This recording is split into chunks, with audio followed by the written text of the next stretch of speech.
All right, so it is 9:01 a.m. Today is April 13th, 2021, and this is the regular meeting of the Board of Supervisors for the County of Lake. We will start our meeting off with a moment of silence. Is there any moment of silence anyone would like to offer? So I would like to offer a, Did you have the one from, that I gave you last week or no? Would you be able to do that for us, please? Yes. Please and thank you. And my mic is working? Yes. So, thank you, Mr. Chair. I was asking for a moment of silence for Joel Wildman, who was representative to our largest labor groups, LCEA and LCSEA, for many, many years, a resident of Redwood Valley, who passed away unexpectedly very recently. Thank you for that.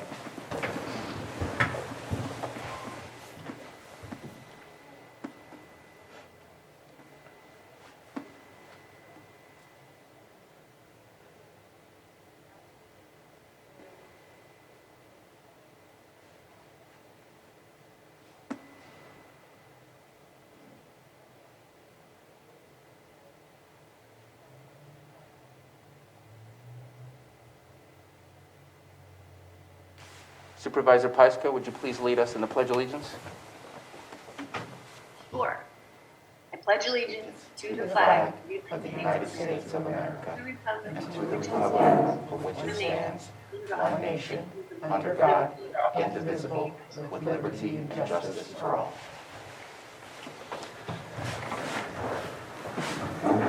Thank you, everybody. Let's go ahead and move on to item number 4, consideration of extra items not appearing on the posted agenda. Is there any extra items that have come up since the posting of the agenda? Seeing none, let's go ahead and move on to approval of the consent agenda. And I believe there are 2 items to be pulled.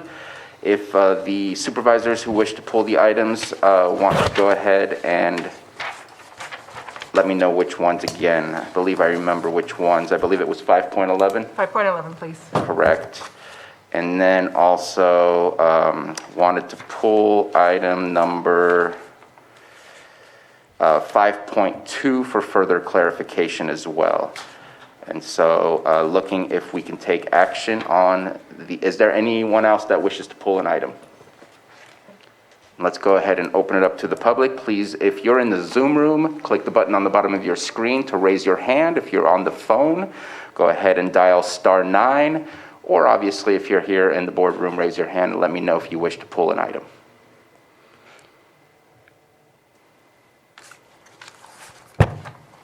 And I see that there is Tyler Mitchell. Jake, if we can unmute Mr. Mitchell and see which item he would like to pull from the consent agenda. Mr. Chair, while he's being unmuted, I'd like to call to your attention that the image of the boardroom is not showing in Zoom at present. If we could also have staff get that put up. Thank you very much. Tyler, please go ahead and let us know which item you would like to pull from the consent agenda. My apologies. I thought it was public time for public comment. I raised my hand prematurely. My apologies. Okay, we'll make sure and not miss you for that point. Thank you. All right, so seeing no more hands raised, let's go ahead and take action on the other items not being pulled. Mr. Chair, I'll move to approve the consent agenda items 5.1, 5.3 through 5.10, and then 5.12 and 5.13. Second. We have a motion and a second. That second came from Supervisor Scott. If we can get a roll call, please. Johanna. Okay, Supervisor Simon, Yes. Supervisor Crandall, Yes. Supervisor Scott, Aye. Supervisor Pyska, Yes. and Supervisor Sabatier. Aye. Thank you. And if you all don't mind, since we are at 9:06, I think we're going to move forward and get to those items at a later time. Is everyone okay with that? Okay, so let's go ahead and open up 6.1 or 9:05 a.m. item, our public input. And let's go ahead and offer Mr. Tyler Mitchell another chance to provide his public input.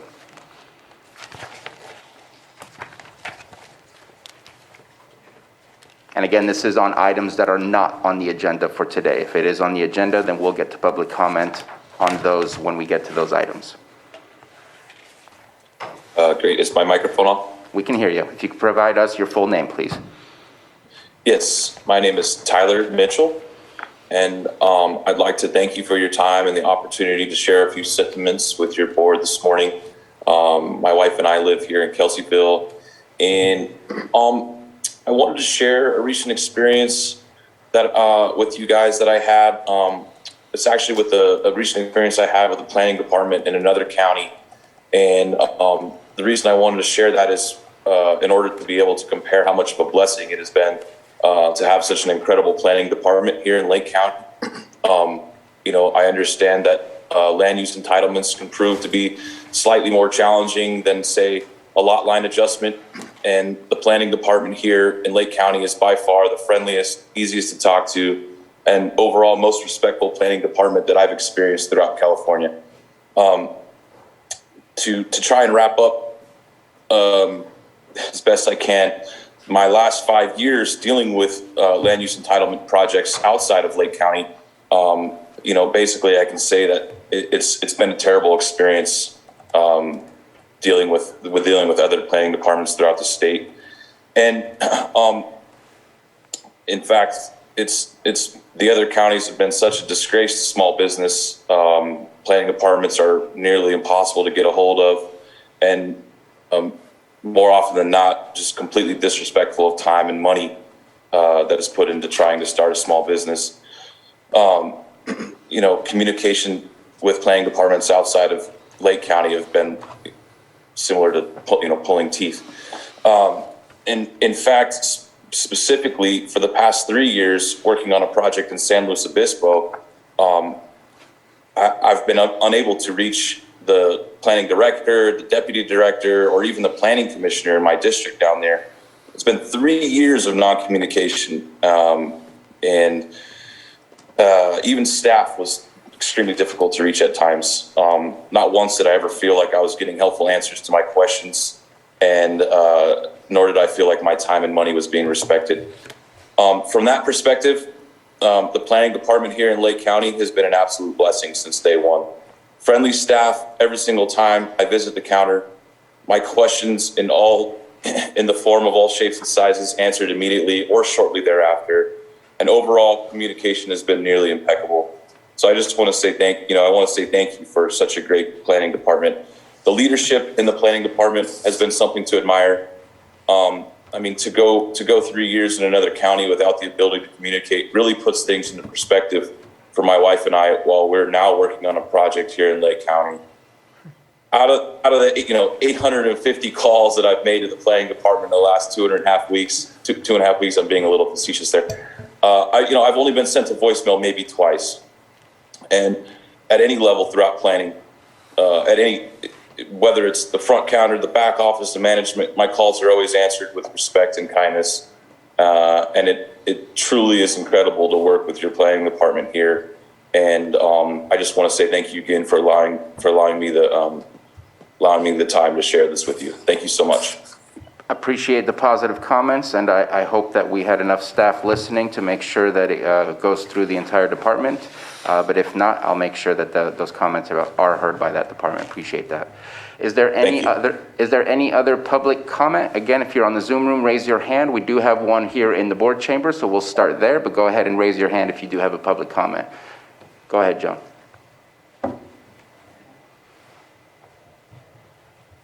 This is about another subject. I'm Joan Moss. I'm doing public input. This letter is to let you know that I believe the video and the minutes of your July 21st meeting has been altered or cut. Thank you, Joan Moss. It's a very serious allegation, and I'll be willing to work with anybody to find it. Thank you. Mr. Chair, if I could respond to that? Please. So when we got that information from Ms. Moss yesterday, I asked Carolyn Purdy to do some research. And also she called Joan Moss to try to get further information. I don't know if they actually spoke yesterday, but hopefully they can soon. From what Carolyn was able to tell, the public hearing that is referenced was fully intact via Granicus. I don't know if this concern is regarding a DVD that was provided that might have had a glitch in it or not, but we're happy to work with Ms. Moss on whatever is missing, but everything is on Granicus. And I agree, I took a look at that too, and it's all available. Thank you very much for those comments. I see no further hands up in the Zoom room and no one else in the board chambers for public comment, so let's go ahead and move on to our 6.2 item at 9:06 a.m. Consideration of update on COVID-19. And Dr. Bloom, the floor is yours. Good morning. Good morning. I'd like to say good morning to the chair and to the supervisors. And again, just want to introduce myself. My name is Evan Bloom, and I am taking over the acting public health officer position for Dr. Pace this morning as he is on vacation. And I wanted to update you on the COVID response in Lake County. So just an overview of how I'm going to approach this. First going to talk a little bit about how the cases are doing, go over the tier status that we're in, and then talk about our vaccination status. And then I'm going to hand it over to Sarah, our epidemiologist, to talk about our current data points from this past week, and then just talk a little bit more in detail about the various categories and subjects that Sarah discusses. So without further ado, how are our cases doing? Actually, overall, our cases are doing quite well. I'm happy to report that they continue on a downward trajectory. And although there are still viral variants circulating in the county, certainly as was previously discussed by Dr. Pace, it appears that the immunity that is derived from the vaccines that have been administered still holds against these variants, and that the only cases that we are currently seeing that are positive COVID cases are in those who are not fully vaccinated. This obviously gives credence to what we have been doing, and even more credence to why we want to still go full bore in our efforts to vaccinate all residents of the county. As far as our tier, we are still in the red tier. However, as our metrics have been improving and have stayed improved over the past 2 weeks, and the state has delivered its 4 million vaccination doses, which changes the metrics of when we move tiers, I fully expect that tomorrow we will be moving into the orange tier, which means a loosening of a number of different restrictions placed on businesses and activities in the county, which I will talk a little bit more in detail about later. As far as the vaccination status goes, as Dr. Pace mentioned previously, we still have a vaccine surplus, and the goal still remains, as I just mentioned, that based on the science, to give vaccine to every willing arm in the county, as this is the best way forward to protect our residents of Lake County against COVID-19. And that being said, unless there's any other objection or questions at this time, I'd like to go to Sarah, our epidemiologist, for a further delving into the current data. Dr. Bloom, good morning, everyone. Good morning. Okay.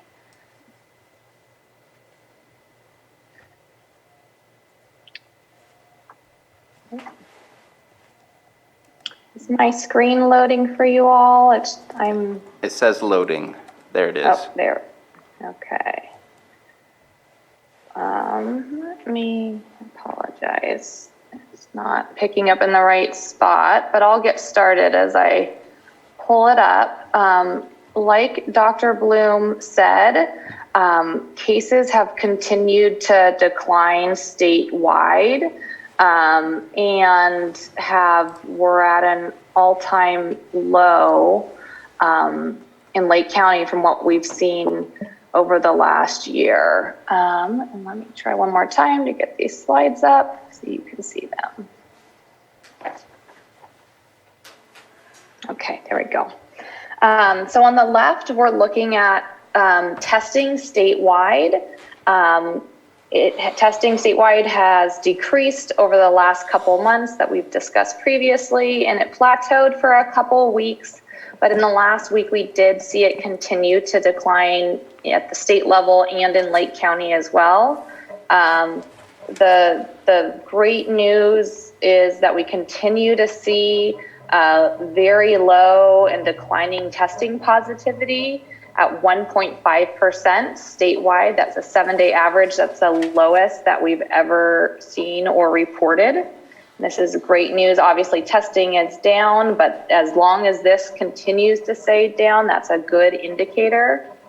Obviously, the number of new cases identified is low, about 2,700 new cases or 2,600 new cases identified yesterday.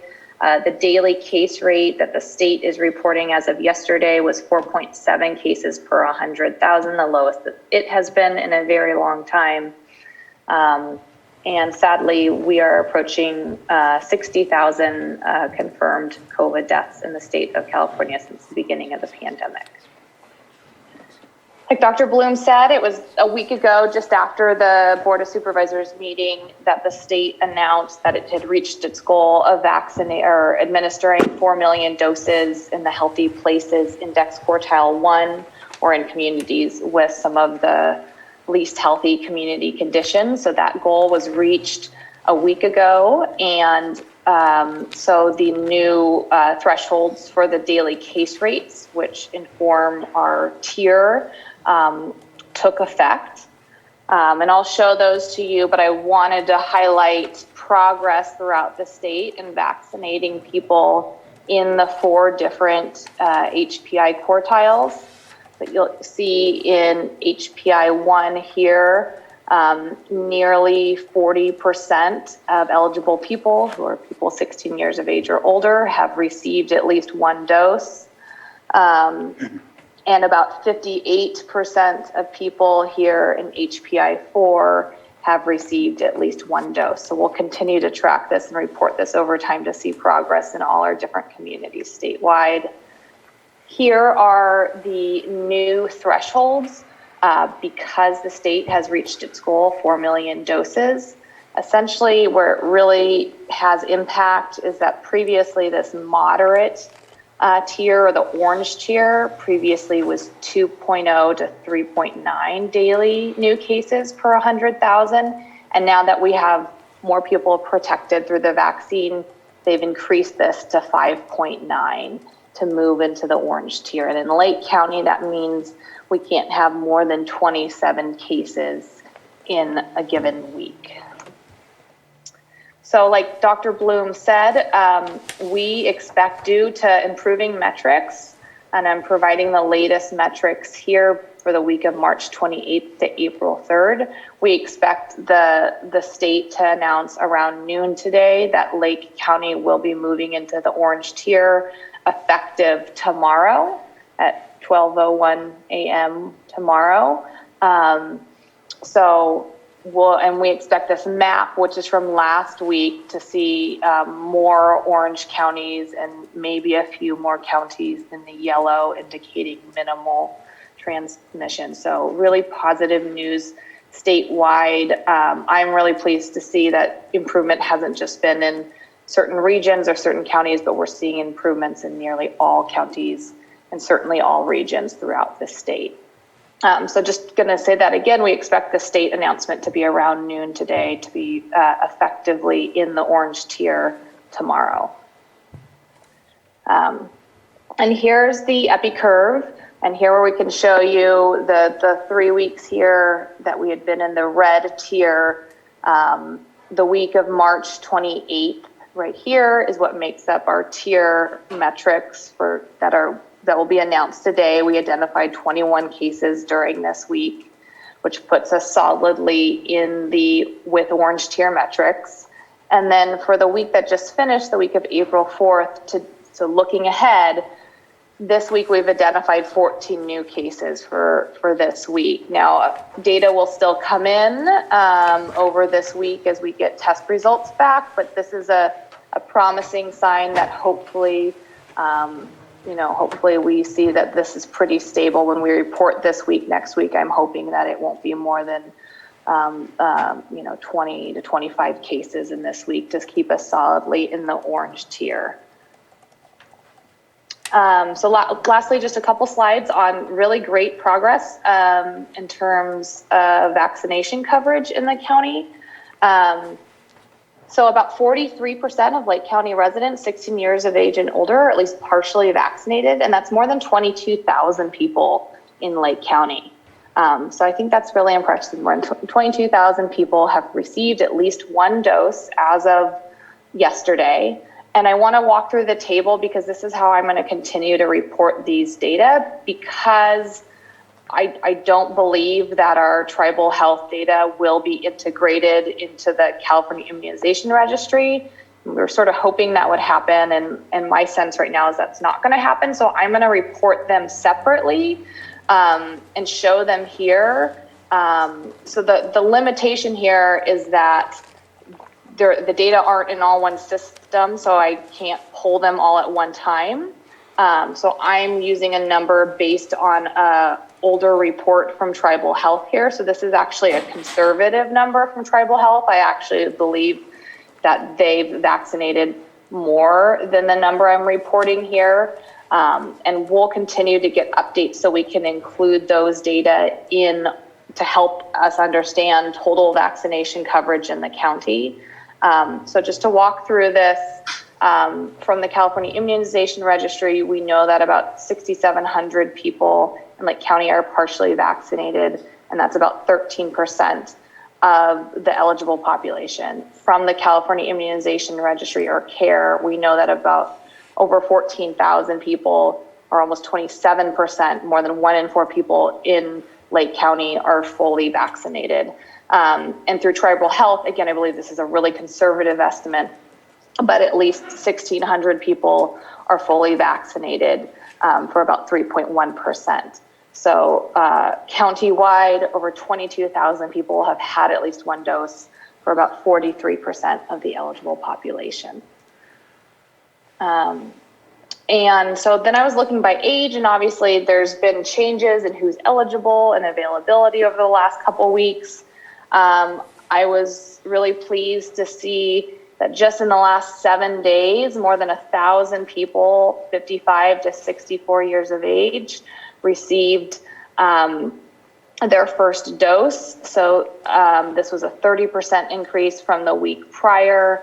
And among younger people, 20 to 54, saw a higher percent increase as it's become more accessible and as they become eligible for the vaccine. So I think this is promising news that our younger age groups are interested in getting the vaccine and have shown up in the last week to do so.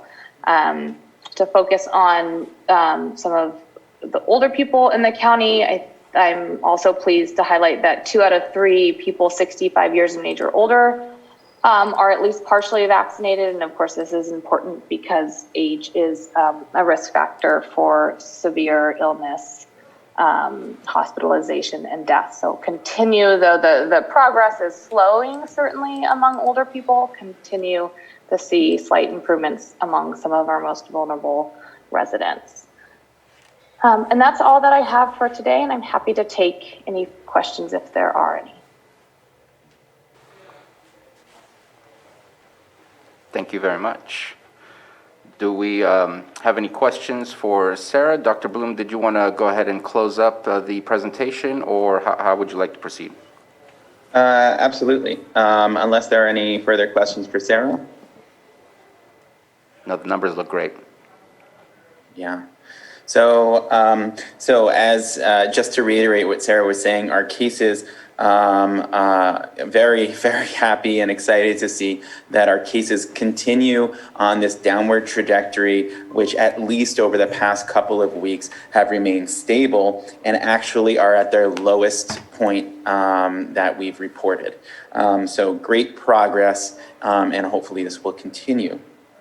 And again, we have not seen any significant number of breakthrough cases, meaning cases in the vaccinated population. And certainly we're going to be keeping tabs on that, but as of this point, we have not seen that. As far as the tier status, as Sarah mentioned, that we fully expect to be moving to orange tomorrow.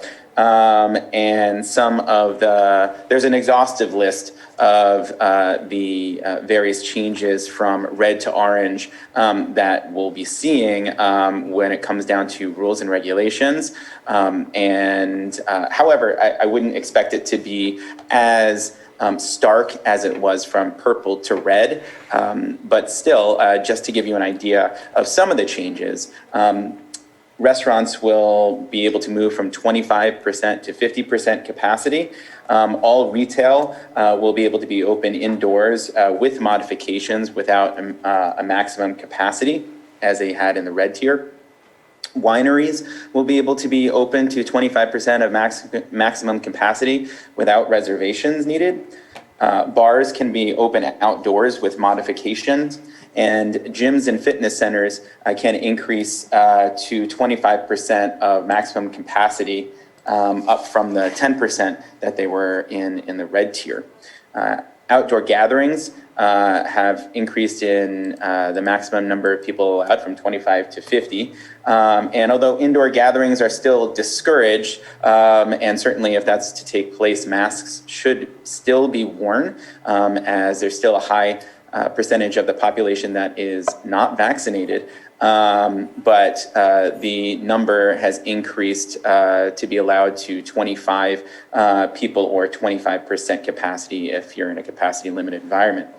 Also of note, for private events, which are conferences and receptions and meetings and other events that are ticketed, and there is a controlled entry, up to 100 people will be allowed at these events, up from 50 in the red tier. And if the attendees are vaccinated, then this will be allowed up to 300 people in the event.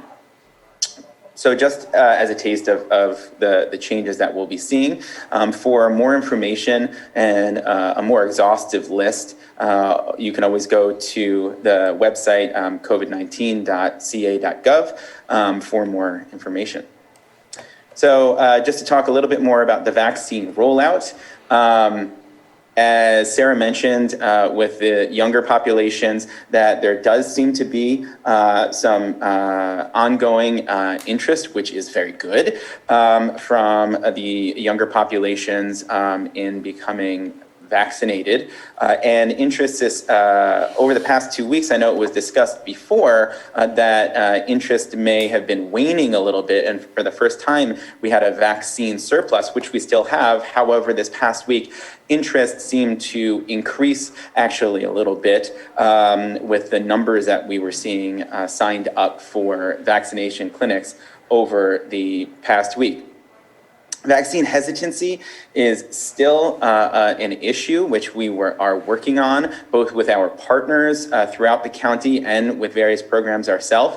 However, looking at what the vaccine numbers were last week, there were about 1,200 vaccinated yesterday in Lakeport, and we plan to be vaccinating around 500 to 600 a day at the Clear Lake sites this coming week. The big news is that April 15th, My Turn, which is a scheduling application from the state, will be opening to all residents 16 plus years of age for eligible vaccination. We have, as a county, already been performing vaccinations for those under 50 years of age, but it was quite a bit of extra work as we had to obtain those appointments through the Mohawk number or through the website, and it required a lot of extra manpower and clerical work. And so this April 15th date that my turn will actually be opening to all residents 16 years of age and over will be significant for us, as it will allow us to properly and most efficiently place these patients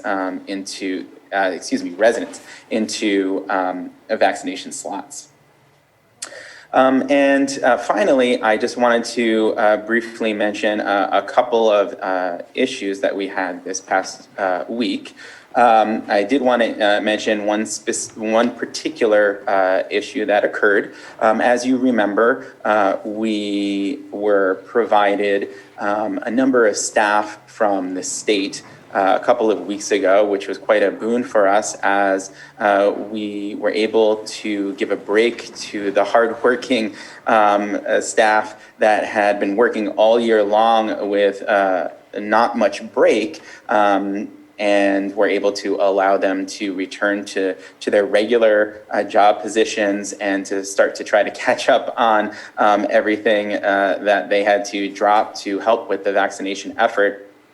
But unfortunately, due to an unforeseen incident this past week, those state staffing members were rescinded, and that led to an unfortunate staffing scenario for us. However, as we had prior to obtaining the state staffing members, we were running our vaccination clinics, and we were able to continue our vaccination efforts.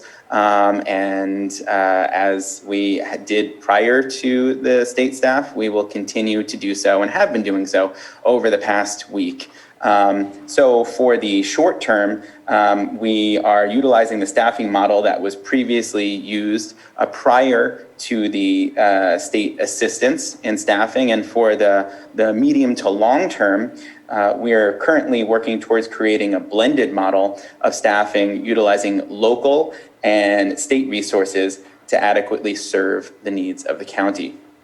As far as long term, we're still moving towards the long-term plan of slowly shifting the majority of the vaccination burden away from the Department of Public Health and towards the other health services entities within the county, such as Adventist Health, Sutter Health, the primary care physician's office, and pharmacies.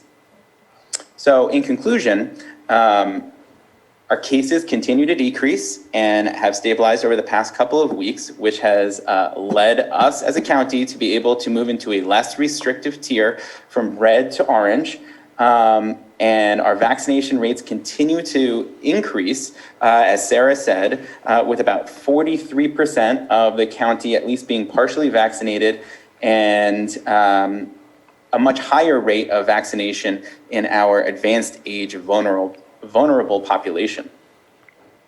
The vaccination interest seems to be increasing slightly, but vaccine hesitancy is still a major issue, and we're still working to reduce that hesitancy.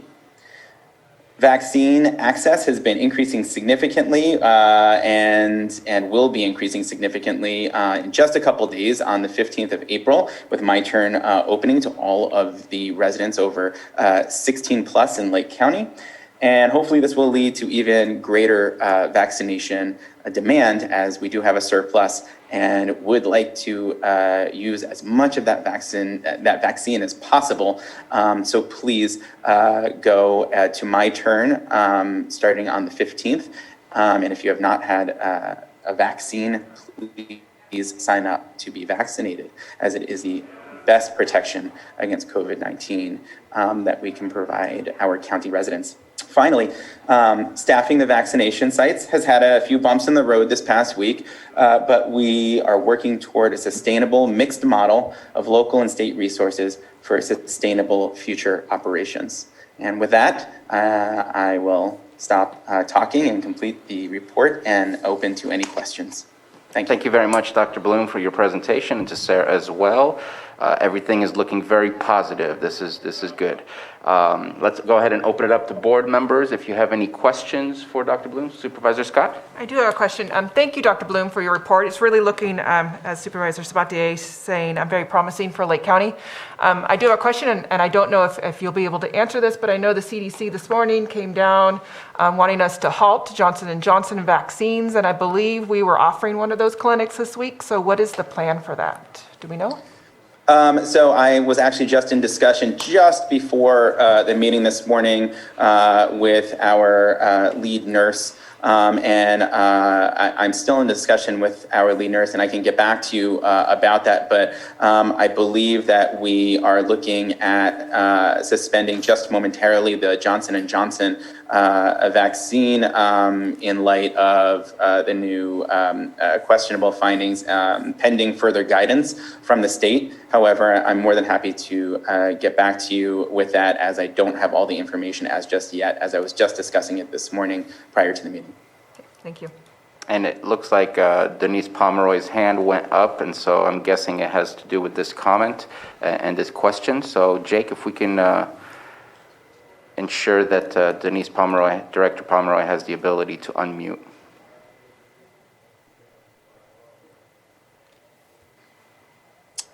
Hi, good morning, supervisors. Yeah, I just got a text message from our director of nursing. They were on a call with the state this morning, the IZ branch. They are halting the Johnson & Johnson temporarily.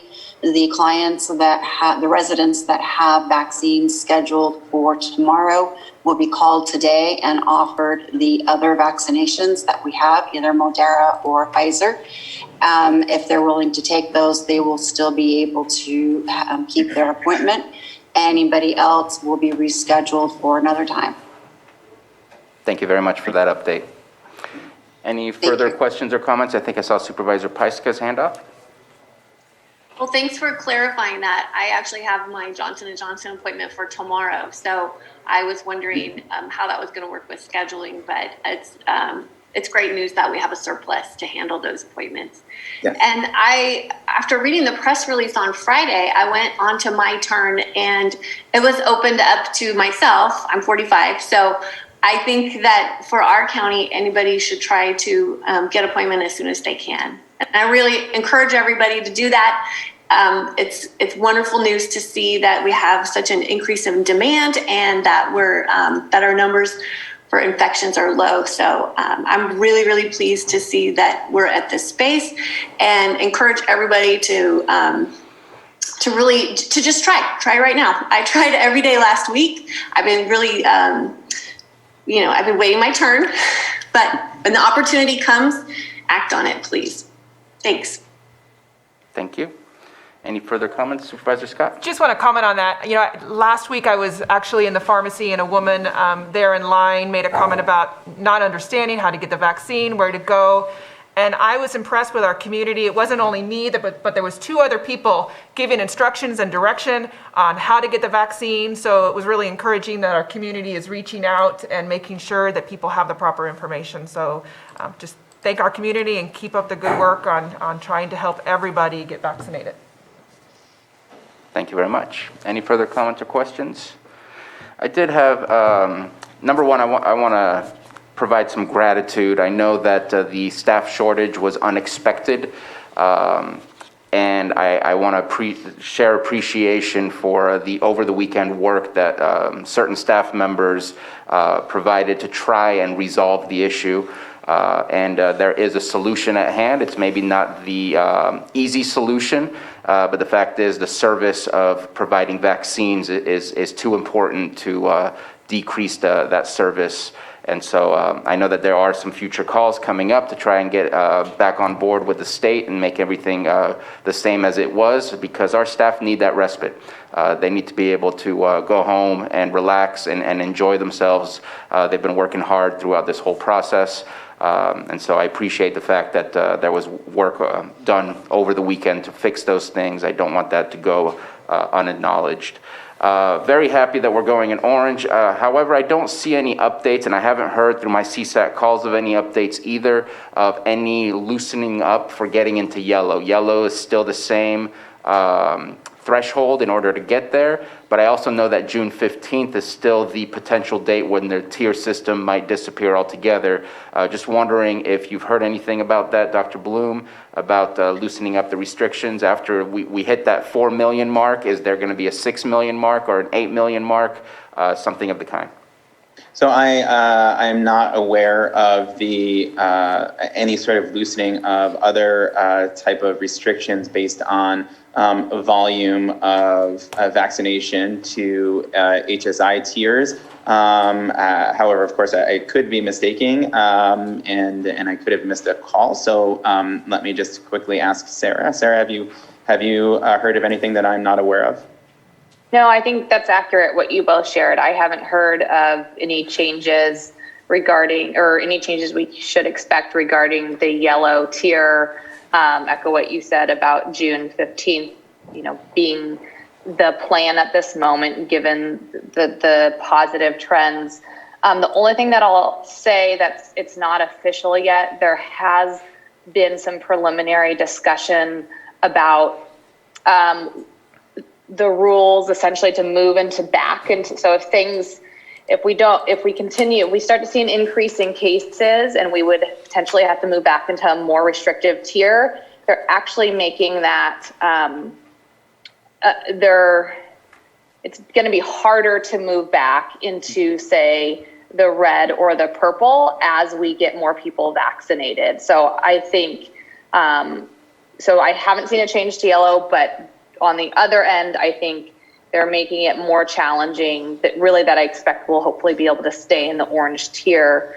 We would need an increasing daily case rate and increasing test positivity that would be fairly dramatic to move us back. So it could still happen, but they're tightening that up. Again, not official, but that's being looked at as more people and counties become vaccinated. And just one last thing I'll say there, again, not official. They are looking at perhaps setting thresholds for vaccination coverage to inform the tiers. So again, higher vaccination coverage, more easier to stay in a less restrictive tier. But to your point, just in 2 months, they are expecting to do away with the blueprint.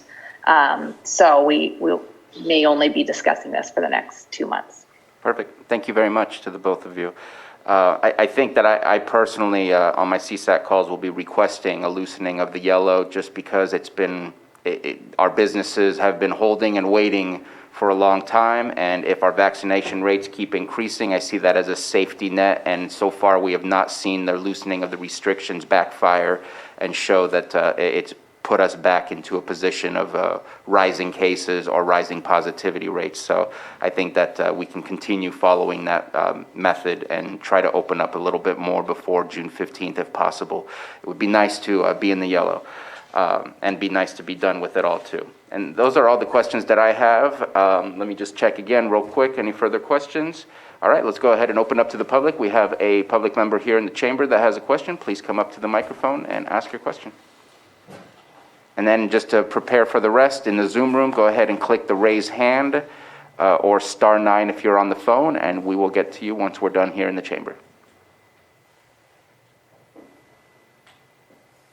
John Moss, I want to commend Dr. Pace last week for mentioning vaccine hesitancy. I want to commend you, Doctor, for mentioning vaccine hesitancy, and I am concerned about the Johnson & Johnson vaccine, and I would like to repeat what's happening to the Johnson & Johnson vaccine in Lake County, whether it's being taken back. Thank you. Johnson & Johnson were convicted of talcum powder being contaminated, and I'd like to know what the Johnson & Johnson vaccine was contaminated with this time. Thank you. I think both sides need to be looked at, and that's the way we can solve the problem and remain unified. Thank you. And Dr. Bloom, would you like to provide a response to that? Sure. Thank you very much for your comment. It's very much appreciated. So in response to your question, it is, as far as I know, there hasn't been any discussion of a contamination to this point. However, what the discussion has been regarding the Johnson & Johnson vaccine is that there were 6 cases of blood clots that were questioned to be associated possibly with the vaccine. And when any question like this arises, then the next question is, well, does the vaccine administration need to be halted until this is looked into a bit further to see if there actually is a causation as opposed to an association, or whether that association is actually significant? Considering the number of doses of this particular type of vaccine having been given, and the number of questionable associated events that have occurred, it is still very, very rare, as they are looking at this point at only 6 particular events. And out of all of the vaccinations being given throughout the country, the Johnson & Johnson is actually a very small number of those overall vaccinations that have been given, as the great majority of them have been Pfizer or Moderna. So in deference, certainly to safety, because that is the number one concern when it comes to administration of any type of medication, as the whole reason for the administration of a vaccine is so that the population can be safer, and we can all be safer from this particular virus.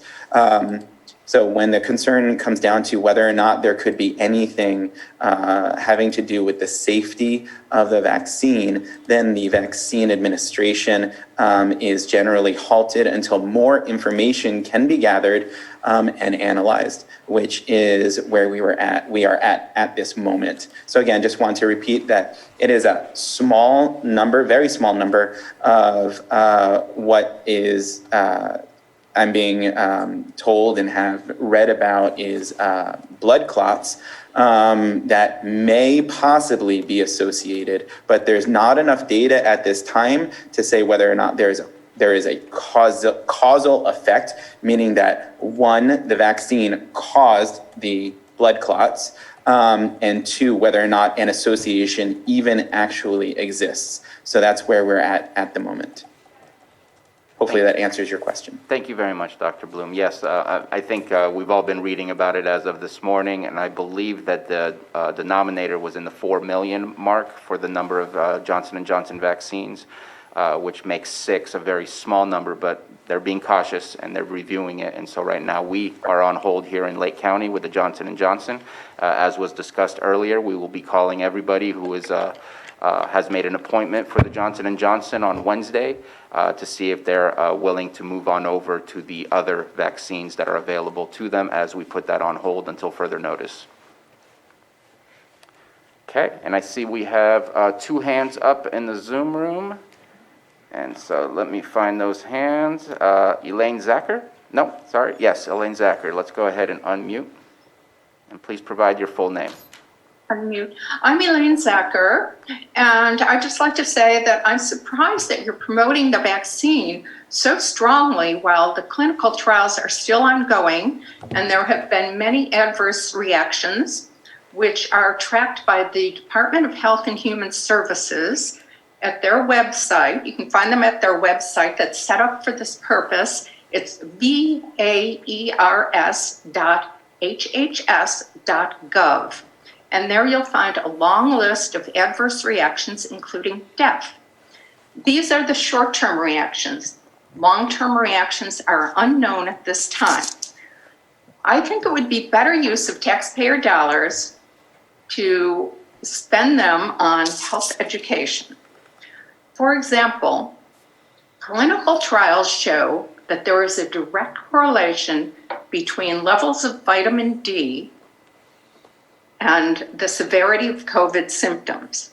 It's also known that UV light kills viruses and that viruses cannot live in fresh air. So people should be encouraged to get out in the sunlight and fresh air.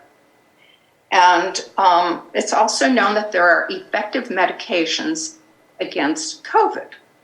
And you can check out this information on PubMed, which is a huge database, medical database, very comprehensive, includes the world's literature. You can search it by keyword. I can search it by keyword from my home. So I would encourage you to do more health education and be aware of the dangers of these vaccines.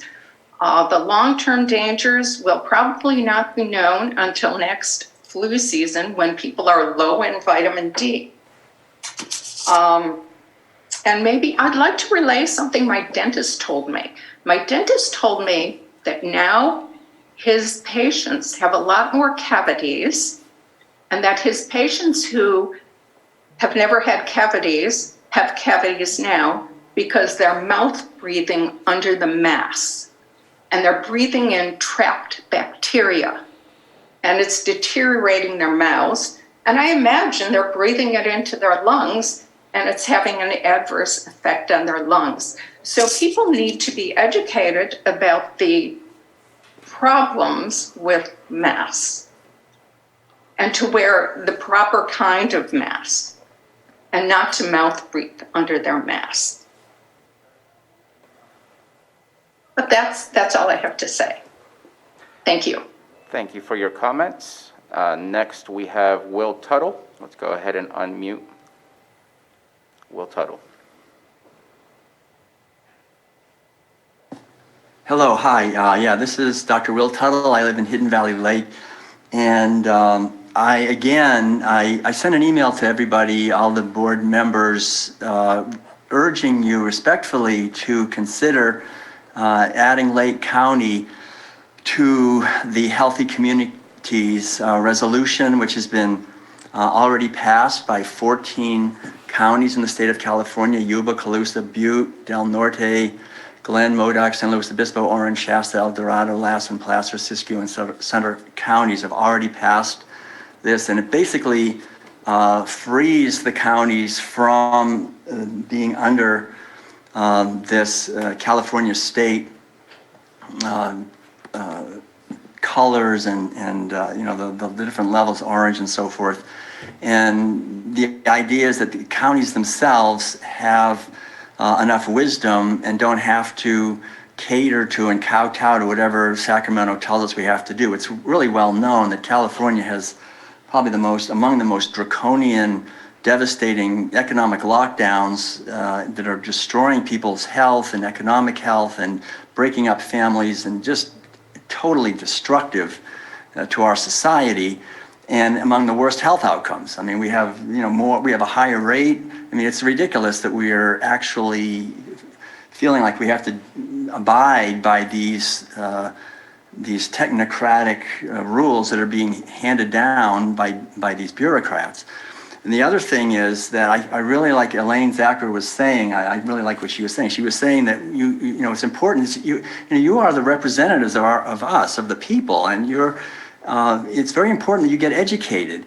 And the mass media has been censoring on a massive scale other viewpoints. There's over 32,000 doctors and health professionals, for example, that have signed the Great Barrington Declaration, saying that the approach that's being used of lockdowns and masks and so forth, and now of vaccines, is counterproductive. And as I said last time, I want to repeat this. This is very important.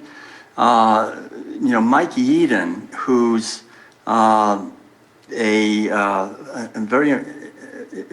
knows more probably than almost anyone in the world about vaccines. He's the former chief science officer of Pfizer. For 20 years, he was a top person in Pfizer. Pfizer's making the vaccine that most people are taking.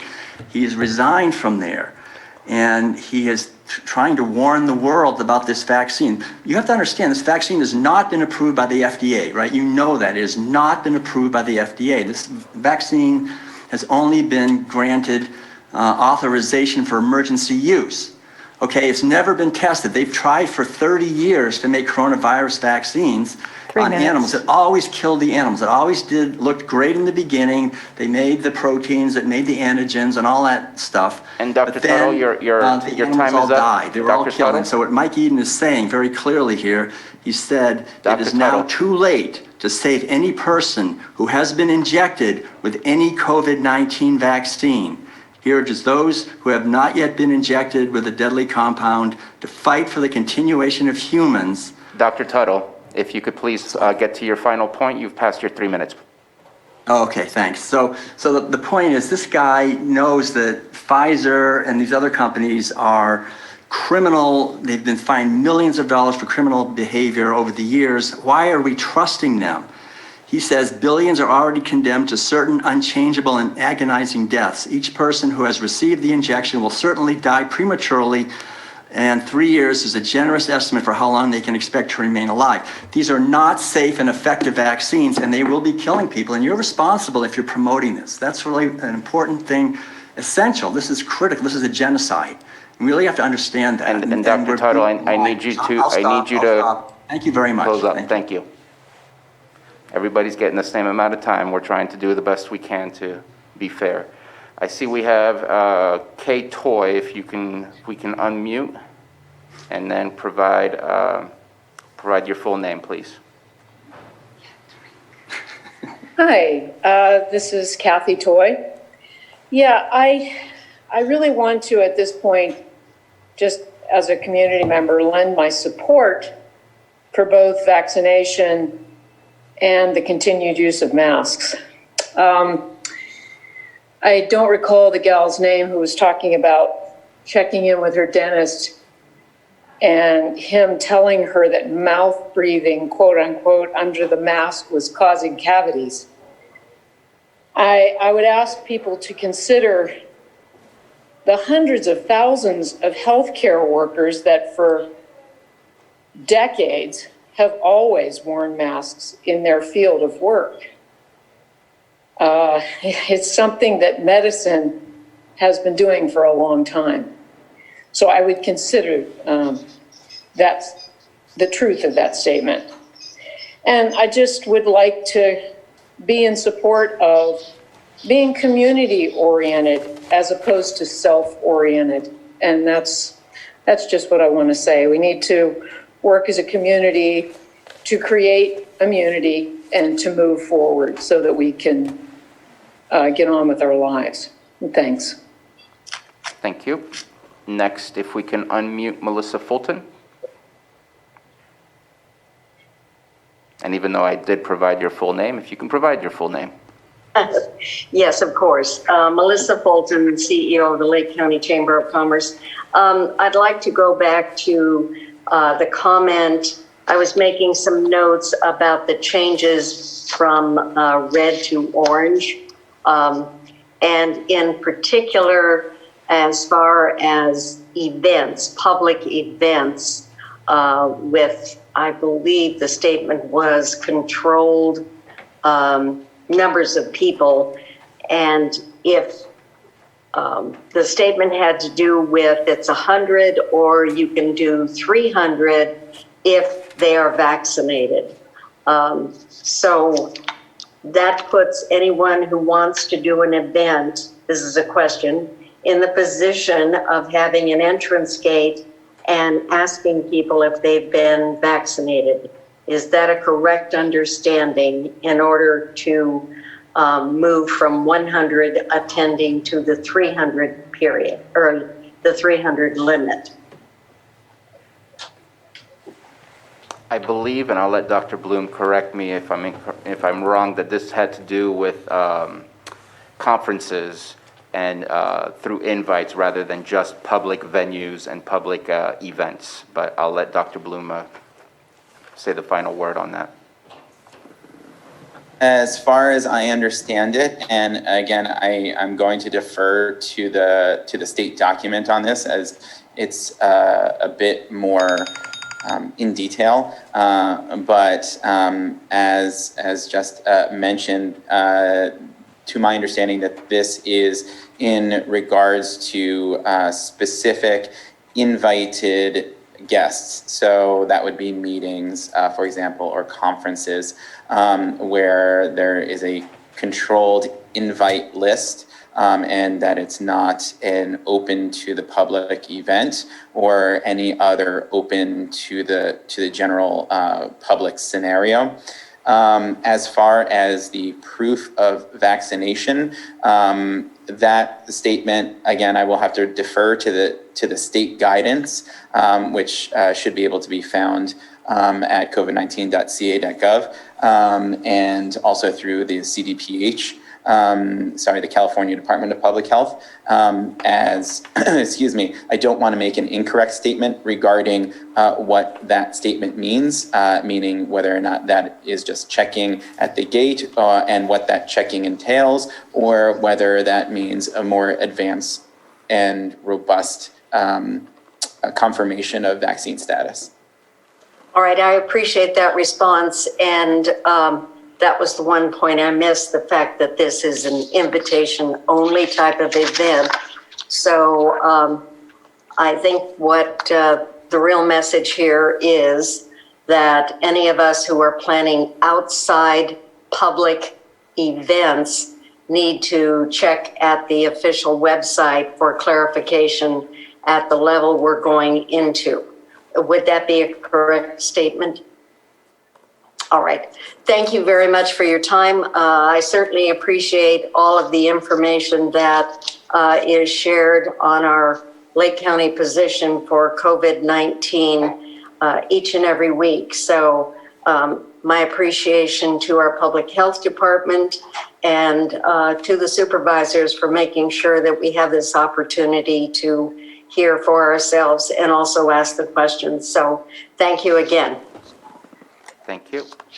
And I see no more hands up in the Zoom room, and I see no further hands up in the board chambers. Let's go ahead and bring it back then to the board members. Any further comments or questions before we finalize this item? All right, Dr. Bloom, Sarah, thank you very much for your report. Let's hope we keep moving forward and progress. Thank you. All right. We're going to move on to item 6.3, our 9:30 a.m. item, presentation of proclamation designated April 2021 Sexual Assault Awareness Month, and Supervisor Simon will be reading the proclamation today. I don't think we have anyone in the room, so I'll just stay here at this point. Good morning. Board of Supervisors, County of Lake, State of California, proclamation designating the month of April 2021 as Sexual Assault Awareness Month in Lake County. Whereas in 2020, Lake County agencies responded to the needs of at least 311 sexual assault victims and their significant others and/or family members. And whereas no one person, organization, agency, or community can eliminate sexual assault on their own, and the partnership between public and private Lake County agencies is invaluable. And whereas child sexual abuse prevention must be a priority to confront the reality that children are being abused. In 2018, RAINN reported 60,000 children in the United States were victims of sexual abuse. And whereas the Lake County Family Resource Center has been instrumental in leading the way in the County of Lake in addressing sexual assault by providing 24-hour hotline services, continuing support, advocacy, and accompaniment for victims, survivors, and their significant others. And whereas ending sexual assault in Lake County must include active public and private efforts to speak out against sexual violence. And it is time for all of us to start the conversations, take appropriate action, and support one another to create a safer environment for all residents. And whereas staff and volunteers of the Lake County Family Resource Center, Rape Crisis Center, work year-round to encourage every person to speak out against sexual violence and to support survivors by providing prevention, education, and empowerment information. And whereas Lake County Family Resource Center and the District Attorney's Office Victim Witness Division, local law enforcement agencies, hospitals, and schools have set an important example for how forging collaborative relationships improves the quality of services for those impacted by the sexual violence. Now therefore be it proclaimed, the Board of Supervisors of the County of Lake does hereby designate the month of April 2021 as Sexual Assault Awareness Month in Lake County. April 6th as the Sexual Assault Awareness Day of Action in Lake County, and urges all local governments, schools, businesses, and community members to participate in the sponsored events this month to increase awareness and public support for creating the communities free from violence and exploitation. Passed and adopted the 13th day of April 2021, signed by the Chair of the Board of Supervisors. Thank you very much for reading that proclamation. I believe we have folks from Lake County Family Resource Center online with us. I know I see Lisa Moreau, and I believe Gina Palat. I'm guessing that you're part of Lake Family Resource Center, but if we can hear from LCFR, Family Resource, FRC, first, that would be great. So Jake, if we can unmute both of those. Thank you. Good morning. Can you hear me? Yes. My name is Gina Pilot, and I work for Lake Family Resource Center. I'm the program coordinator for the Rape Crisis Center. And I just wanted to thank the Board of Supervisors for proclaiming April as Sexual Assault Awareness Month. And also invite everyone to participate this month in Denim Day on April 28th. We would like everybody to break the silence by breaking the dress code and wearing jeans on April 28th. To show support for all the survivors here in Lake County. I would also like to do a couple thank yous to Lakeport Police Department. They are letting all of their officers wear jeans for the entire last week of April. And also to a special thank you to Tribal Health. They are letting their employees, the medical assistants, wear jeans every Wednesday in the month of April. And I just want to thank them for their support. Thank you. Thank you. And not sure if we're going to be hearing from Lisa Moreau. Just checking in. Don't mean to put you on the hot seat. I think she's in another meeting. No, she's unmuted. Oh, no, she's here. Hi. It's Lisa. I do apologize. I am in another meeting, but of course I couldn't miss this one. So just again, heartfelt thank you from Lake Family Resource Center and all of our community and our sexual assault survivors for the proclamation and the ongoing and continuing support. Thank you so much. Thank you very much. And so April 28th is Denim Day, and just to, in case people aren't aware of what Denim Day is, it is, I believe, in an Italian court where a judge decided that there's no possible way without consent that those jeans could have come off, and therefore Denim Day is to fight against that, to say that this is wrong, this is wrong. Yes. Very good. I don't know if you can still hear me. Yes, we can hear you. Just a bit. Thank you very much. It's an unfortunate, famous court case that we should all know about, and hoping for change. So thank you for what you do. Thank you for what you do all year round to help us. Thank you. I can also put in my email if anybody's interested in, we have Denim Day buttons. So if anybody's interested in receiving any of those buttons, I can put my email in here and I can drop them off. Please. Okay, thank you. Thank you.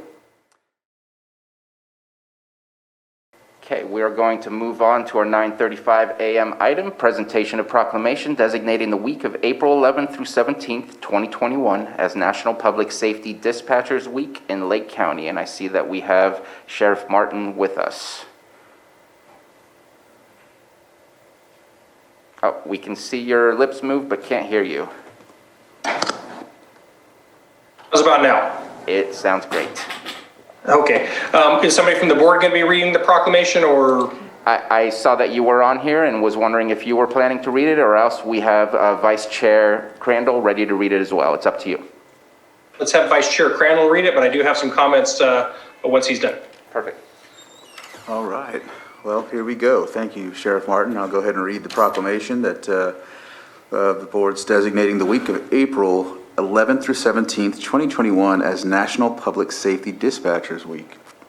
Whereas emergencies can occur at any time that require law enforcement, fire, or emergency services, medical services. And whereas when an emergency occurs, the prompt response of law enforcement officers, firefighters, and emergency medical professionals is critical to the protection of life and preservation of property. And whereas the safety of our law enforcement officers and fire personnel is dependent upon the quality and accuracy of information obtained from citizens who telephone the Lake County Central Dispatch Center. And whereas public safety dispatchers are the first and can be the most critical contact our citizens have with emergency services and are the vital link for our law enforcement officers and fire personnel by monitoring their activities by radio, providing them with information ensuring their safety. And whereas the public safety dispatchers of Lake County Sheriff's Office have contributed substantially to the apprehension of criminals, suppression of fires, and treatment of patients, exhibiting compassion, understanding, and professionalism during the performance of their job. Now, therefore, be it proclaimed that the Lake County Board of Supervisors does hereby designate the week of April 11th through 17th, 2021 as National Public Safety Dispatchers Week in Lake County and encourages all citizens to join in recognizing the commitment of public safety dispatchers in our communities to preserve the safety of all of us. Passed and adopted this 13th day of April 2021. Thank you very much. Sheriff Martin? Yes, thank you. I thank the board for taking this time to recognize what is truly one of the most under-recognized and one of the most important jobs of the Sheriff's Office. The men and women that work in our dispatch center, they work the same long hours. They miss the same holidays. They miss the same family events as our patrol deputies do, as our correctional staff do. And without them, we certainly couldn't provide the service that we do. We often don't see or hear what they do, but our public safety dispatchers are consistently interacting with civilians that are in crisis, and all the way down to civilians that are just wanting basic information that may seem very mundane or unimportant to anyone else, but it might be one of the most important things that happens in that person's life. They work during times of calm, during times of disaster, and those calm times sometimes turn to disaster or turn chaotic in a split second. They relay important information. Sometimes you even get it quicker than Facebook. We hope that happens, but there's never going to be a replacement for that live body behind the phone, making judgment calls, relaying information, having that human interaction, human touch with people that might often be at the lowest point in their life. Not everything's bad at the dispatch center. They also get to participate and be an integral component in life-saving events. It was mentioned in the proclamation during the fires and the evacuations. They provide the coordination for the deputies on the street. They provide coordination with other agencies that respond. And like I say, this is quite likely one of the most under-recognized but most important jobs that we have at the Sheriff's Office. And I want to express my gratitude to the people that work there. I have the dispatch manager on call. He might not be happy with me calling him out, but if he has some words, I'd be happy to hear from him as well. Okay, and I believe that he is in the panelists and should be able to unmute if he does have words. There we go. There you go. Thank you, Board, for the proclamation. All the dispatchers in here greatly appreciate it. They are all busy right now. The two that are on duty handling calls right now, they weren't able to watch the presentation, but I will grab the video and share it with them later. We do have some very dedicated individuals that work in this division of the Sheriff's Office that we couldn't do our jobs in law enforcement without them. So, thank you. Thank you. Any comments from board members on this item? No. I will make a quick statement that I know that I've learned from my years of experience both at the City of Clear Lake and here, just how important a dispatcher is. Most people don't call 911 with calm emotions. There's a lot of emotions already on the phone from what they receive, and they have to deal with those emotions right away. And that can be very difficult, especially during time of crisis. And also difficult when that time of crisis is with our law enforcement as well. They are the voice in our officers' ears. They are providing the details and descriptions of what they've heard and what they've found out through the contacts that they've made with the public. Their job is absolutely crucial to the safety of our officers and to the success of our officers as well. And so I appreciate the role that they play in our law enforcement team, and glad to have this week to celebrate their role that they have. And I see Supervisor Pyska unmuted. Go ahead. Yes, I'd like to echo that statement as well, Supervisor Sabatier. And additionally, I've had conversations with friends that are rural dispatchers, and it's a whole nother thing living in an area where you have to figure out where somebody is when there aren't named roads, there aren't a lot of permanent monuments. So it's, and maybe Sheriff Martin can speak to this, but it's a whole, there's an added layer of difficulty when you're trying to talk someone through a situation and figure out where they're located when they may have no idea where they are. So I also want to express my gratitude. Thank you. Thank you. Anyone else before we open it up for the public? So let's go ahead and open up for the public. Any comments on this proclamation?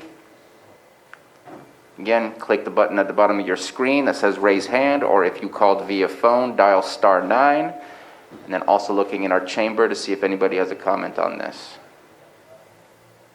And seeing none, we'll go ahead and bring this back to the board. Sheriff Martin, thank you for bringing this to our agenda today. And thank you to all our dispatchers working today. Let's go ahead and move on to item 6.5, our 10 a.m. item, public hearing, discussion and consideration of use permit extension, file number UPX 21-01 and CE 21-01, extends UP 18-01, located at 9475 Mojave Trail, Kelseyville, APN number 009-004-21. Director DeLeon.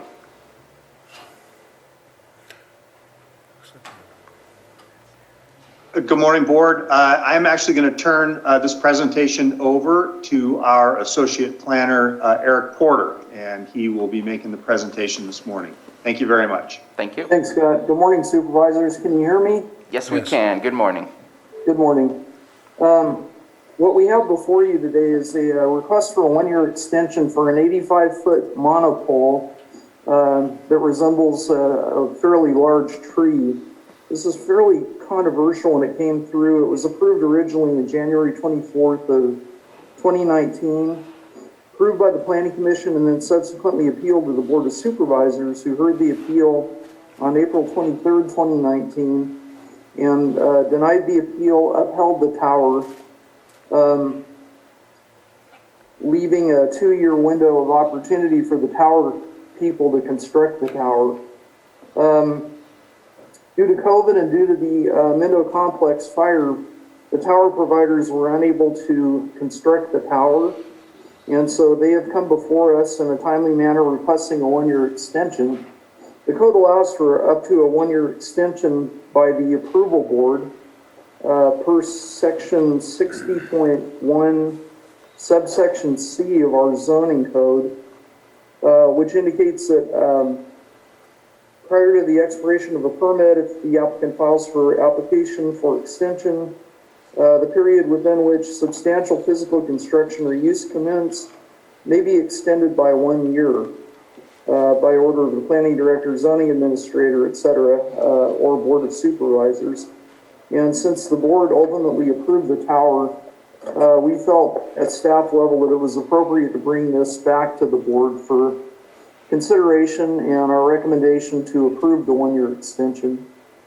And I'll be happy to answer questions. That's all I have to present. Thank you very much. Before we open it up for questions, I just wanted to see if we can add something to your report. How much progress has been made on this project on that property? None to my knowledge. Okay, thank you very much. Let's go ahead and open it up for questions. Supervisor Pyska. Oh, you're muted. For me, this is a public safety issue. There's inadequate cell coverage in that community. And, you know, it could have devastating effects. So this is a priority for me, but a lot has changed since 2019. We now now it is required by the CPUC to have a backup generation for 3 days for cell towers. And I'm wondering, because this is such a fire-prone area or hazardous area, that we could require solar panels with battery backup for this location. Is that something that we could mandate in this? I'd have to defer to the tower manufacturer in order to find out if that's physically viable. I don't know. And I'm going to ask Director DeLeon if he has a response to that. I believe that today we are only looking at an extension capability, not a change of the use permit. I think that would have to go back through a different avenue. So I think that that's not a possibility today, but I'm looking at Director DeLeon to see if that's correct. Well, I share that concern. It wasn't, you know, we certainly haven't told the applicant that we're considering changes to their conditions. So I would probably suggest that we focus just on the extension, and Supervisor Pyska, we will definitely raise that issue to the applicant and see if that's something that they perhaps consider doing. Thank you very much. Any other comments from board members? Well, I have another comment. I have noticed in the past that we have other cell towers where the vegetation has not been maintained around the site. And I noticed in the contract, it says that they're required to follow hazardous mitigation of vegetation, but where is the requirement where there's an annual inspection or something? This is an issue for the neighbors and the community, and I want to make sure that it's not something that develops into a problem over time.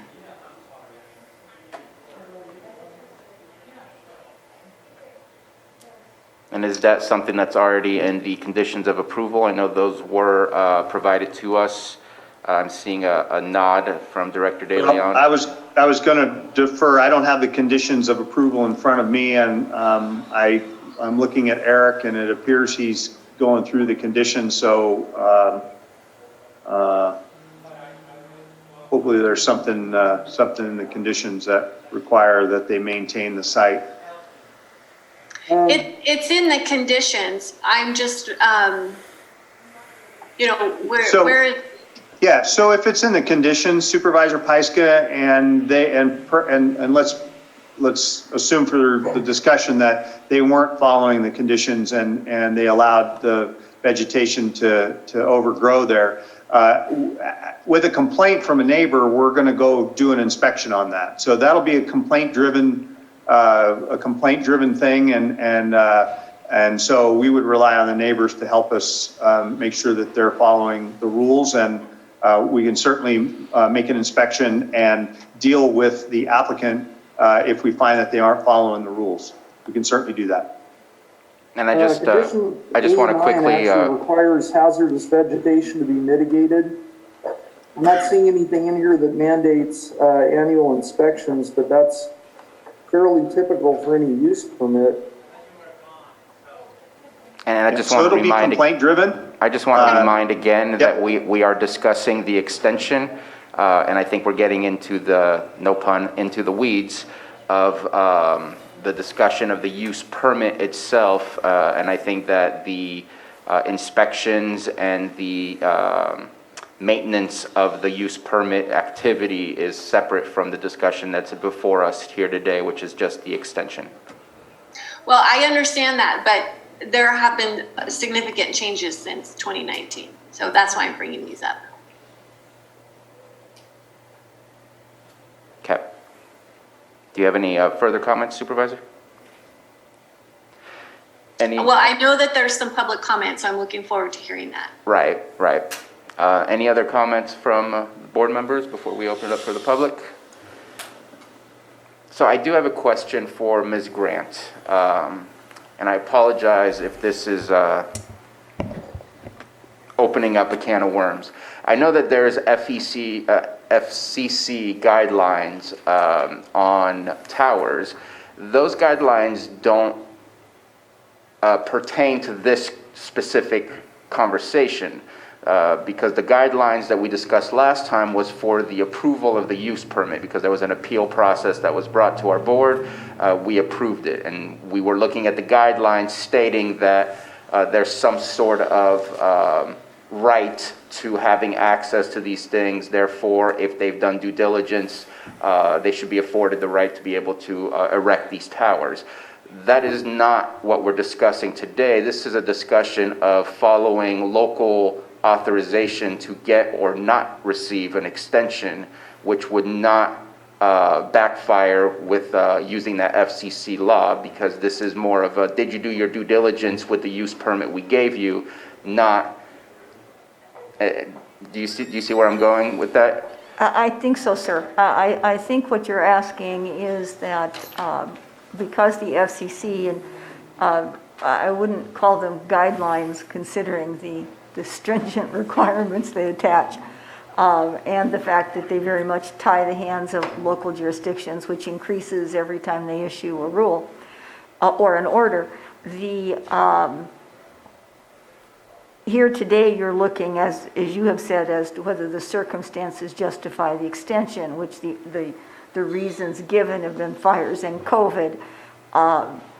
The FCC regulations have already been addressed in your granting of the use permit, denying the appeal, and those FCC-related concerns, where the FCC occupies the field completely, cannot be any part of your analysis as to whether to grant the extension.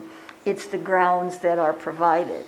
I would say that there should be, in the use permit, a continuing condition that the permittee has to obey all state, local, and federal regulations. So if that is there, then anything that's changed from 2019 to present should be incorporated in that, such as backup if that's possible. You could not expand the requirements, but certainly as the law changes, then the permittee has certain obligations if the permit is going to be extended. Okay, thank you very much.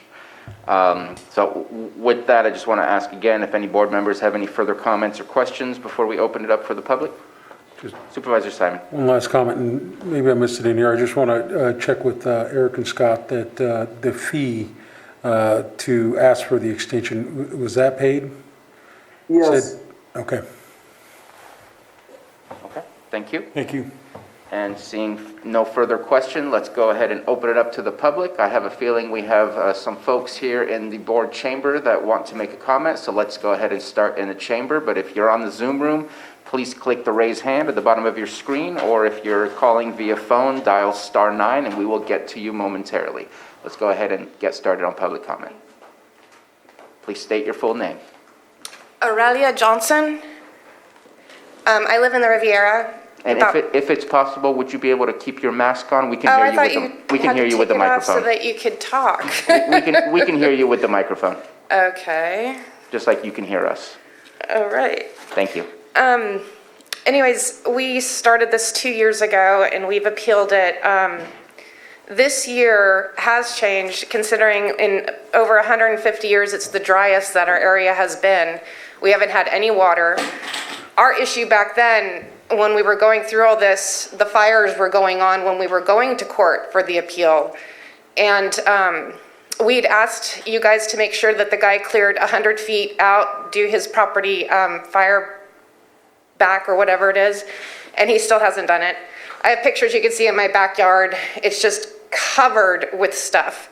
He doesn't do it. And then another thing is they haven't done one thing to get this started, and we haven't even seen a use permit. We applied for one. We don't even know what's going on with the permit. And the guy was supposed to have widened the road so that people can get in and out of. That's part of that. That has not been done. And I guess it was the county's part on their behalf of that. And we're concerned about fires. Even if there was a fire, when we had evacuated because of the Cobb fire up in the Rivieras, they had to come around and they spoke on speakerphones, the police officers, to get us out. This was at 3 o'clock in the morning. A lot of people don't have their phones on. A lot of people may not even have their phone, may be dead. They wouldn't get notification. Everybody's worried about safety issues and our phones working. Well, we only have one road out of there where I live, down Fairway. And if there is a fire right where that cell tower is or something, or the mice get in it or rats get in or whatever, we're screwed. Because if it's in the middle of the night, we're not going to hear any cell phones. And if the cell tower goes down and burns anyways, you can't call dispatch or anything. But they have put up, what is it, Dawn? The siren at the fire station, and that's probably going to be the best thing for us up there, because if it's in the middle of the night and we're like, all of a sudden there's a fire in the Riviera, we don't have much time to get out of there. We only have one road, that's Fairway, going straight down to Soda Bay Road on that side. So we're still very concerned about it. Not to mention, there's so many residents surrounding the cell tower, and they could have put it somewhere else. The only reason it's going up is because the guy that owns the property wants to make money off of it, so he can have an income coming in every month. He's not caring about our safety, not one bit. And he has shown that by not clearing out the property, by not making an effort to clear around where they're going to put the cell tower. You know, if they say they can go up to 80 feet with the cell tower. And if it falls over, not to mention, we are on fault lines. There's 4 fault lines that go by there. And I'm not saying we're going to have an earthquake, but lately, who knows, you know? So they're going to have that up there. There's safety reasons with that. I don't think they've done any environmental checks for the animals back there, as far as we're talking the bats, hawks, nesting areas, and stuff. We don't even know what they're applying for on the use permit. We tried to get one, and we never got one from the planning department. Dawn, you're still waiting, right? Yeah. For a copy of the use permit, so we can check to see if anything's been done. Well, nothing's been done in 2 years, and now we're back here, and we still don't want it. I mean, we paid $1,300 for an appeal to get you guys to take a look at the safety issues in the area. I mean, you guys care about COVID and wearing masks and stuff, but what about a fire? They're going to be bringing trucks back and forth in there, and they're going to have gallons and gallons of fuel in case the cell tower goes down. The cell tower could be the cause of the fire. Then we would have no cell service anyways. I get good service up there. I have iPhone. Horizon works where I live, right next to the cell tower. And it's been 3 minutes. If you want to get to your final point, please. Oh, my final point is, I have pictures, if you don't believe me, about him not clearing out the areas, you know, within 100 feet of the homes. I had my cousin take some pictures of the backyard. So, but I'm just telling you, he's not complying with anything, and it doesn't make us feel any better or any safer with them building a cell tower. That's all I got to say. Thank you. Any other comments from the chamber? Please go ahead and wait till we clean the microphone for you, and then it's your turn.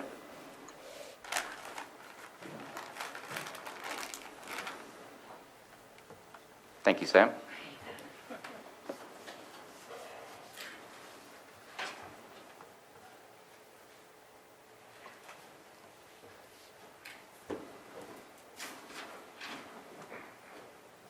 Go for it. It's ready.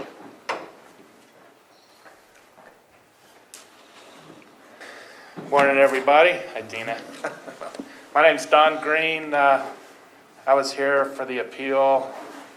I was wondering at the appeal that because there wasn't a whole lot of input, we were able to go back and get in line in case we don't finish our 3 minutes allotment. Is that still an option to do today? And I'm going to go through everybody that wants to make a public comment, and at that point, if more hands are raised, then we will look at that and see if we can provide some extra minutes. Okay. If we can, if it's a second turn, I'd like to just make it as a succinct final comment rather than another full 3 minutes, but let's go ahead and play it by ear.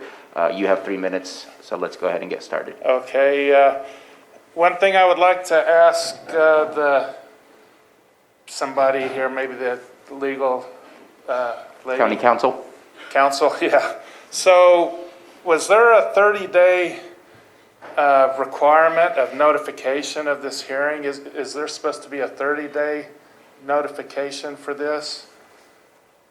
Does anybody know? I believe that there was a notification, at least I read through something about a notification in my paperwork.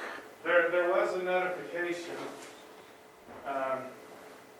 and the postmark If you can only speak when you're in the microphone, or else the other Sorry. people in the Zoom room cannot hear you. Okay, so, yeah, there was a notification, and ours is postmarked on the 26th, which is less than 30 days for the hearing today. And trying to get everything put together in that time made it rather difficult. So one, I would ask if there is a 30-day requirement, that wasn't followed.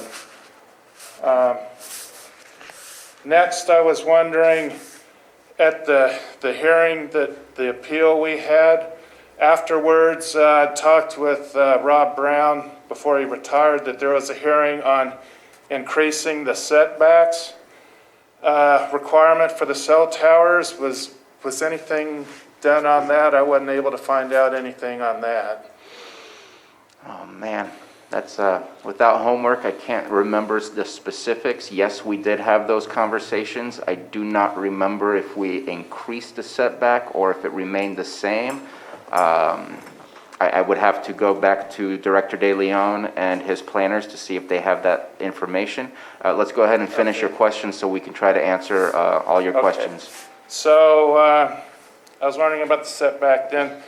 The upcoming permit extension hearing states as the reasons for the delay were the COVID shutdown and the Mendo Complex fire of 2018.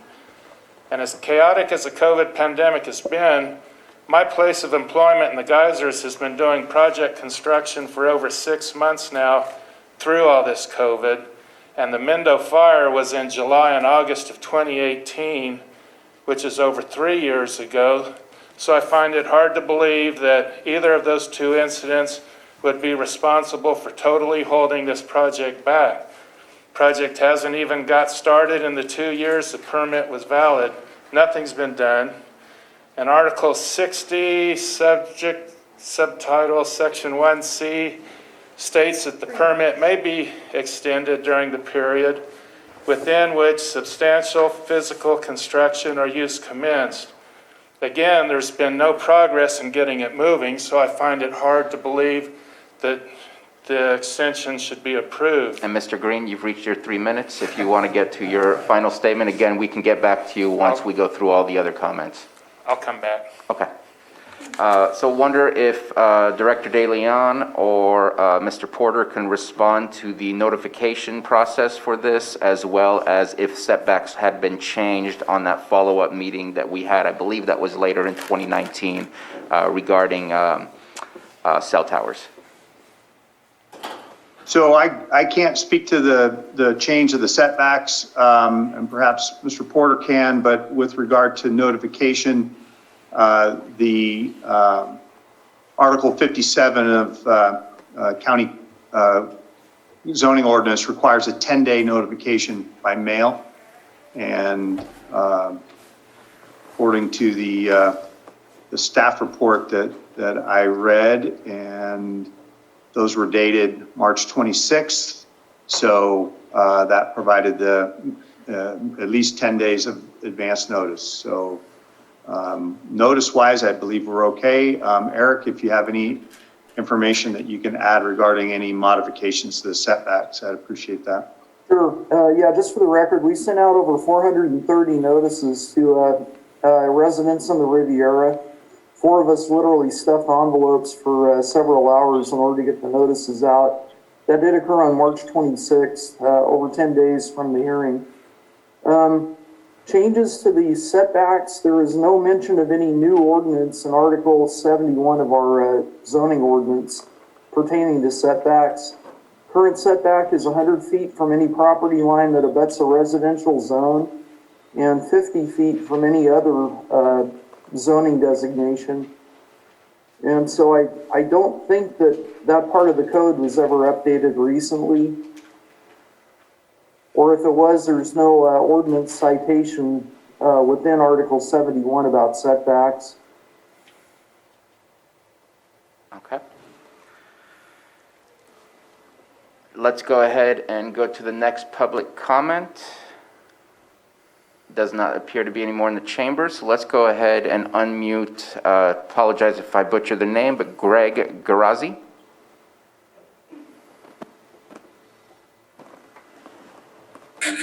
Good morning. My name is Greg Garazi. Is my audio coming through? We can hear you just fine. Okay, thank you. I'm representing Horizon Tower, and I handled the original permit application to the Planning Commission and through the Board of Supervisors appeal. I appreciate the assistance of the County Planning Department. Mr. Porter's been very helpful, and I would like to just state that the facility has been delayed due to COVID. Resources have been scarce, and also it wasn't the Mendo 2018 fire that I referred to in my application. It was the glass fire, the Kincaid fire, the CZU lightning fires that came out in August of last year. And all of those fires seriously impacted all of the carriers as they had to refocus their deployment on temporary facilities and repairing damaged facilities from those fires. So development of new sites has not really progressed at the pace that we anticipated due to the damage from the recent fires of 2020, as well as resource scarcity and deployment of resources due to COVID. So that's the request for our one-year extension. And I'd ask that the one-year extension be granted from the date of the current expiration, which is April 23rd. So we would get an extension to, as I requested in my application, to April 23rd of 2022. Now, regarding fire and clearance, the facility will be in accord with all conditions and requirements for setbacks and clearance for fire safety. The property owner does work with CAL FIRE and has them come out and inspect it and clears to their requirements. Regarding backup power, there are 3 ways to provide backup power. 1 is battery backup. 2 is a permanent diesel fuel generator. Diesel is less flammable than propane, so we would deploy a diesel generator. And the 3rd is a temporary generator, which can be rolled in and plugged in within hours of a downtime while the batteries hold the site online. So there are 3 options for backup power that would be in place for utilization at that location. To deploy a solar array to support the facility is not quite technologically feasible, as we would need to cover a large space of ground with solar panels, which would require more clearance of the area, more environmental impact, and the solar panel facility really only works to charge batteries, so you're still in the battery backup mode. So using solar panels is not really an option here, especially since we have the other 3 options of temporary generator, full-time generator, permanent generator, and battery backup. Regarding tower safety, the facility will be designed by an engineer, stamped and confirmed to earthquake codes, and there will not be any issues with the tower falling over. These towers do not fall over in earthquakes. They don't fall over on their own. It will be designed and engineered to accommodate the current codes.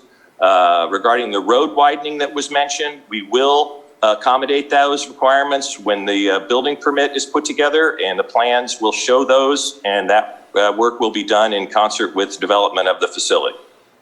Is there any other questions? Greg, thank you for joining us on that and filling in those questions. I really appreciate it. So if you have a battery backup for 3 days, how is the battery replenished, or is it just on standby? How does that work? They can deploy additional batteries to extend that time, but typically what takes place is the batteries have a certain amount of time that they can handle the facility. It's anywhere from up to 8 hours to 24 hours. Depending on the number of batteries that are in place, and they would deploy a temporary generator during that power outage that can be wheeled up and plugged in automatically and then refueled as needed. There's a great chance that part of the The initial application or installation would include a permanent diesel generator, which would, of course, be within codes and fire and hazardous materials code requirements. So yes, we will have the ability to support the facility during a power outage. Thank you. Okay, thank you very much for your public comment. I do not see any further hands up, and so let's go ahead and go back to the board chamber. And sir, if you would like to continue, let's see if we can be succinct.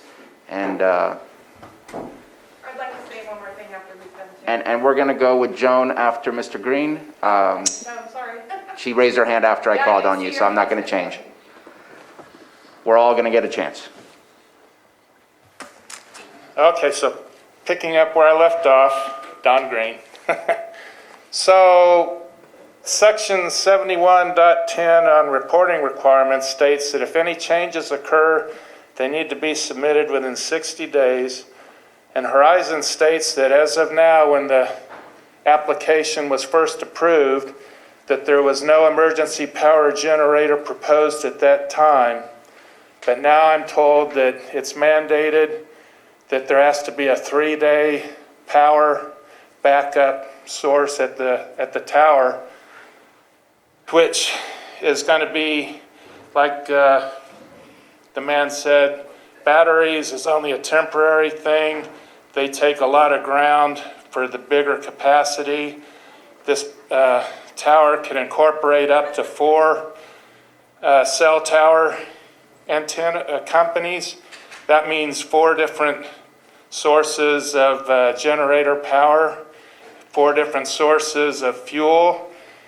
The clearing is only a 50 by 50 foot space that was, like I said, originally proposed with no generator there in the middle of a field totally overgrown with manzanita and chaparral brush.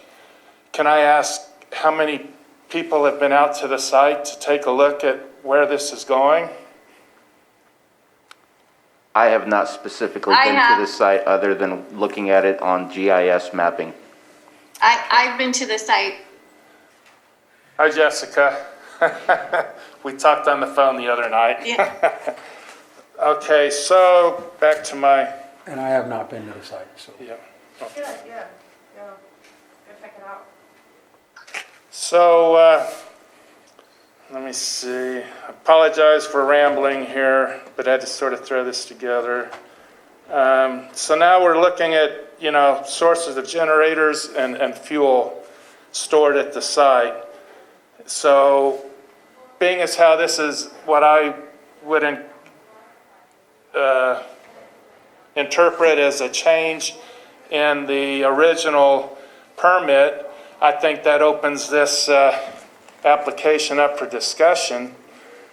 So one thing that I'd like to see addressed is that the 50 by 50 clearing and enclosure would be enlarged due to that, because this area that the tower is going in has been located inside an extremely high fire danger risk area, according to CAL FIRE. And sir, while you might believe in an interpretation that opens it up, in our agenda, we're solely talking about extension or not extension. And so getting into the minutia detail of the use permit, we are, even if we wanted to, we cannot legally ask or request for a change today. It is only based on extension or not an extension. Okay. So, based on the fact that it's changing and no work has really been done, I would just like to see that the request is denied. And going forward, I got a feeling that it's not going to be. So when all this stuff is supposed to be inspected, maintained under the authority, there was something brought up about it will be public comment or complaint as to what's going on. Well, this site is behind a locked gate that we can't get in to see, and we can't see anything because of the overgrown brush. So we're not going to be able to actively inspect and see what's going on with that.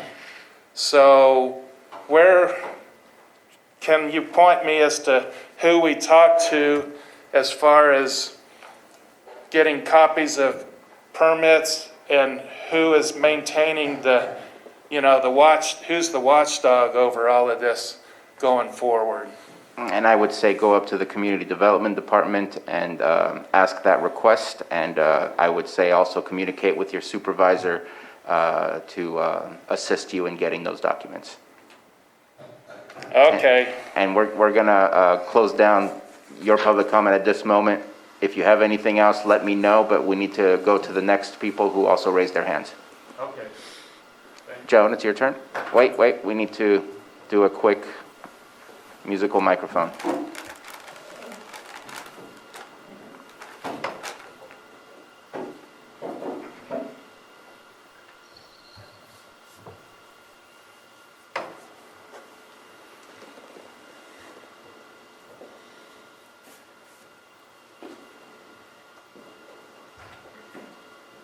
Joan Moss, I would like to know why the word Verizon was omitted from this agenda item, and if the word Verizon was used on the notice given.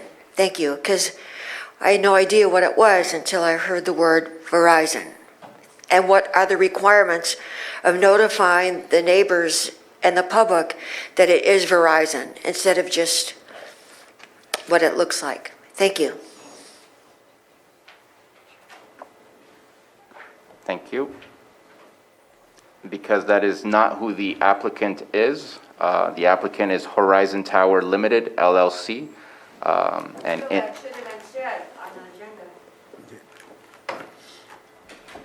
it, we're talking about an extension of an application, and the applicant is what is necessary to discuss. Any other hands? Yes, I believe I saw another one. Thank you, Sam.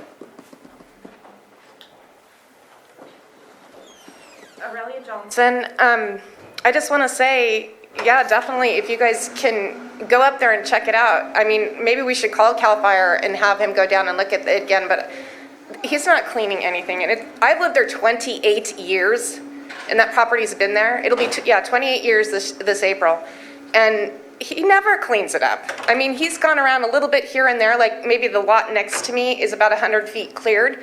Mine isn't. The next one over is not. And there's brush everywhere. And I mean, like right now, especially since we've had such a drought, we're gonna have a bad, bad fire season. And I am scared to death to have anything done back there, any fuel in that area. I mean, we're surrounded. There's children and families living all over there. And with us not having other outlets to escape, I mean, what's gonna happen when the cell tower burns down? The only thing we're gonna have is the fire department, which they used in the old days and have a siren. I mean, they could move it somewhere else. This guy just wants it on his property. I don't think this is as necessary as what everybody is thinking it is. I'm more concerned about our houses burning down in that area because, I mean, it's been a while. We haven't had a fire up there, but this year could be that one. So that's all I gotta say. Thank you. And I see that we have a hand up again for Greg Garazzi. Let's go ahead and unmute him, please.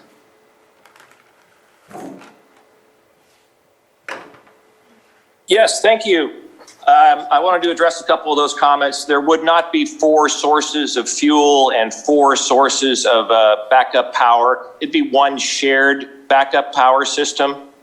And then as far as Horizon versus Verizon, yes, the applicant is Horizon. They would develop the site, and potential tenants are Verizon and AT&T and T-Mobile and US Cellular. And those applicants would come later to get their permits once they propose to install equipment at the facility. And regarding the fuel in the fires, of course, fire is of great concern to us as well. And we want to make sure that facility is as safe as possible and it will meet or exceed any codes that the county has in place. Thank you. Thank you very much. Sir, if we can keep it to less than a minute, would you like to finish up since I seem to have cut you short last time, or are you done? Okay, thank you very much. I just want to make sure you were able to express what you needed to express. Let's go ahead and bring this back to the board. Any comments or questions? Supervisor Crandall. Yes, I actually went last time when this came. I didn't get the chance to go this time. I didn't answer earlier because I wanted him to go ahead and have his time. And I know last time I struggled with it as I felt that there were other spots that possibly could have been used. However, the demand and the need for for a cell tower in that area is very important. So I just wanted to highlight my enactment, how I worked with it last time. So, and answer your question. So, yeah. Supervisor Pyska? I appreciate that, Supervisor Crandall. I was wondering about that. So I am very sensitive to the fire risk in the community and all of the concerns that we're hearing today. And this is something that I take extremely seriously. I have been out to the site. It hasn't been developed for this project yet, but we can monitor this on an annual basis if the community would like to reach out to me, and I can organize an inspection with the leasee if that will help alleviate some of your concerns. Please feel free to reach out to me if you ever have any concerns.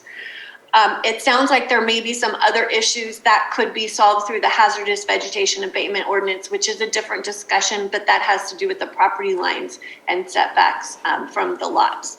So I think there's two separate issues with vegetation here with the comments.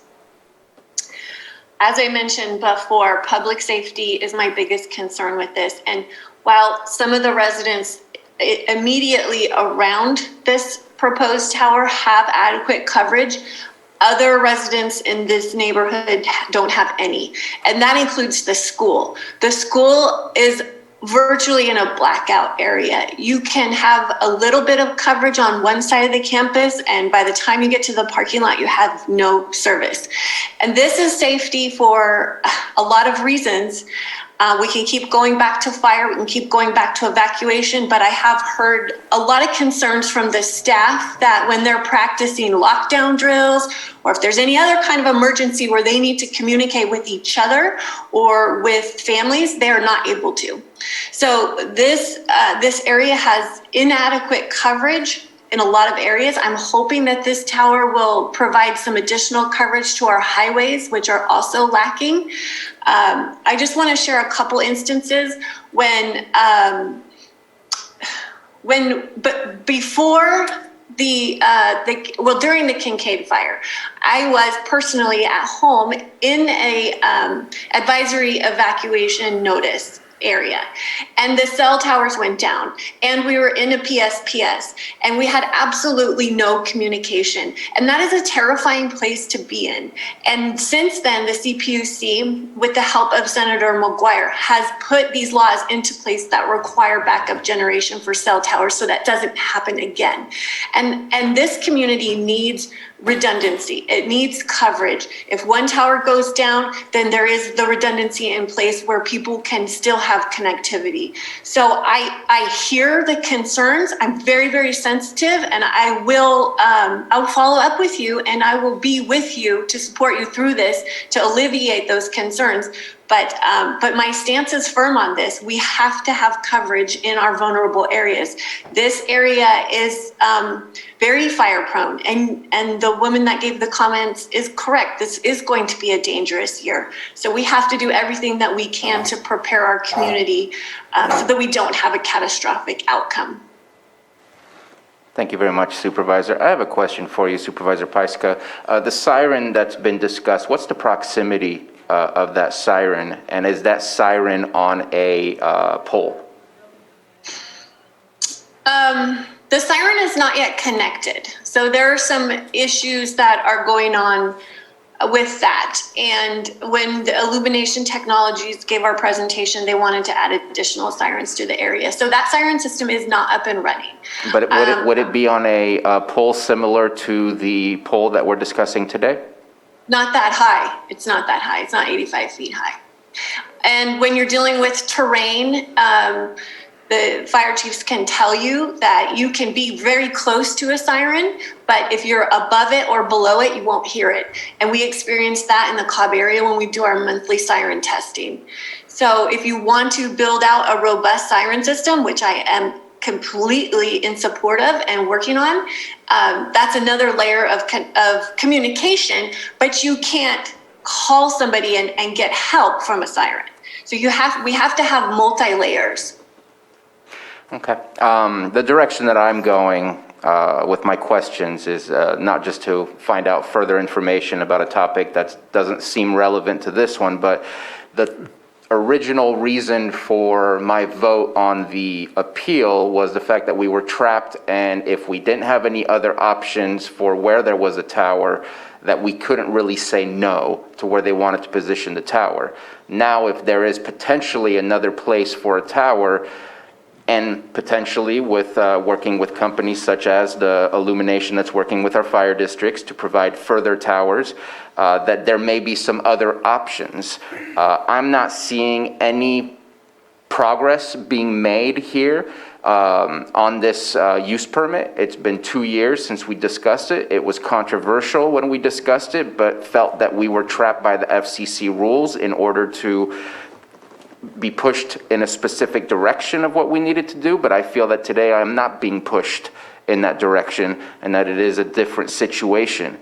Yes, we do need coverage, but at the same time, while it may not be a majority of the people that live there, we're definitely hearing some loud voices back then and today that are concerned. I agree that when I look at the map system, it is a very, it's a wildland interface,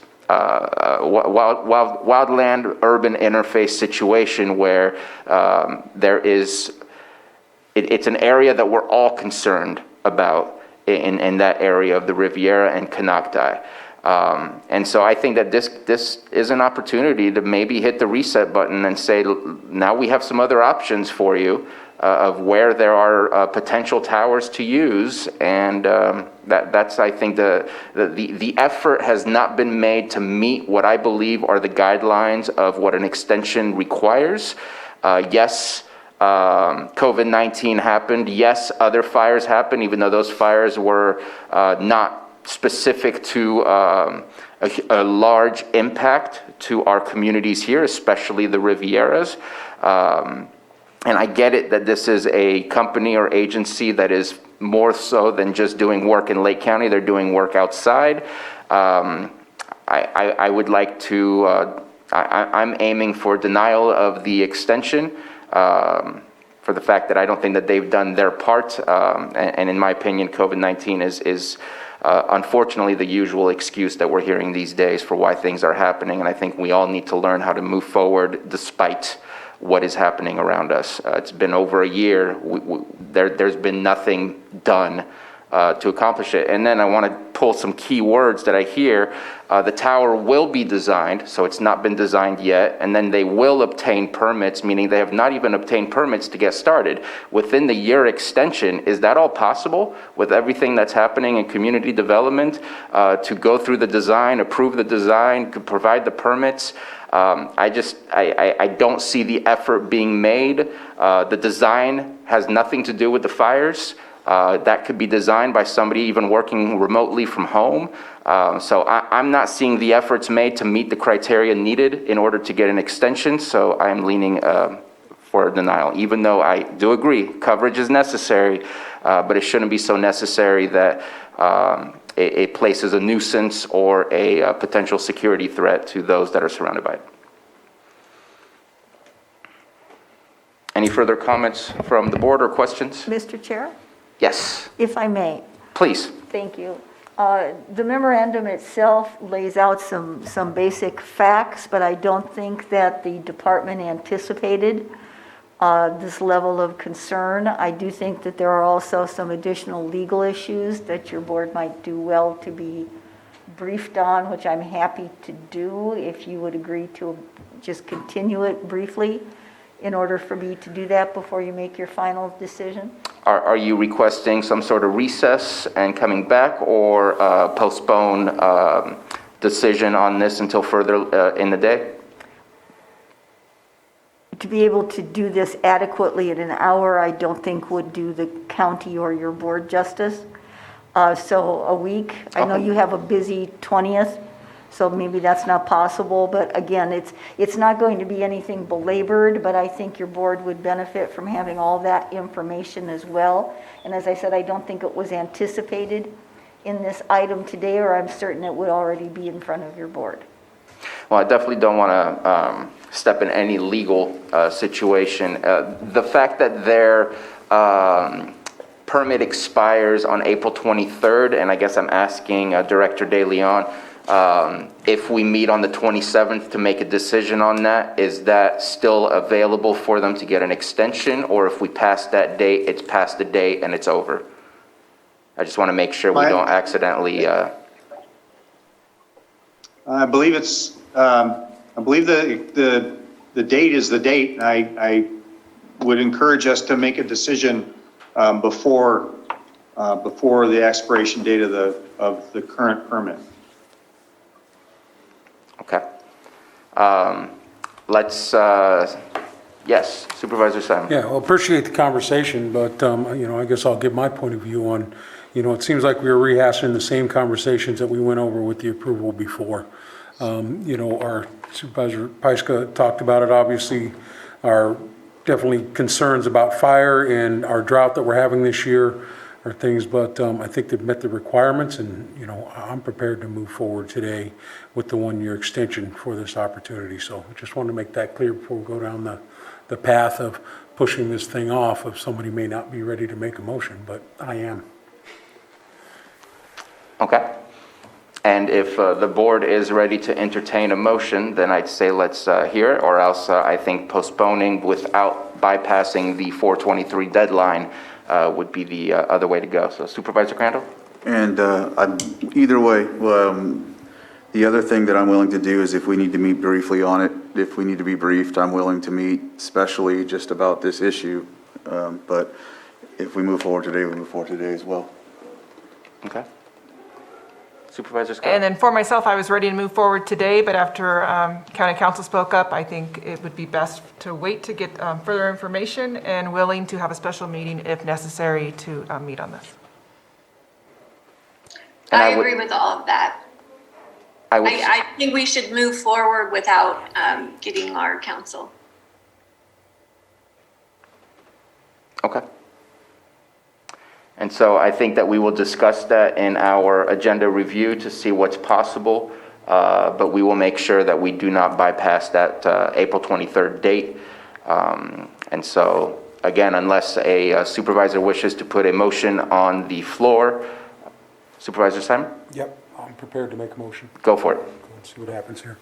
I move that the Board of Supervisors make an intended decision to approve file number UPX 210-1 to grant a one-year extension for a major use permit 18-01 as applied for by Verizon Tower Limited for property located at 9475 Mojave Trail, Kelseyville, APN 0090-004-21.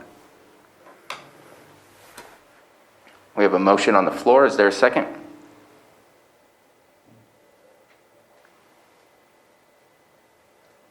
And it would appear that there's no support for that motion, so we will work on getting that back to us as quickly as possible, again, to make sure that we don't pass that deadline and are able to provide a decision.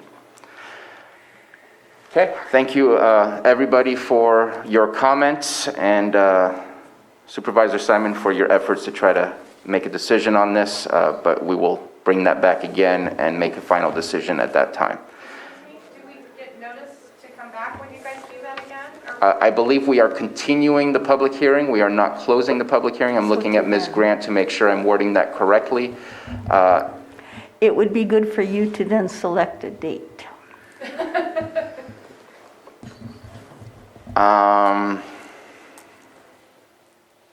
Goodness gracious, let me... How about we will continue this item at a later time, and I think we need to confer real quick, looking at the future agenda, and make sure that it has a availability in that in order to make a public statement that we will continue that to the April 20th. And so we will continue this. Let's just go ahead and take it's 11:10, perfect time for a quick recess. Let's go ahead and take 10 minutes. We'll start again at 11:20, and then we'll continue and provide final input on when we will be continuing this item. We're gonna reconvene the meeting. It is 11:20. Just want to check in real quick with Johanna, Jake, and Sam. Are we good to go? Good to go. And I'm good to go as well. Perfect. Thank you all so much. And so we will reconvene. We have discussed the timeline for when we will continue this public hearing. I believe it's an official public hearing. I don't have the agenda right in front of me.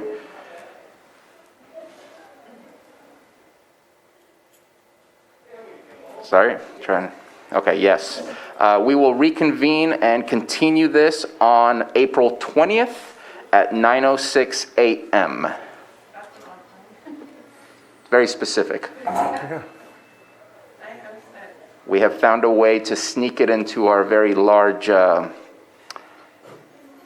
that day. Very, very big day for us. But we want to make sure we get to it before that final date, and so that's what we will do.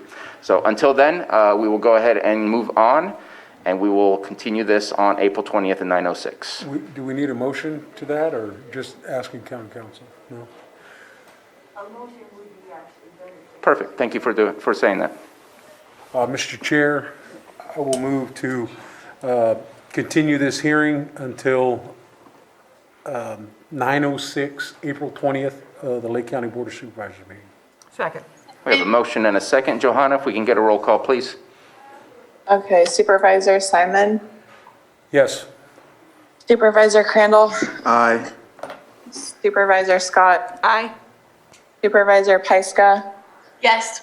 and Supervisor Sabatier. Aye. Thank you. Thank you very much.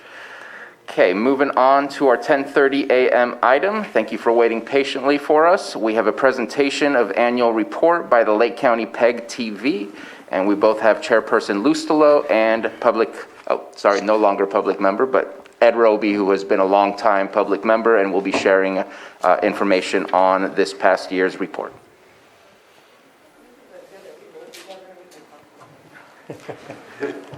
We've been vaccinated, we're good. Good morning, thank you supervisors. I am Denise Lustelo, Chair of the Lake County PEG TV station, and Mr. Roby is in process of retiring from decades of his service to the PEG channel. So we're gonna allow him a wonderful last time to present to you. Sure, it's the last time. Thank you. Gee, okay. As required by the agreement between the City of Clear Lake, City of Lakeport, and the County of Lake for the operation of the local public education and government television channel, that's PEG, that's where PEG comes from, which was adopted on November 17th, 2015, and gets renewed every 2 years. I'm going to present the annual report on the status of the channel. And before going any further, I just want to say that at the PEG Board of Directors meeting last night, the board voted unanimously to support the renewal of the PEG agreement for another 2 years. Lake County PEG TV has a solid board of directors who are actively working to build our infrastructure and connectivity to the community. The PEG board members are our chair, Denise Lustelo, who's been active in the community for many years, former mayor of the City of Clear Lake and so forth. City Council member David Chaffee from the City of Clear Lake. City Council member Michael Froyo of City of Lakeport.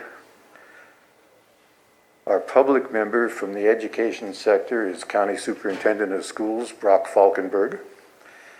And the County of Lake member is your board chair, Supervisor Bruno Sabatier. In February, we approved our annual budget for the 21-22 fiscal year, which is actually comprised of two budgets, an operating budget and a capital budget. The operating budget projects revenues of $32,500 and expenses of $33,200. And we have a fund balance carryover of $38,177.12. And I just feel I want to let you know that the PEG board has for years been pretty frugal about our money because for many, many years we didn't have any. So it's nice that we have a little money to work with. Now the capital budget, which is a whole different animal, and we want to thank the Board of Supervisors as well as the other entities for going along with this. We get 1% of Mediacom's subscriber revenue that goes into this capital budget. It can only be spent on capital costs, not operational costs. But it has made a major difference in what we can do. We project revenues there of $65,750, expenses of $41,543, and we have a fund balance carryover of slightly over $200,000. Now, in the last year, when I did this report to you last year, talked about a lot of different projects that we were hoping to get accomplished. And I know it sounds like the standard excuse, but the COVID-19 really has affected our ability to do all the things we wanted to do. But we have managed to accomplish some major things. And we're on track to do a bunch more. Probably the biggest thing we've done is to fund the purchase and installation of cameras and other broadcast equipment for the city of Lakeport so that they'll be able to broadcast their council meetings. Now, we started a program 3 years ago where we funded doing an upgrade at the City of Clear Lake Council chambers with cameras and broadcast equipment. Then we funded the county's upgrade of your equipment here. And this year we did the City of Lakeport. So we finally got through the three entities that we needed to kind of bring up to modern standards and make it possible for them all to broadcast their council meetings, planning commission meetings, and whatever else. You know, a lot of times I know you broadcast candidates forums and things like that from these chambers. And it's nice to have good audio and video. Let's see.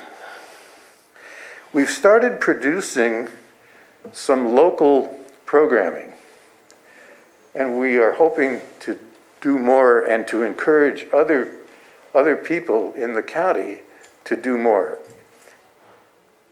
We have started to produce a series of programs that we are calling Lake Life, which is featuring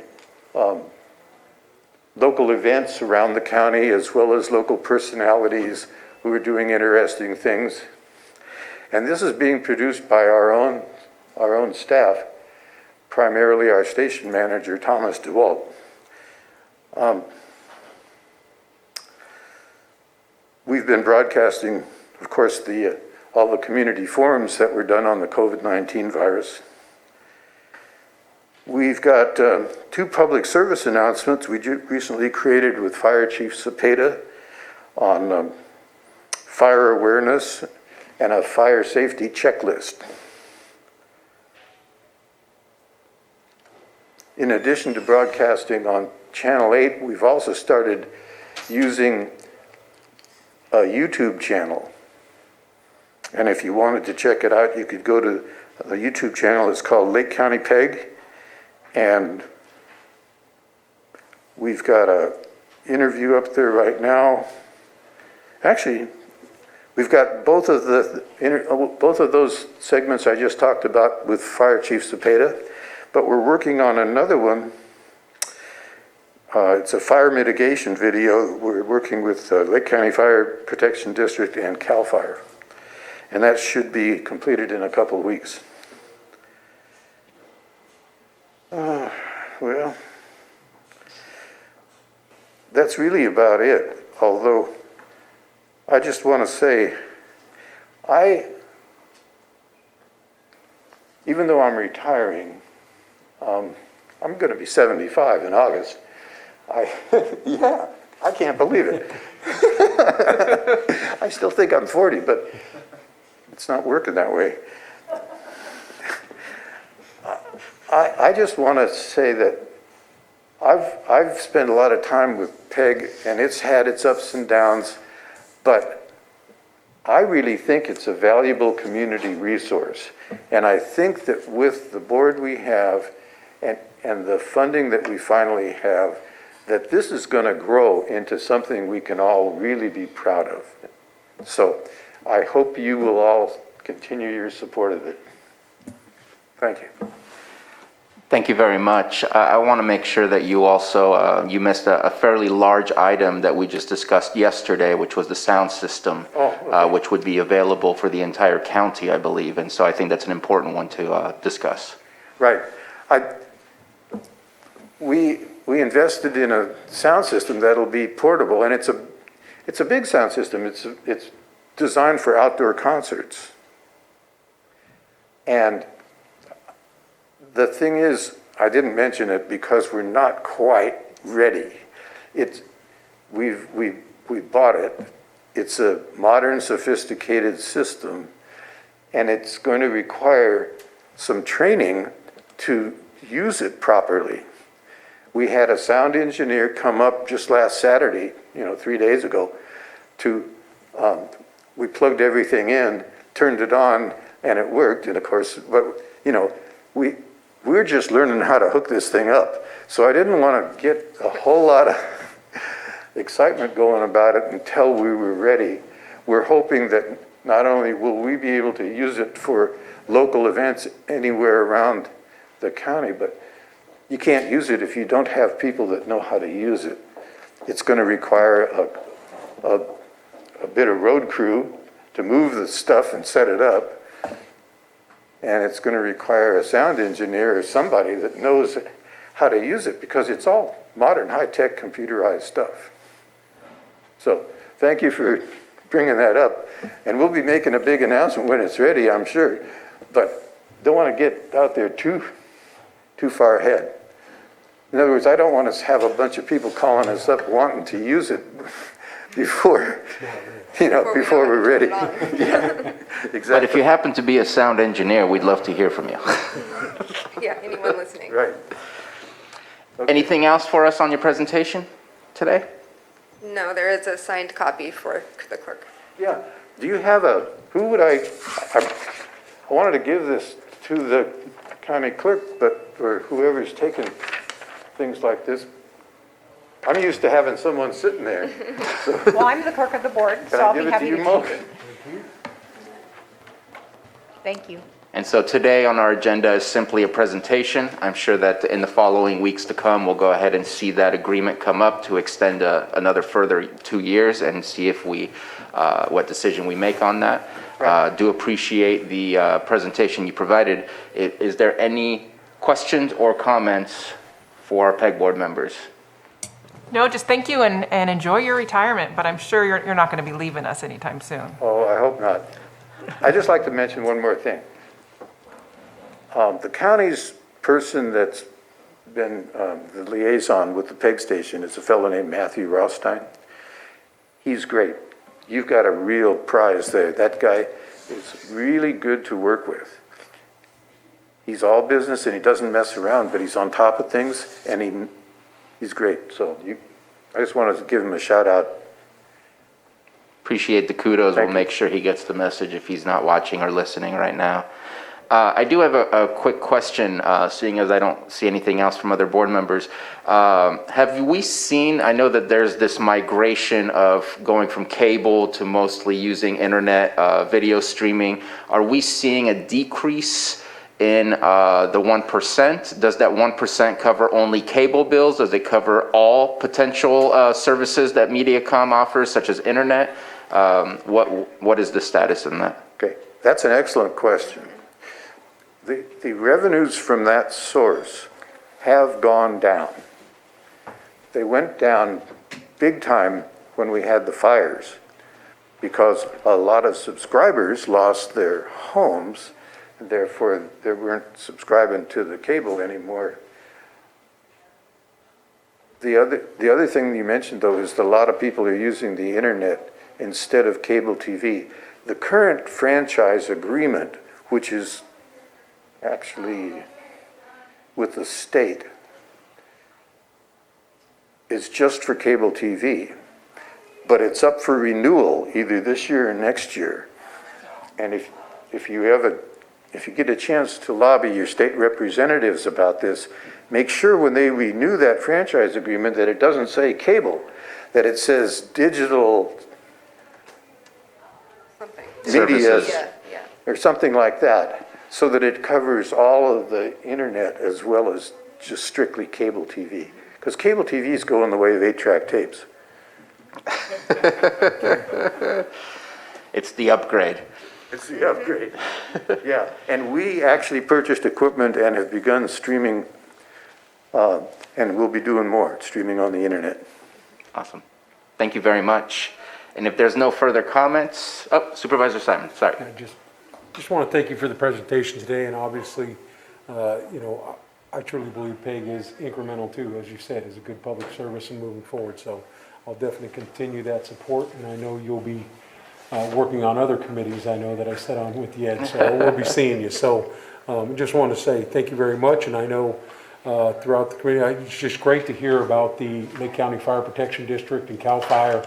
Those are great things, the messaging for community file, preparedness on your own behalf and also just throughout the community. So I want to thank you for doing that, and it's incremental. I appreciate it.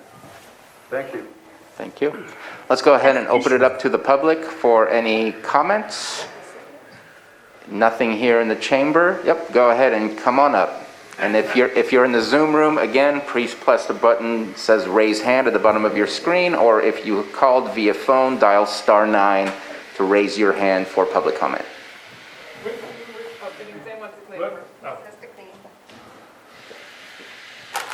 And it's a good time because they're making a mocha on the other side, so there's a little sound feedback coming too. We're a teetotal.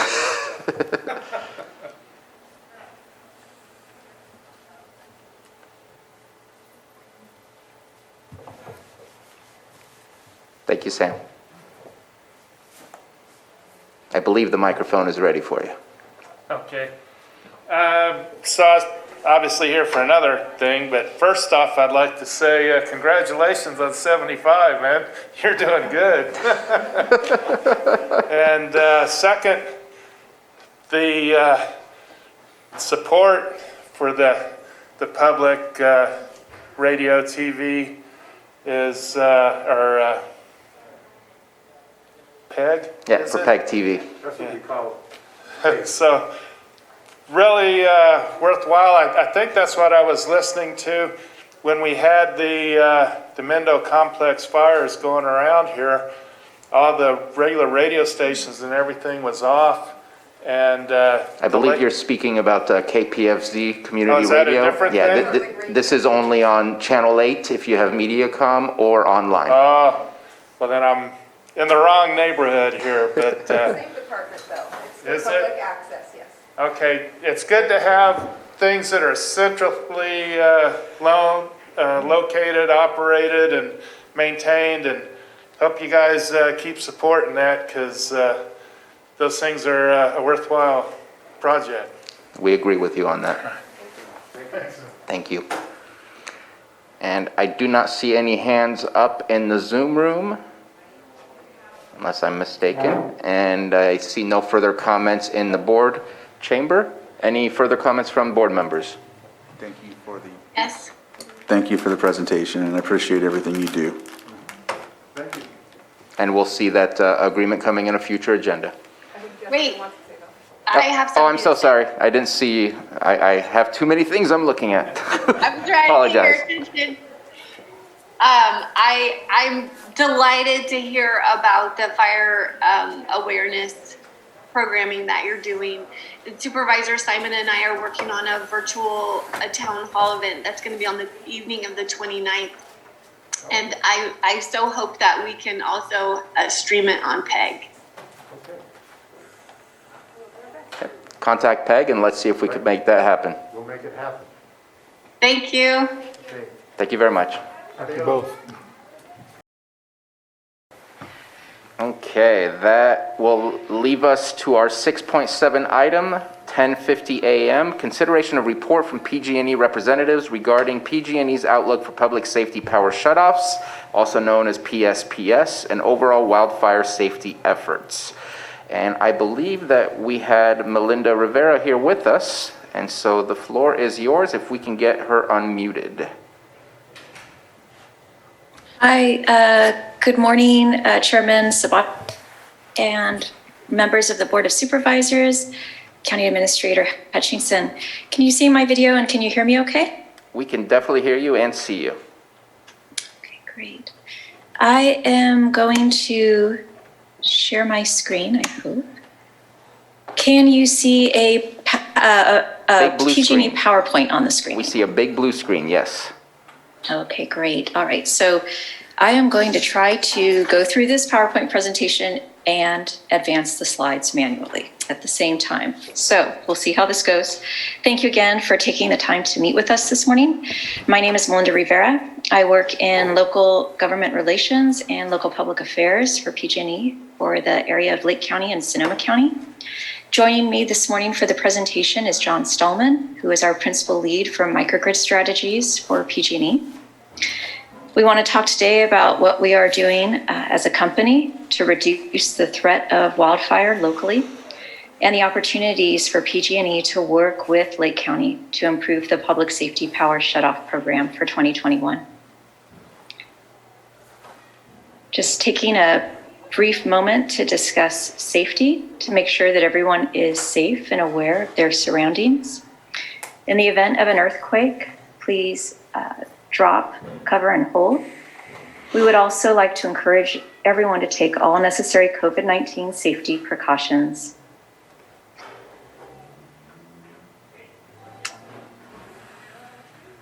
So these next few slides we will go through, and then obviously there's lots of, hopefully there is plenty of time for questions for any of these slides that we go through with you this morning. So this is an overview in Lake County. It includes information about PG&E's electric infrastructure and information regarding the work that PG&E has conducted in 2020. Following the 2020 public safety power shutoff events, PG&E incorporated feedback from customers and from officials at the local, state, and tribal levels in order to prioritize and implement continued efforts regarding public safety power shutoffs. We will continue to do this in 2021. You can see illustrated on this slide, there is a high fire threat map developed by the California Public Utilities Commission in coordination with CAL FIRE. This was also based on input from electric utilities, telecom providers, and local public safety agencies. This map shows areas that are at high risk for wildfires. The areas in red include Tier 3 areas, which are the highest risk. And then the gold areas are Tier 2, which is elevated risk. This map can be accessed at cpuc.ca.gov/fire threat maps. Our community wildfire safety program is focused on reducing wildfire risks using technology, stronger power lines, and other tools to make the electric system safer for our communities. On this slide, there is an overview of the efforts in Lake County. This includes system hardening, which involves the installation of equipment designed and built to be more resistant to severe weather. Part of this work includes replacing bare power lines with larger covered lines to reduce the risk of outages caused by vegetation or birds or animals, and to eliminate the risk of bare power lines coming into contact with one another. It also includes sectionalizing devices to limit the number of customers who are impacted during a public safety power shutoff event. We are continuing to install these sectionalizing devices, and we are also working to automate some of the existing devices. These sectionalizing devices separate the electric grid into smaller parts, and this allows us to de-energize targeted areas during severe weather. We are addressing vegetation that poses a higher potential for wildfire risk in high fire threat areas through our enhanced vegetation management program. We are opening community resource centers, installing substations and distribution microgrids, and John Stallman will cover this in a few minutes. We are improving our weather forecasting capabilities and monitoring and our response to wildfires through the installation of weather stations and high definition cameras. Now, I can't actually, I've got something else covering this column on my screen, but there are 3 rows where there is an NA, which is a little confusing. Just to note that for community resource centers, for the weather stations, for the high definition cameras, PG&E is continuing to gather feedback from County Office of Emergency Services on any areas that could be potential locations for the deployment of any of these assets, either the community resource centers, the weather stations, or the cameras. So we're still in ongoing communication with Office of Emergency Services to determine if there are any areas where there's not already existing coverage provided by any of these equipment or assets. And then as identified, and we can move forward with property owners to see if it's possible to place any of these resources. On this slide, you can see where in the county PG&E anticipates conducting enhanced vegetation management work. This work is to address vegetation that poses a higher potential for wildfire risk in high fire threat areas. This work exceeds state standards for minimum clearances around power lines. It involves conducting additional inspections and evaluates the condition of trees that may need to be addressed if the trees are tall enough to strike the lines or equipment. For this next part of the presentation, I will turn it over to my colleague, John Stallman. Good afternoon, everyone. Melinda, can you hear me okay? Yes. Okay, very good. Thank you. So first I want to jump into talking about temporary generation that would come to the substations within the Lake County area. And then we'll talk about the distribution microgrids that are set up for several different communities around the Lake County area. So first, if you recall, in 2020, we set up about 60 substations throughout the service area to mitigate PSPS. And through that, we set it up to enable those 60 substations to receive temporary generation. And then we staged generation at several different substations, including several within Lake County.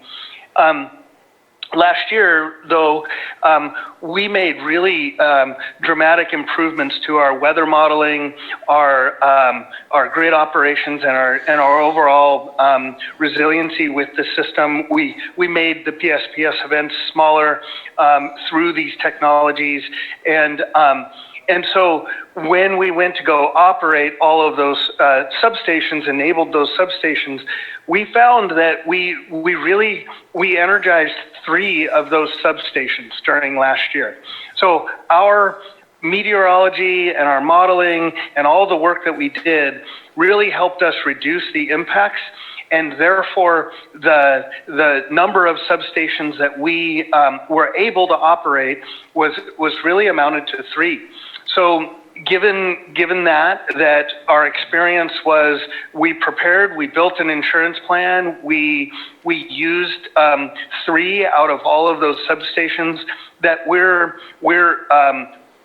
modifying our substation temporary generation program for 2021.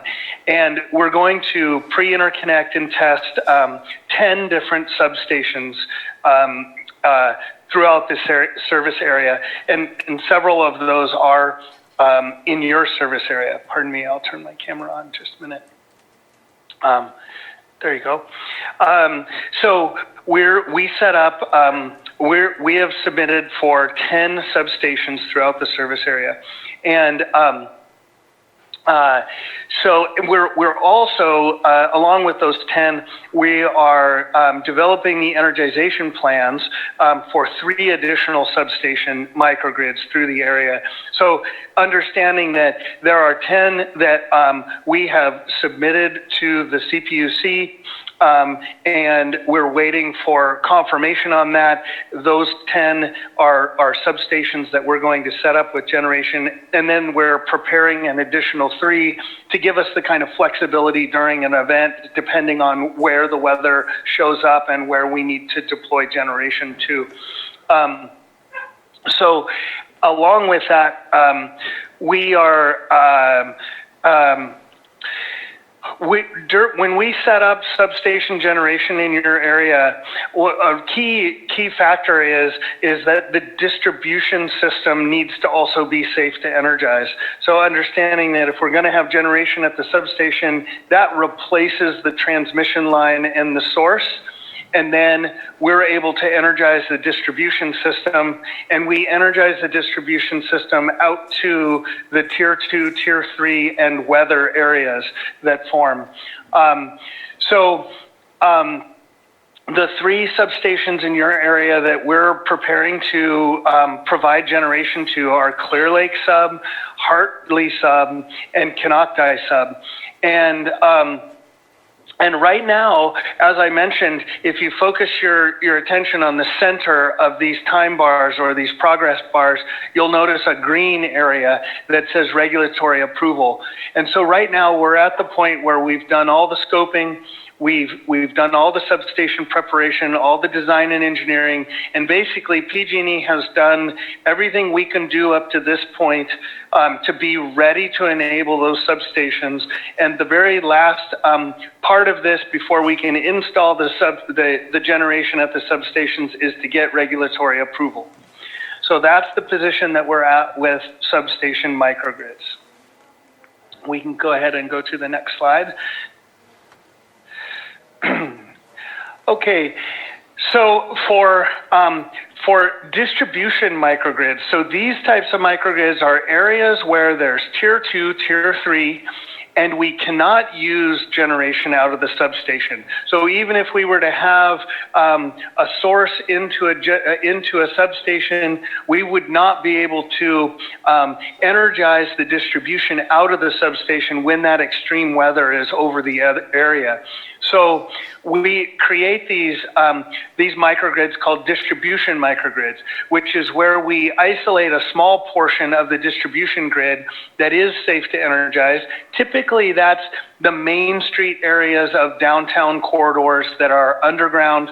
Sometimes they have some overhead in non-tiered areas, but mostly it's underground in like a downtown main street, which captures a lot of the critical infrastructure, the police station, fire station, maybe a water pump. We aim for cell towers, things of that nature to try to capture in that microgrid. But we also try to capture and provide energy to grocery stores, fueling stations, shelters, partner organizations like churches, things like that, to give a sense of community normalcy while the broader grid is de-energized.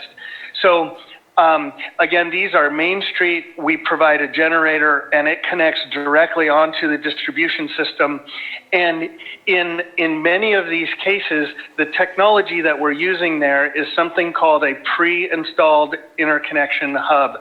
And that's a permanent infrastructure that is connected to the distribution grid, that's permanently mounted in a location that allows us to bring in generation, connect it to the pre-installed interconnection hub, and isolate the area that's safe to energize during an event, and energize that area using the generator.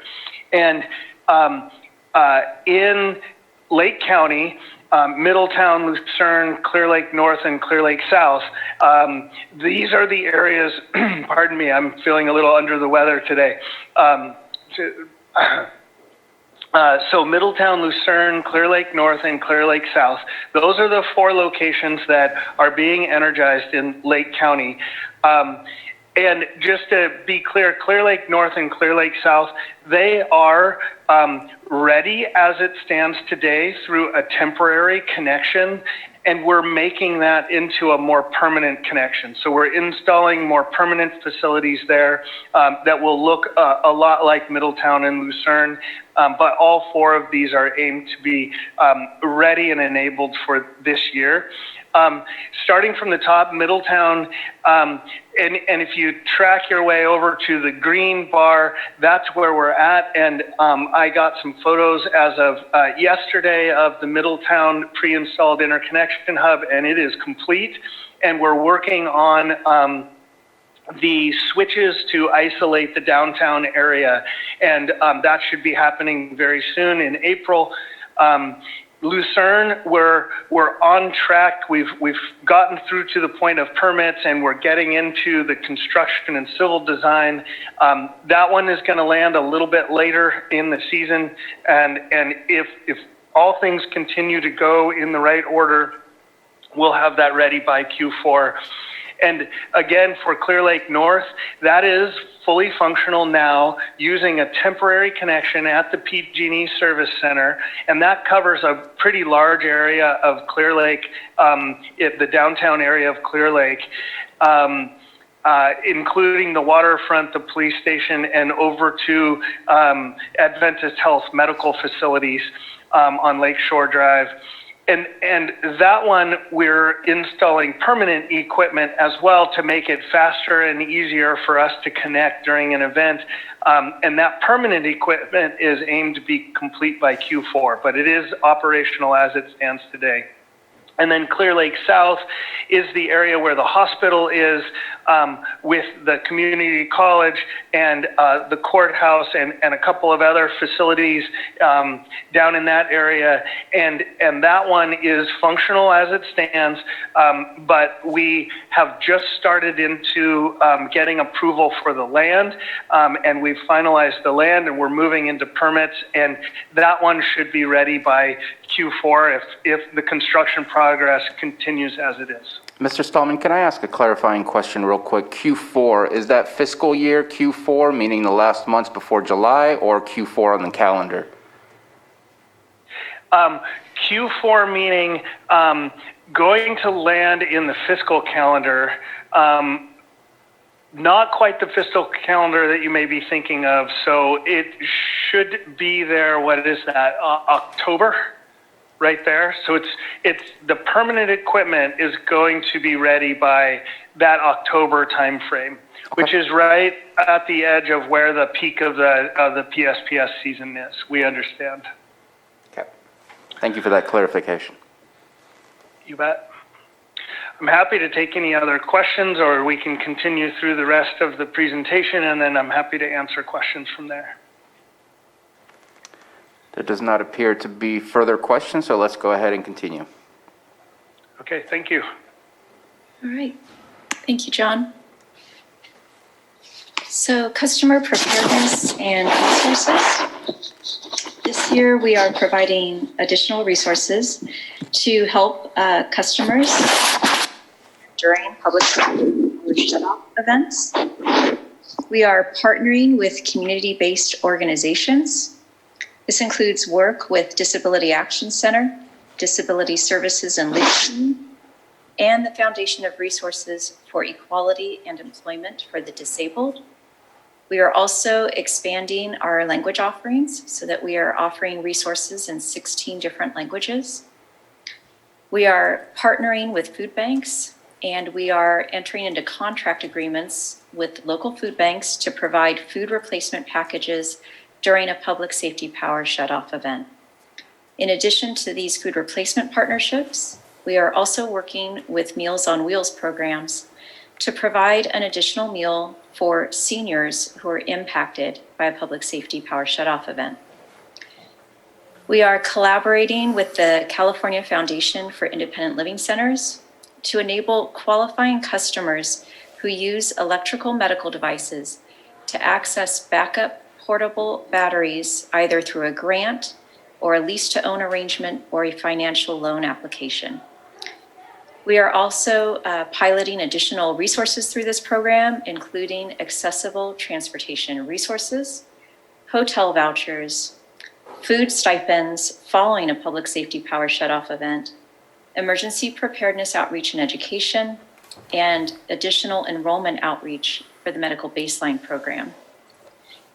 We are providing batteries to low-income medical baseline customers who have critical medical needs. And we are also offering no-cost equipment for income-qualified customers and other tools for enhanced safety if the power is shut off during a PSPS event. Lastly, we have introduced a generator rebate program. This provides customers who depend on a well water pump and who live in a high fire threat area with a rebate for purchasing a qualified portable power generator.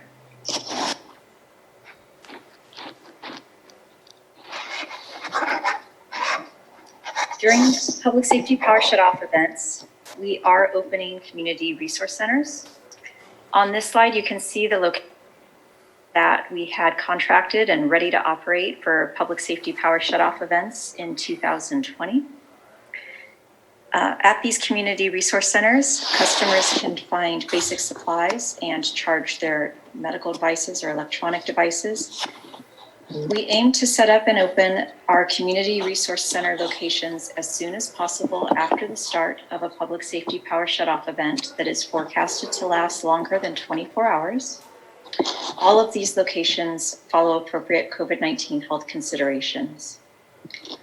We provide grab-and-go supplies for customers at all sites.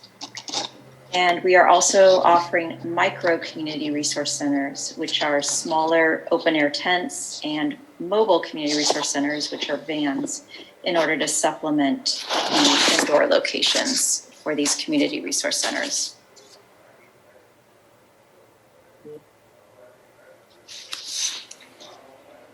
Last year, we partnered with a number of food banks to provide food replacement packages during a public safety power shutoff event. Customers can find a combination of perishable and non-perishable foods at these participating food banks. Participating food banks will provide food replacement packages for up to 3 days following restoration of power from the PSPS event, and this occurs on a first-come, first-served basis. Some food banks offer food replacement packages to low-income customers only, while other food banks do not have income restrictions. So please check with your local food bank to determine if there are income requirements for these meal replacements during PSPS events. In addition to these food replacement partnerships, we are also working with Meals on Wheels to provide an additional meal for seniors who are impacted by a PSPS event.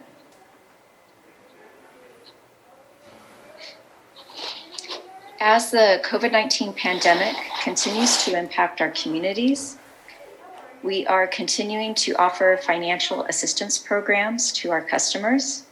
These are emergency protections for customers who are impacted by the pandemic. This includes suspending any service disconnections for non-payment on the account, a pause on post-enrollment verification and re-enrollment requirements for our CARE and FARA programs.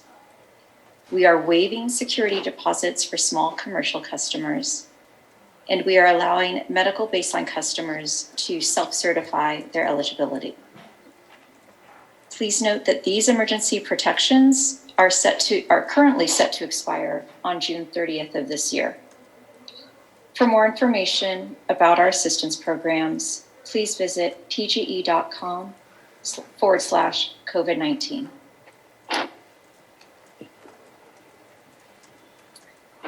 For more information about our community wildfire safety program, please visit pge.com/wildfire safety.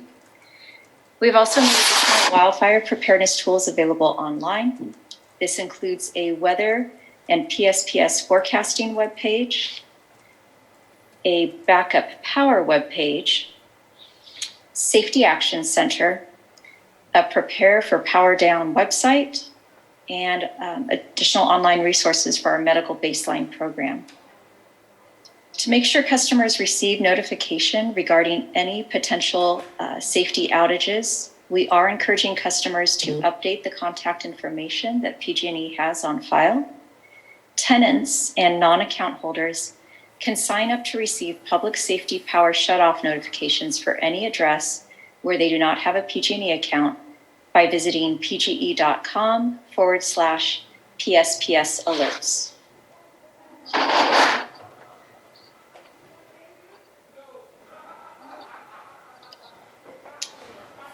So thank you so much for your time and for allowing us to meet with you this morning and to have a dialogue and respond to your questions that you might have.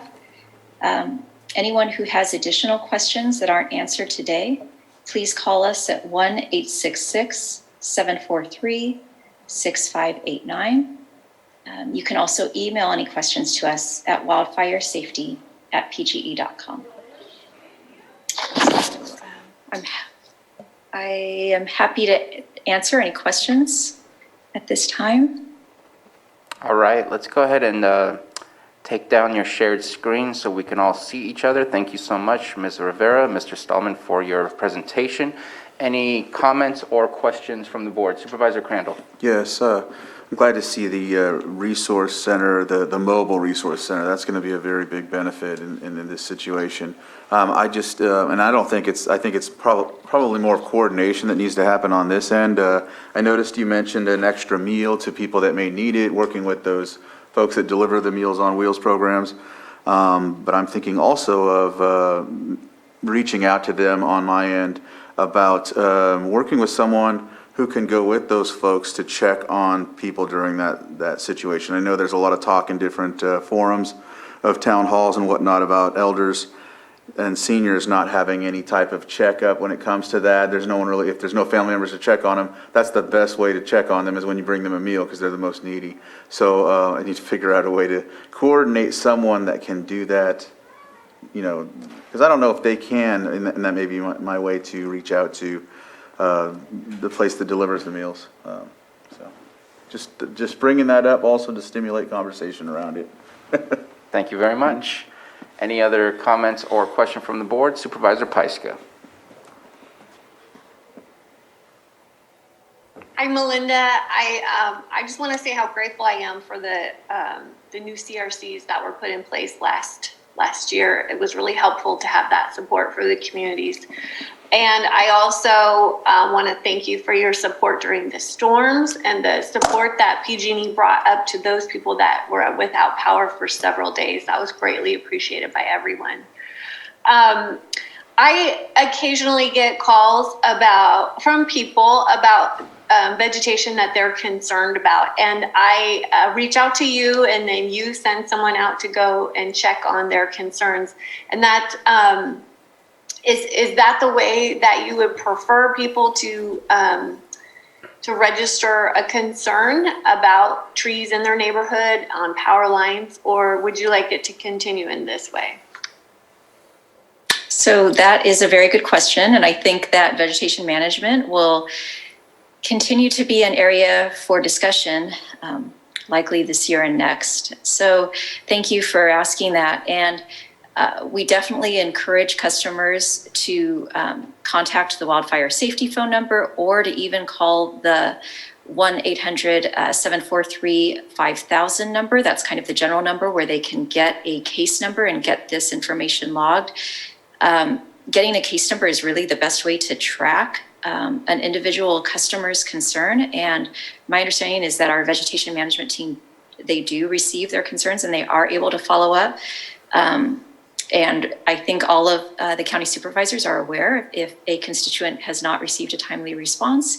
I hope that all of the supervisors understand the next steps for what to do if they feel like a constituent has not received a timely response. I hope that answers your question. It does. And I just wanted to make that information available to the public. So when they're looking at concerns in their communities, they know who to contact and what to do. I had a question. It was one of the beginning slides where you had the targets for 2020 and 2021. And I was looking at the mile lines of hardening, and there was significant hardening that happened last year of the system, but it looked like the target for this year was 1.1 miles. And I know it looked like last year was 14 miles or something along those lines. So I'm just wondering if that's correct. Is the consensus that we don't have any more line miles to harden after that 1.1 mile, or is that just the goal for this year? Supervisor Pyska, that is an excellent question. And I don't know if I'm able to phone a friend. It doesn't look like I have another colleague on the line who might be able to answer that. So if you'll allow me, I would like to follow up and get that information to you later this week, if that's possible. Oh, there's Donovan.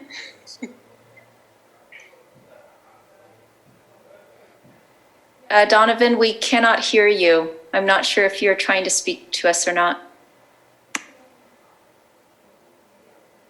Still muted, Donovan.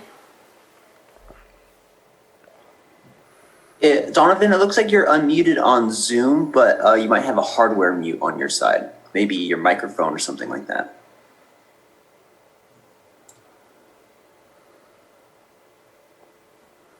Maybe we can get that taken care of, maybe rebooting and reloading the Zoom room and seeing if that works out. Well, basically my question is just about ongoing maintenance and ongoing upgrades. And I want to make sure that our infrastructure is in a continual pattern of upgrading to the best technology. And I wanted to make sure that 1.1 mile was not the rest that we had to do, that we're going to keep that focus on upgrading throughout the network. I think it's a great question. So I will follow up with you, Supervisor, with the county administrator so that she can relay the information to the entire board later this week. And apologies for Donovan's technical difficulties. I was just trying to call him as well. So we will get back to you soon. Thank you. Jake, if it's possible to maybe share the phone number to Donovan so that he might be able to call in, might be an easier way than through the virtual computer. And then let's see if we can get him back on. But let's go ahead and continue with any other questions from board members or comments. Supervisor Simon. I just appreciate the updates today, Melinda and John, and also, who's that, Donovan trying to get on, I think. So I appreciate the information. You know, I know we have moved forward from last year. It's nice to hear that the, obviously the Middletown and the Lucerne project are, moving along. But yeah, along with Jessica, just continuing on that hardening of our systems and looking at opportunities, even undergrounding, if there ever is an opportunity, always put that out there. That could be as we rebuild things that may have been damaged in fire or other instances. So appreciate it, and we'll continue to communicate directly with you on issues. Jessica already hit on, the cleaning up from all of the contractors that you have, making sure that our constituents know where to get those complaints in so they can get that stuff cleaned up. I appreciate you guys talking about that, but other than that, we'll be ready. As you guys know, and Jessica, talked about earlier, the Risk Reduction Authority, constant on our mind right now with the amount of precipitation we got here in Lake County and throughout the state, that it's going to be one heck of a season for everybody. So starting the preparedness now is very important, and this is a key tool to lessen the impacts on our constituents that they've felt over the past few years. So I want to thank PG&E for the update and the constant communication as we move into this fire season. Thank you, Supervisor. Jake, it appears to me that maybe we have Donovan on the new phone number that popped up. Is that correct? I'm not sure. I don't really have a way to confirm. I'm gonna send speaking permissions to that phone number, and they should have got. I'll ask to unmute. Oh, that looks like I muted. I'm sorry. I'll send another request to unmute. Donovan indicates that he is muted on that end. *6. If you press *6, I believe you can unmute. There we go. Can anybody hear me? We can hear you. Oh, you can hear me. Okay, I must have did something right. I apologize. I was on Zoom and I unmuted the two options that it gave me, but I guess I still couldn't get through. So I called in.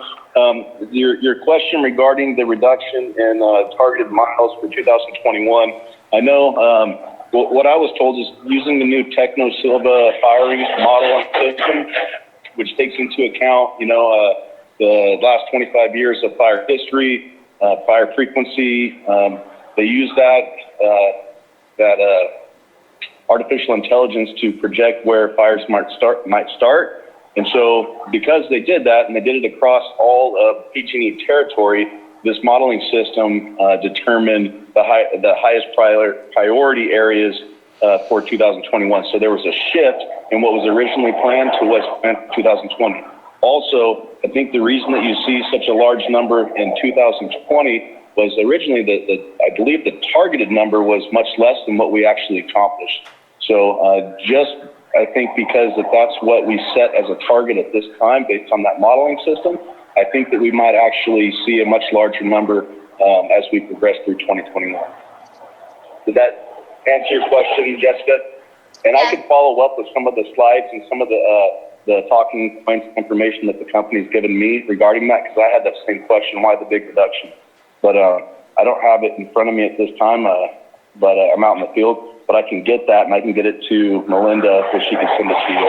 It might not be much more, but it might be a little bit of explanation as to why you see that reduction. Yeah, thank you for that, Donovan. So I have a couple questions for Ms. Rivera. In the beginning, you talked about underground wiring being one of the things that you're looking into. I don't know if it was under the hardening of infrastructure or if it was under a separate category. And I'm just curious as to where is that conversation? I have not heard, though maybe I just haven't been privileged to be a part of the conversations, I have not heard of PG&E suggesting areas that we should underground or discussing with us undergrounding wires. Has that occurred? Do we have any areas that are highlighted as best way to move forward instead of hardening the wires to go underground? Because I see it every year on there. It's in that category, but I have not necessarily heard of any movement or engineering or anything of that kind to get us to underground some wires. Hi, Board Chair Sabatier. So I apologize. I'm looking through. I don't remember us referencing undergrounding today during the presentation, although certainly it might have. If you show the thing of what we expect to get done in 2021, that same grid that Supervisor Pyska was mentioning, somewhere in there in the details, it talks about undergrounding wires. All right, well, I am not aware beyond what the current project to attempt to underground in order to move forward with the Clear Lake South microgrid. I'll defer to John Stallman if he's aware of any other planned undergrounding related to safety or to public safety power shutoffs. It was not part of today's presentation. However, there is a Rule 20A program for undergrounding in communities. I can certainly try to get you any other information I have on undergrounding, either related to public safety power shutoff events or related to Rule 20A. So I'm happy to follow up and get you that information and send it to the county administrator. Right, and we've discussed this topic before, you and I, and you've definitely submitted me the information on the Rule 20A. I was just curious if PG&E was being proactive in looking at their infrastructure and figuring out what's the best use of that infrastructure. Is it hardening the wires? Is it undergrounding the wires? And if some of those changes are going to be forthcoming, or if that's truly just up to us. It's just that I see it on the presentation, and so curious if PG&E is being proactive with that. Yeah, thank you, Supervisor. I will definitely follow up and I'll get back to you on this one. Thank you for asking the question. Okay. Also, same style of question as Supervisor Pyska. I was seeing that there's so little amount of tree removal overall, and well, trees and bushes continue to grow annually. Is it based on a complaint basis that will get us more accomplished for tree removal in order to make sure that those wires are safe? As you mentioned in your presentation, you're very focused on what looked to me like the St. Helena, the route to up over St. Helena, south of Middletown. But everywhere else, there's still vegetation growing, moving towards the wires. I know you've done a lot of work over the last 2 years, but again, those things continue to grow. Is the best way to just accomplish the complaint form? Or is there, again, is it the same situation as we were told for the comment Supervisor Pyska made, that this is being done on a needed basis based on your overall region, and that you're putting more efforts in other regions? What can we do to enhance that amount of tree removal mileage? So that's a great question, Chairman Sabatier, and I appreciate it. So vegetation management, we definitely do not want to be in a reactive position or trying to play catch up all the time on vegetation management and mitigation strategies when it comes to making sure that we're doing all we can to reduce impacts to lines from vegetation. So our crews, we're very fortunate. We have a really strong vegetation management lead who lives there in Lake County and oversees our vegetation management crews who work in Lake County. They do have a plan. They regularly go out with arborists and inspectors to look at line miles, and they schedule them accordingly, according to prioritization. So while that map that was displayed in that one slide, sorry, now I've forgotten which slide it was, but I think it was slide 5.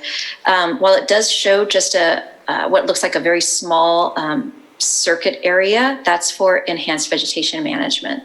So meanwhile, in the other parts of the county, you should still be seeing routine vegetation management happening. You should still be seeing crews on a regular basis. There is definitely a lot of work that the crews are trying to accomplish as much as possible before the next fire season starts. So that work is happening right now. And yes, of course, if you feel, Supervisor, or if anyone on the board or county staff feel that there is an escalated issue, if you feel that there is a certain circuit area where there are concerns about safety due to vegetation, please let us know. We definitely would like to hear about that, and we try to be very responsive to any concerns, but especially around vegetation management. So thank you for asking that. I appreciate you splicing it up between the routine and the enhanced, so that would help better understand why the mileage for the enhanced was much smaller than I had anticipated to see. So I appreciate that. Later on, you remarked about the fact that there's a generator rebate. through PG&E. Is that for a generator? Is that for a battery backup, for a solar system? Is that for anything that generates electricity for your house to be able to continue to be able to have electricity for wells or for medicine or for anything like that? Or is it a specific type of product, which when I think of generator, I think of your typical diesel fuel, gas, or even propane generator, but I'm thinking right now a lot of people are moving towards battery backups and wondering if that is possible for rebates.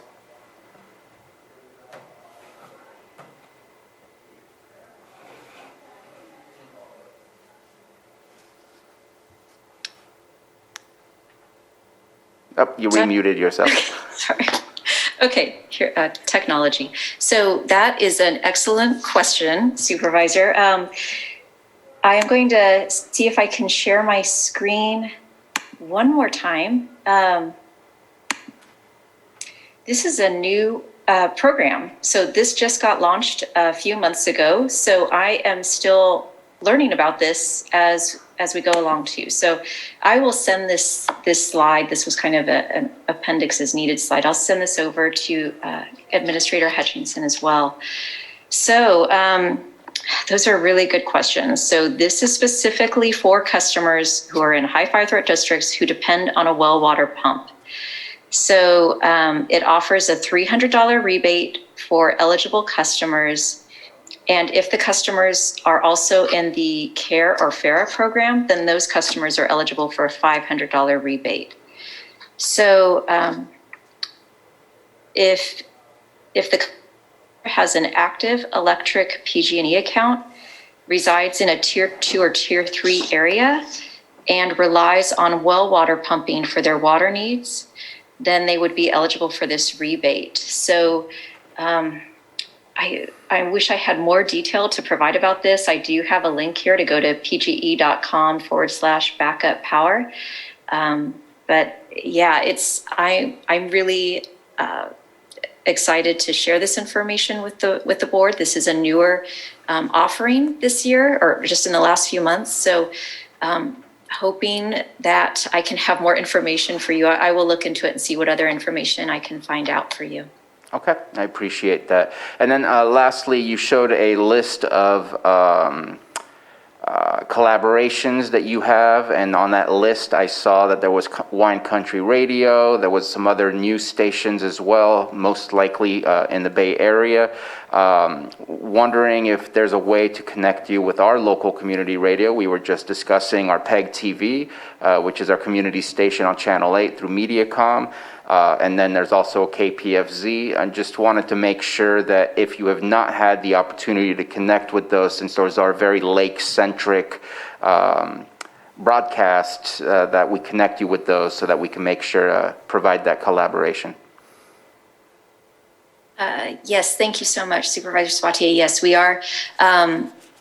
We do have a relationship with KPFC. We are very thankful for them, and thank you about the reference for PEG TV. I will follow up with our marketing and communications team to make sure that we do have a relationship there. Thank you for suggesting that. Okay. And overall, I do have to say, I mean, I don't know if the weather was worse last year or the same last year, but it seemed that your PSPSs were shorter and less frequent and more localized. And I appreciate that, because that has been the message that we've been hearing from PG&E over the past 2 or 3 years, that was the plan. And so that seems to be what's happening, and I hope that we can continue to see that trend in more localized, shorter, less frequent PSPS for all of us to have to experience. And so I just want to say that I am seeing the positive. I know I have a lot of questions, but there's definitely been a progress that's been made, so appreciate that. If there's no further comments from board members, let's go ahead and open it up to the public. Anyone have any questions about this agenda item or comments? I see Sheriff Martin popped up. I'm guessing he has something to say. I do. Thank you, Mr. Chair. I'm going to start out with, I can't pass up the opportunity to acknowledge the market improvement that PG&E has shown from the first year that we had these public safety power shutoffs. While it's always an inconvenience for everybody that's affected, you guys have been responsive to our many, many requests and you continue to be responsive. And that goes all the way from the notifications, the messaging, reducing the scope of this. I just want to thank you for that. This year it looks like we're even taking a more human approach to recognize that these not only are an inconvenience, but they have a significant financial impact on members of our community, and implementing these programs like the rebate program, or reaching out to some of the food banks to help the people in our community that are in most dire need and most impacted by these types of things. So thank you. Please continue to do that. With that, I have two questions. In Mr. Stallman's presentation, he mentioned how many generation sites there were going to be, and I don't know if he's on here or not, but it sounded like we had 30 last year, and we're proposing 13 this year. If I misunderstood that, then disregard this question. But if that's accurate, does the reduction in the number of generation sites have any impact on PG&E's ability to sectionalize and keep the scope of these limited as much as possible? And then my next question, I know you can't answer this, but so I'm putting this out there more of an effort to bring awareness to people. But would it be a good idea to start messaging PG&E customers and all people that live in the high fire areas to maybe expect an increase in the amount of PSPSs this year, given the extreme drought conditions that we're once again experiencing? And that's all I have. Thank you. That question, Sheriff Martin. So regarding the I'm sorry, who's speaking here? It looks like it's coming through. John Stallman. Oh, I couldn't understand. Could we make him a little louder? Oh, my apologies. That would be me. I moved my microphone away from my mouth there. Pardon me. Yes, this is John Stallman, and if I understood the first question right, just to be very clear, we have 3 substations that are going to be made ready for generation. We're going to, if we get approval, then we're going to stage the generation at those locations. An interesting thing is that as we've gotten a much tighter capability with our modeling, we've adopted a lot of the new technologies to scope these events with, that analyze our weather situation, that run that weather in through our modeling, which identifies which circuits. We've installed a bunch more sectionalizing devices to be able to cut those areas off at the edges of the weather polygon and keep more areas energized. And so even though we're setting up 3 locations with generation, we've made dramatic improvements in other areas and done a lot of infrastructure work, which has allowed us to reduce the impact area and keep the impact area really focused to where the weather is showing up over that tier 2, tier 3. Some additional things is we've done a tremendous amount of work on the transmission system into the Lake County area, the Clear Lake area, and that operability assessment of that transmission system has in our modeling has shown a reduction in the amount of transmission impacts. So that has really that really helped last year. That we propose is going to help again this year. So I guess the general theme is here, without going into tremendous detail on every nut and bolt that was done, between the enhanced vegetation and the transmission line improvements and the sectionalizing devices on the distribution system, and also the ability to keep that identification of where the weather is showing up to a minimum, we're able to keep a lot more of the area energized during a high wind event and keep them safe. I'll just add to your second part of your question, what should we be doing about messaging for the year? I'll really leave that to work with Melinda on how that messaging evolves. The weather is very dry. We can anticipate a very dry season. And I think Donovan can speak to the implications of that for your area very, very specifically. There is information that is going to change our modeling, and our modeling is going to be modified slightly through the end of this year, and we'll need to be conscious about how the impacts to the area may change with the changes to this modeling.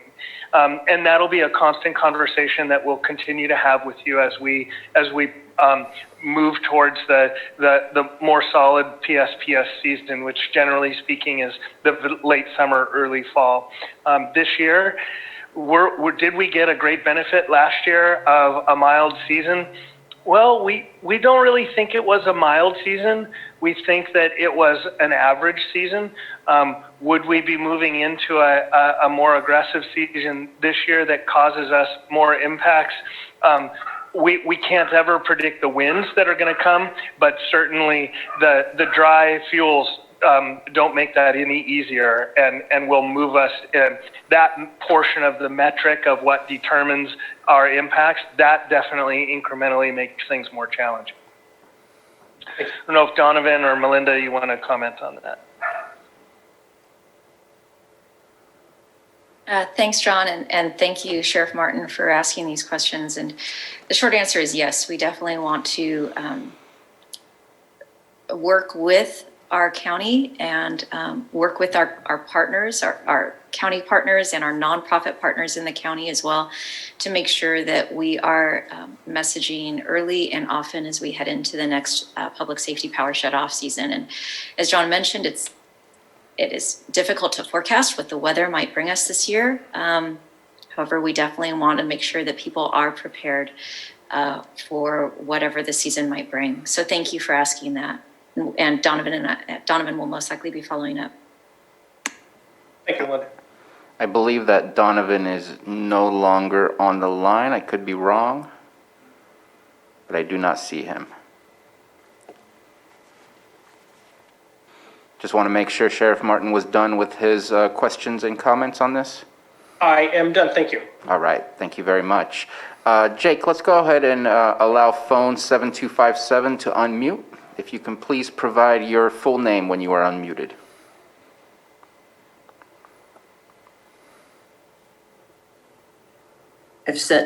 All right, looks like Hello, can you hear me? We can hear you. Oh, wonderful. And thank you so much, Sheriff, for speaking up on our behalf about more messaging, especially for this year. I live in the Clear Lake Riviera area.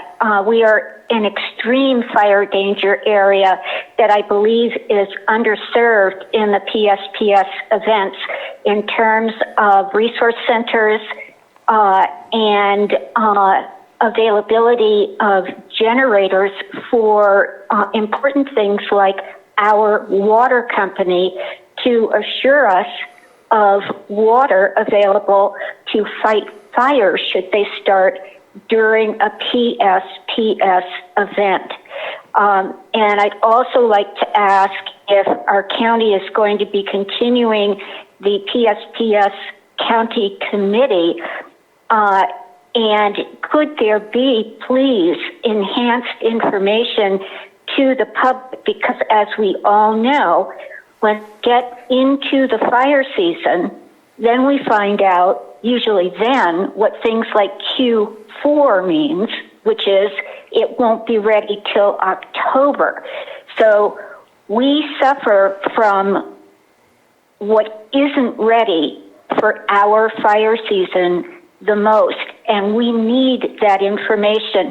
We appreciate what you do for other areas, but we really need to know what you're going to do specifically in our areas. And in previous years, you've fallen short of your deadlines, and this is the time of year we need to know now to prepare now. And if you could please provide your full name. Barton Levinson. Thank you. If there's any other public comment, please raise your hand in the Zoom room by pressing the button at the bottom of your screen that says raise hand, or if you're via phone, go ahead and dial *9. I'm also going to ask if there's anybody in the public chamber here in the boardroom, if there is a public comment. So I'm seeing none, and neither the real room or the virtual room. And so let's go ahead and bring it back to the board. Any further questions or comments? Okay. Well, thank you very much for your presentation. And just to kind of follow up on that last comment, there is, the PSPS committee has not been dissolved. It is still there. So I appreciate you bringing it up, and definitely something of interest to possibly go ahead and put that back together to discuss where we stand. I know that we did make our comments heard by the CPUC. I have continued to be involved in CPUC meetings. Just recently, I want to say 3 weeks ago, they had a PSPS CPUC meeting on some of the new rules and regulations that are going into place. There was a large presentation made by PG&E at that point in time, as well as the company down south in San Diego. And so we're definitely keeping our eye on that as well. But again, appreciate you bringing that up.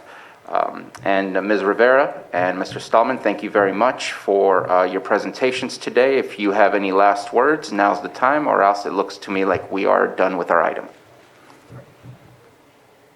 Thank you very much, members of the Board of Supervisors. Thank you, Chairman Sabatier, and thank you, County Administrator Hutchinson. And we will be following up soon with more information for you in response to your questions. Thank you again.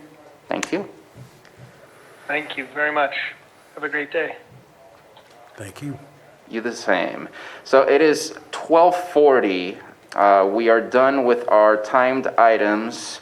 We still have a few items left in our untimed items, and the first one is probably going to be a lengthy one based on the number of emails that we've received. So I'm going to ask staff, and I hate to upset so many people, but do we want to take a lunch break before we start, or do we want to start this? Because I see this going at least 45 minutes, if not longer.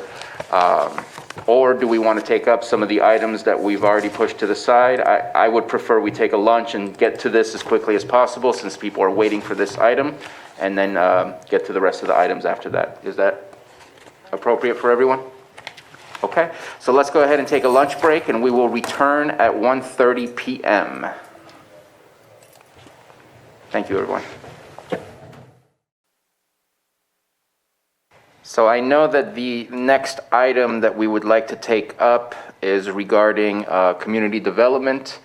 I do not see our CAO here with us since it's regarding community development.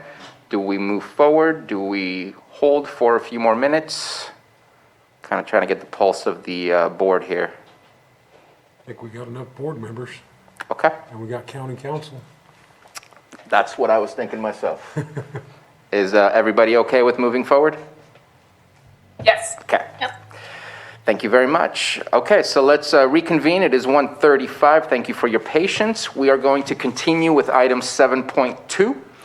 A, consideration of first reading of amendment to commercial cannabis cultivation for those impacted by the Farmland Protection Zone, Chapter 21, Section 27.13 AT16. And B, consideration of updated direction for RFP regarding programmatic EIR. And so, Jake, if we can go ahead and share the screen and put up the quick PowerPoint presentation I put together, just so that we can see all the details. Make sure that everybody is updated on what's happening. So I'm going to provide you a quick run through of what is inside the ordinance. I have sat down with our county council. There's going to be some clarifications, but substance-wise, there is almost no change. There are a couple of date changes just to be more accurate on what it is that we're asking to do. But let me go through first what is within the ordinance that was proposed. So we're talking again about the properties and applicants that are being impacted by the creation of the Farmland Protection Zone, which was finalized and created on December 15th, 2020. The purpose for creating the Farmland Protection Zone was to help clarify what was written previously in a single paragraph that said that you're not eligible to grow cannabis, cultivate cannabis within a farmland designation, meaning prime farmland, farmland local and statewide importance, and unique farmland, unless you are isolated and not part of a larger network. Those terms left it somewhat up for interpretation as to what that meant, and we ended up with some concerns that we wanted to rectify, hence the creation of the Farmland Protection Zone. So now some people who were being led towards a use permit, some people are almost done with their obtaining their use permit, some people are still at the beginning stages of getting their use permit.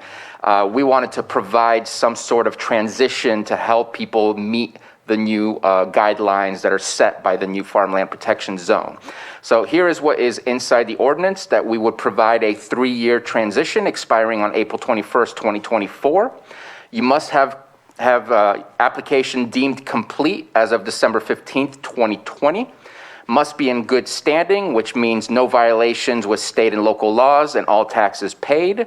And then if we can go to the next page, please, Jake. And so within the transition, again, if you're eligible, you would be able to get an early activation within the FPZ during that transition for outdoor cultivation. And you must follow the latest revisions to early activations. For example, no changes to previous early activation permit. And we've gone through some resolutions in the past. We're not rehashing those things, but basically early activation is early activation. If you are looking to get a use permit, you would be eligible for a use permit within the FPZ only during the transition for outdoor cultivation, and that within the condition of approval, it would state an expiration date for when the transition period is complete. And if you do not transition to the new compliance based on the Farmland Protection Zone language, your permit would be revoked by that specific date, which right now we're saying is April 20th, 2024. Also, applications must be revised by April 20th, 2022 to show good faith efforts that you are aiming towards compliance. Because we don't want to receive a transition update of your application or a revised update to your application 2 years and 11 months, there's no way we're going to be able to get you that license. We want to make sure that there's a good faith effort from the applicant. Or else, if by April 20th, 2022, you do not have that revision to your application, your permit will be revoked. And then final one would be, in order to have an enhanced protection to those eligible to cultivate cannabis outdoors within the Farmland Protection Zone during this transition period, we are looking to require hoop houses to at least offer some level of protection between the interfacing between traditional ag and cannabis cultivation. And so that is the basic concepts of what is, or the basic substance of what is within the ordinance. Now I do want to provide you, and Jake, if you can load up that Word document I sent you, with some of the clarifications. I will alarm you right now, and it's not to alarm, there is a lot of red on this, but it's really not substance changes. I appreciate County Council for making some of the changes that are necessary. But again, the majority of the substance is not changed. It is just clarification and language. And I wanted to make sure and provide this to you so we can have a conversation both between ourselves and with the public based on what's being offered.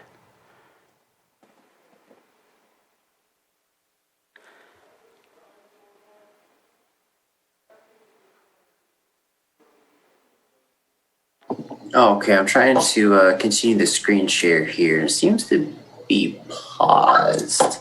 Yeah, sometimes you have to choose the program, so you have to shut down the share screen and reopen it. Right, I think that's got it. Perfect. And so basically there's going to be some changes to the, actually if you can show, I don't know if you have that, but if you can show the markings to the, it looks like it's not a full-blown, it's under read-only. Maybe that's where you need to not make it read-only.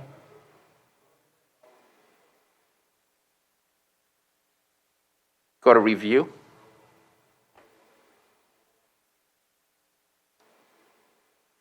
And then on the show markup,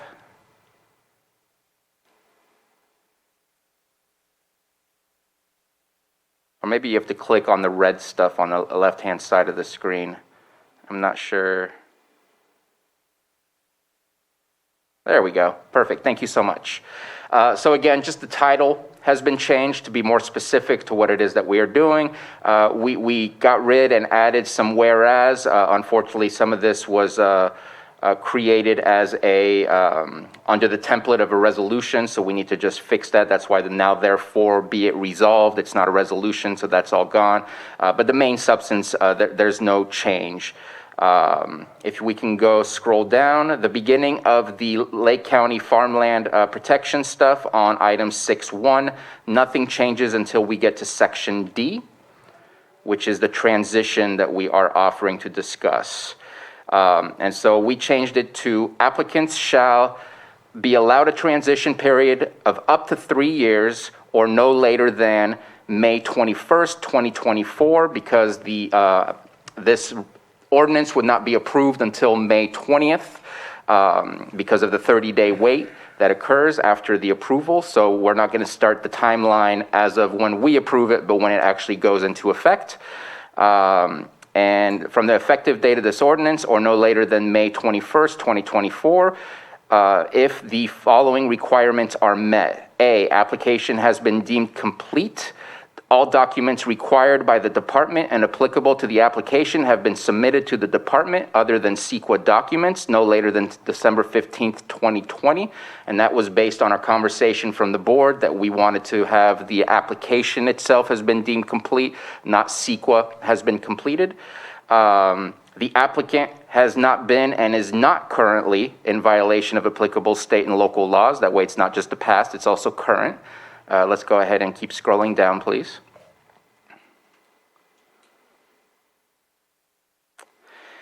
And this is for early activation, if the applicant has already had a previous early activation permit, they shall only request a renewal of the previous permit. No changes to the permit is, I'm sorry, that was meant to be crossed out. If the applicant has already had a previous early activation permit, only the renewal of the previous permit shall be approved. No changes to the permit are allowed. Very similar, just a little different context. And then for the use permits, if a use permit is obtained during the transition period, a condition of approval will be added that any non-conforming project within the FPZ shall meet the applicable requirements by the expiration date of their non-conforming use. The use permit shall be revoked if the conditions of approval for meeting requirements of the FPZ has not been met by the expiration. And again, it's all about the May 21st, 2024 deadline that we're talking about here. Then the applicable application shall be updated by the applicant to meet the new compliance requirements of the Farmland Protection Zone no later than May 21st, 2022. Again, using May instead of April 20th, since it's when it goes into effect, not when we approve it. If no update to the applicable application has been received by the above referenced date, the eligibility for early activation and or use permit shall be revoked. And then for applications meeting eligibility criteria of 27.13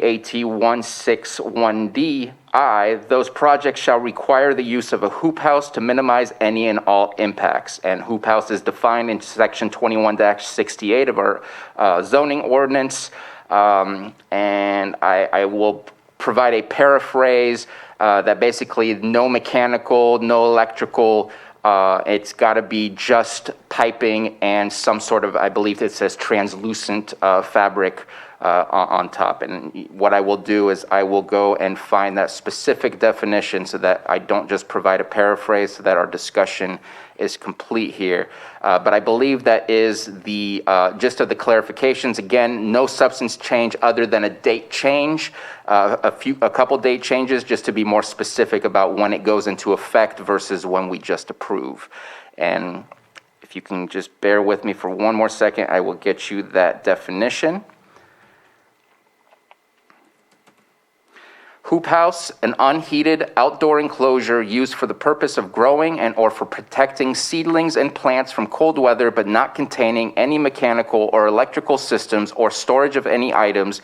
Typically, a hoop house is of semicircular design, made of but not limited to piping or other material covered with translucent material.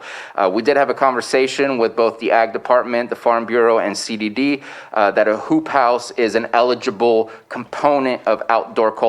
CDFA approves that for their outdoor license as well, so there wouldn't be any conflicting type of licensing from the state or from the county. They would both be deemed outdoor as long as it follows that definition, and that hoop houses are eligible without the requirement of a permit within the FPZ zone only at this point in time.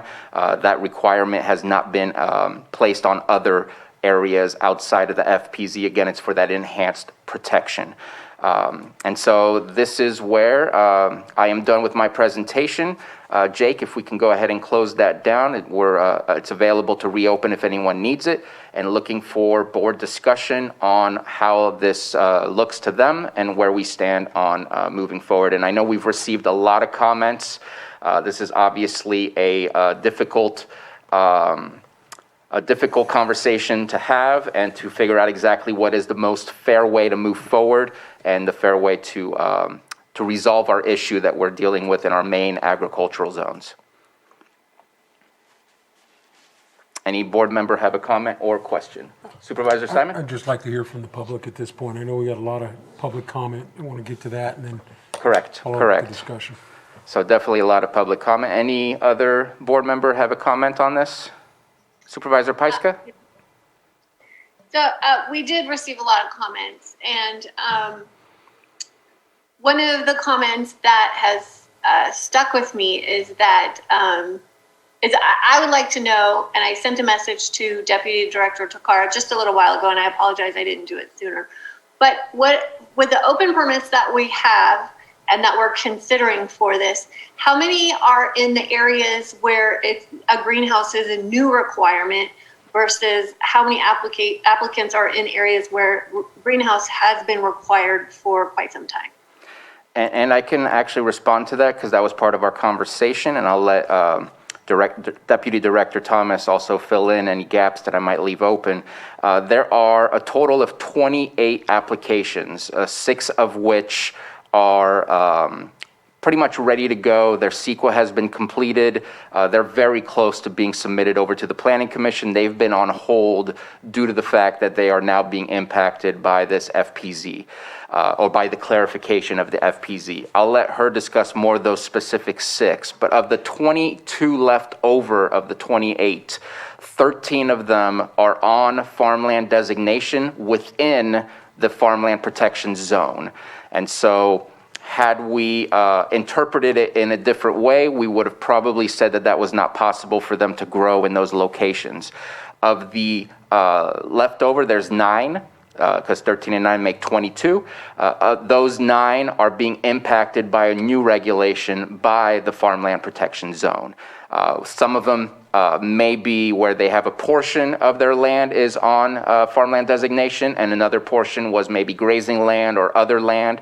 And I couldn't tell you specifically of where their site was, but I'm guessing by the minimal amount of farmland designation on their property that was not the case, especially with the setbacks that we have from property lines as well. So that's the best information that I can provide based on our conversations, but I'd love to hear from Deputy Director Thomas, who is with us.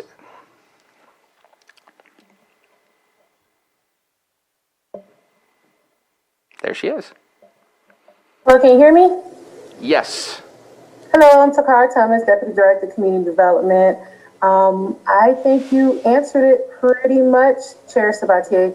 The only addition I will add is that one permit application is missing from Farmland Protection Zone, so that total is 29. Okay.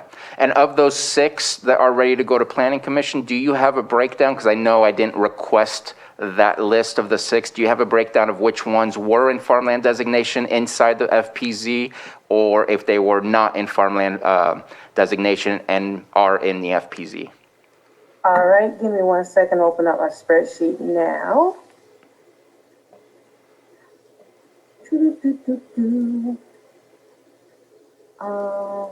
So I'll take your question in parts. Of those 6 that are within the farmland protection zone,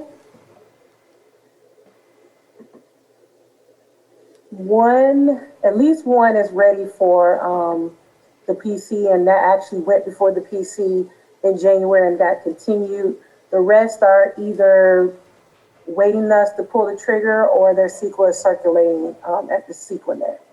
But were the parcels that they're trying to cultivate on a designated farmland of prime farmland, unique farmland, or something of the kind, and also in the FPZ, or were they in other land that they've been caught by these changes based on the new FPZ rules? All right, so that's a little bit of a different question. Give me a second. Of the 29 total parcels that are within the farmland protection zone,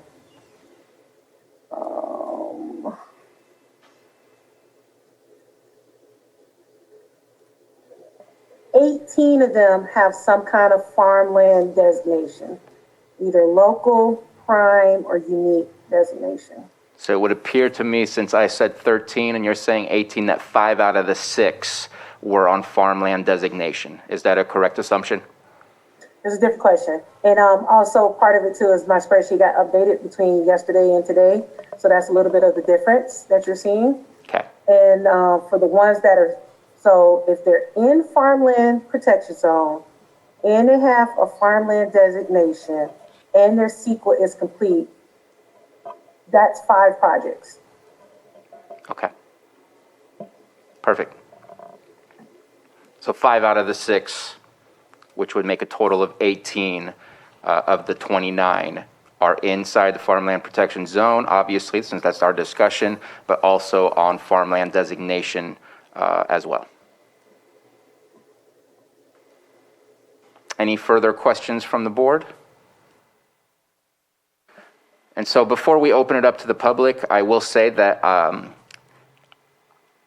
the purpose was to offer a level of protection between 2 different industries. One is a new and blossoming industry that I really believe wholeheartedly has a future in Lake County. And one is an industry that has been around for 100 years in Lake County as far as our normal traditional agriculture. And I hate the fact that we're separating it. Eventually they'll all be in the same basket. But for now, there's a transition period as we get more accustomed and figure out how to coexist.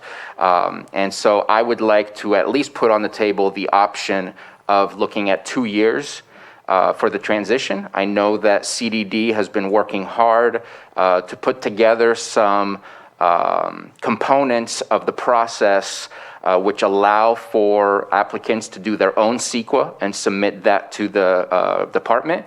And then the department has access to contractors who would be eligible to review and review these CEQA documents, which I think makes it so that our timelines that we see today are capable of being less tomorrow. And I know it's somewhat of a hopeful thinking that this is the case, but I truly believe that we are setting ourselves up to be prepared for that kind of timeline.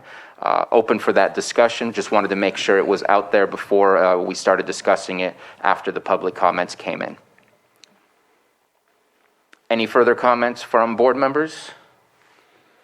Okay, let's go ahead and open up for comment.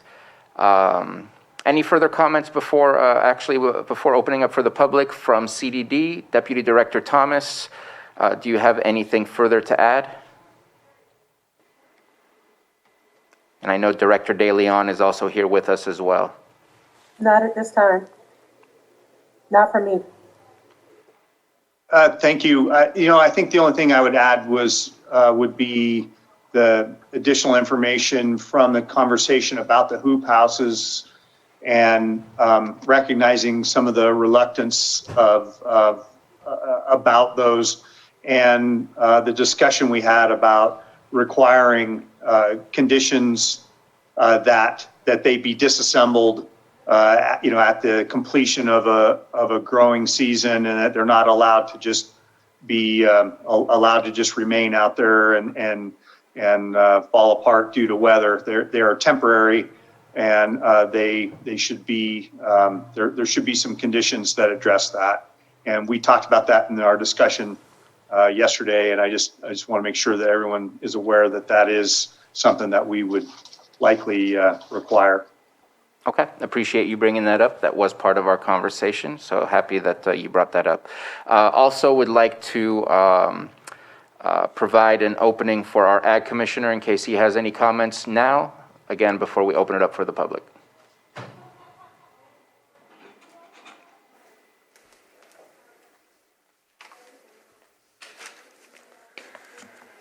I just have some comments, just like the normal public comments. So is that what I'm doing now? Please. Okay. I support the 2-year transition period versus the 3. I think that's enough time to be compliant with the Farmland Protection Zone rules. I hope the board considers that violations of the state and county code are equal to their ability of paying taxes. I would hate to think that paying taxes is more important than compliance with the county code and state code. Early activation, I agree strongly that it should be not expanded, because if they get lucky once, I think it's wrong to get lucky again and again and again. Once you get lucky once in the Farmland Protection Zone, that's all you get. As far as use permits, there should be limits on use permits. There should be expiration dates. They should have to meet those expiration dates. Otherwise, I think the growers of cannabis are just going to drag their feet and claim victimhood just to get more time. Let's see. The application date of 5/20/22 is certainly enough time to change their application to comply with the new regulations. And lastly, I support the hoop house outdoor requirements to minimize the impacts. And I had forgotten all about taking it down every year, so I'm very happy that Scott brought that up because I forgot about it. And that's it. Okay, thank you very much. And so let's go ahead and start with public comment. First one that I see is Brenna Sullivan. Let's go ahead and provide her an unmute. Thank you, Supervisors. Brenna Sullivan with the Lake County Farm Bureau. Real quickly before I get going, I just wanted to make the quick point that sound land use planning that has allowed for the copacetic existence and mutual protection of both industries in Lake County was carefully developed with public input since 2016. And because of these policies, Lake County has not been fraught with the bitter issues on ag land that are currently facing some of the other areas of the state. So it is imperative to uphold these successful policies as the incompatibilities between these two industries have not yet been solved. And I also appreciate the information from CDD, as it's important to distinguish between projects on a farmland designation that were already required to grow in greenhouses and the projects that are now truly facing new requirements. We're still opposed to offering this transition to projects that already had pre-existing requirements to grow in a greenhouse, but we do accept that there are some streamlining that could make this process easier for CDD. However, since all projects will likely expand past their early activation footprint, there is a risk of introducing liability on ag land that we've been careful to avoid up to this point. So hoop houses, while they're no substitution for the protective nature of greenhouses, they do offer some mitigation versus open outdoor growing that has been suggested under this temporary non-conforming major use permit. We are opposed to any outdoor cultivation on prime farmland or within the FPZs. So requiring these outdoor projects to use hoop houses as a mitigating measure is a valid compromise. We also support a 2-year transition period and agree with requiring an update of plans by May of 2022. Thank you. Thank you. Next hand I see is Crystal Kesey.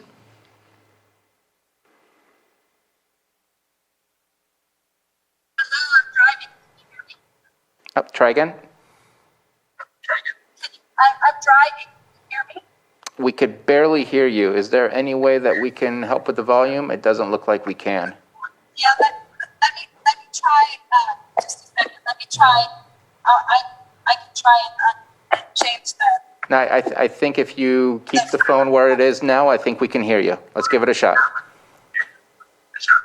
Okay.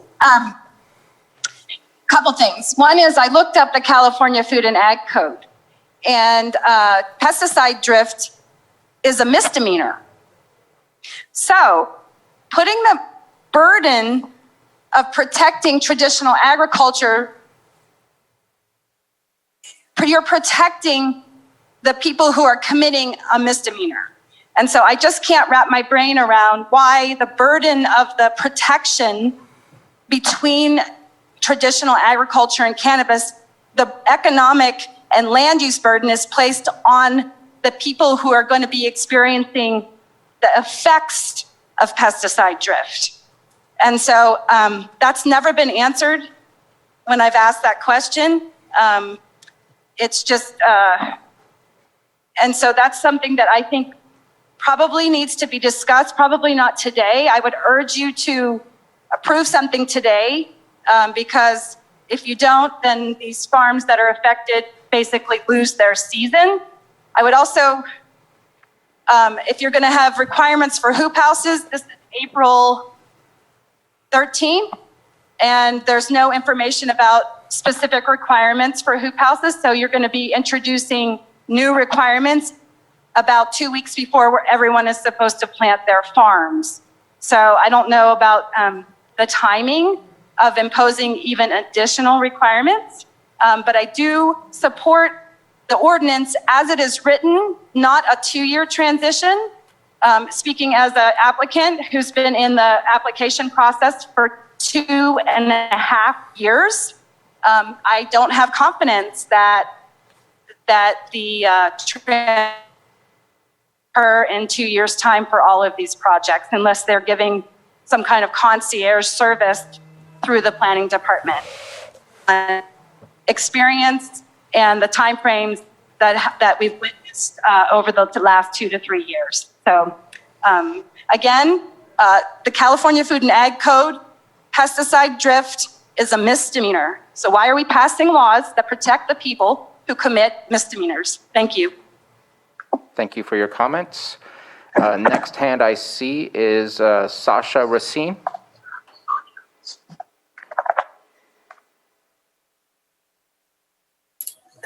Good afternoon. Can you hear me okay? We can hear you. My name is Sasha Racine, and I'm a 40-year resident of Lake County. I work in Lake County traditional agriculture and own multiple houses and businesses in Lake County. I'm opposed to the commercial cannabis cultivation without a greenhouse on prime farmland. If a transition period is to be granted, it should be of a minimal amount of time that is necessary to come in compliance. Projects should not be permitted to expand outside their early activation footprint, and the transition period should only be available to projects that are now considered to be under a new greenhouse requirement.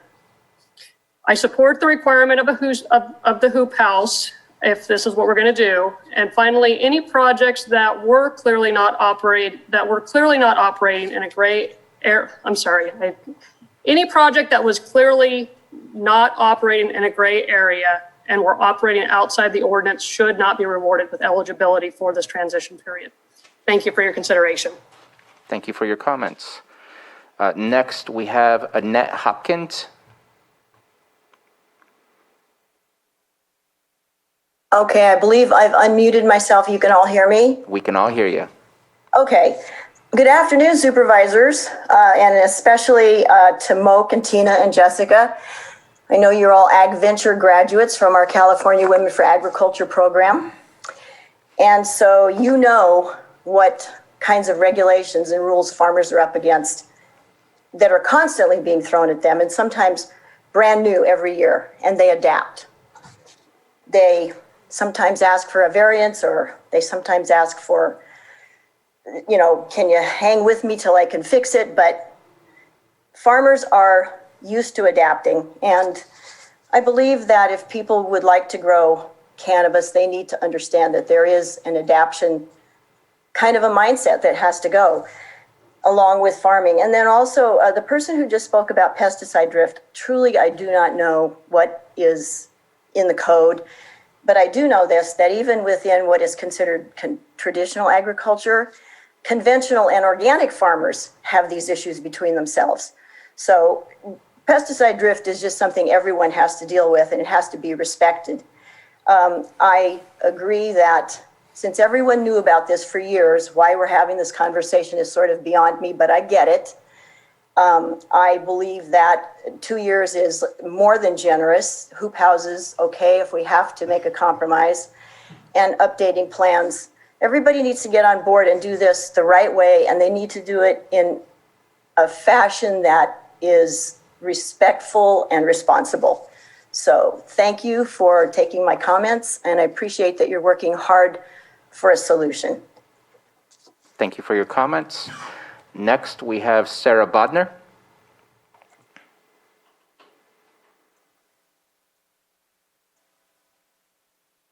Good afternoon, Chair Sabatier and Supervisors. This is Sarah Bodner speaking on behalf of Kindness Farm. I just want to start by saying a genuine thank you to the board and the staff and also the Planning Commission for working through this issue for the last long while now. And it truly is a really complicated problem that we're trying to solve. And we appreciate the ongoing effort to create a workable transition plan for the farms that are in the farmland protection zone and to clarify the terms of this transition so that it's super clear for all of us. We understand this has involved a lot of compromise, and we appreciate you listening to all the stakeholders and the Planning Commission in coming up with a thoughtful plan. We offer our full support for the language brought forward in item A, the pathway for applicants impacted by the creation of the farmland protection zone. This will allow our farm, as well as many others, to continue operations this season, as we're only a couple weeks away from planting. And it will allow us to retain our staff so that we can keep operating while we wait for our use permit hearing. The hoop house requirement was a surprise, but it is workable, and I think that's where we need to all arrive. Is it something that can work for this year? Like I said, we're a week or two away from when we want to plant, so this is our moment to put something in place that can help preserve business activity and preserve the employment of our employees and the ongoing workable compromise that we're trying to figure out in the farmland protection zone. We hope that all the supervisors will support this pathway. On item B, is that okay if I speak to that now, or do you want to wait regarding the EIR? Let's go ahead and wait. Okay, then I will close my comments there. Thank you. Thank you. And I do not see any further hands up in the Zoom room. I figured there might be more. All right, let's go ahead and start with Sean Connell.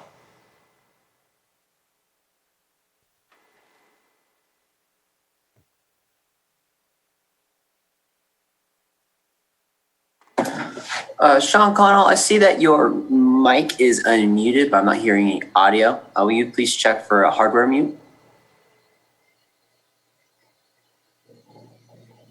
Once again, I saw your mute toggled there. Maybe your microphone has a switch on it.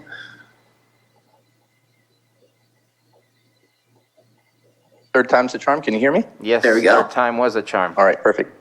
Thank you so much for your time. I want to just commend you guys yet again that we sit here talking about cannabis regulations and the need for these things to be enacted quickly. This season for most cultivators is running quite quickly, and there's still staff time that needs to be done in order for them to have proper legal documentation from the county for them to move forward. So I think that coming to a head and making an agreement and knowing that we need to move forward is a good idea here. I just want to bring up a few things, as most cannabis cultivators now understand the cumulative impacts of their projects, as it's been kind of beaten around in most planning commissions throughout the state.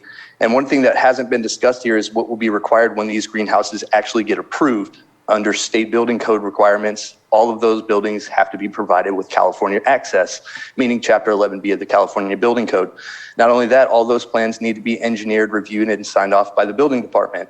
As we understand, the planning department is already in massive staffing is massively understaffed. I'm wondering about the capabilities of our building department to keep up with the influx of greenhouse applications that will be coming through their department.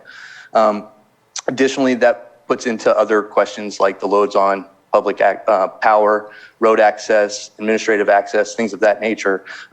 And to incorporate that, those projects now are going to be taxed at a higher rate, with a higher state tax, with a higher state permitting cost, with a higher cost for basic business. And I just want to go back to a couple of things that I heard from other public comments that, the traditional agriculture has dealt with changes sometimes yearly.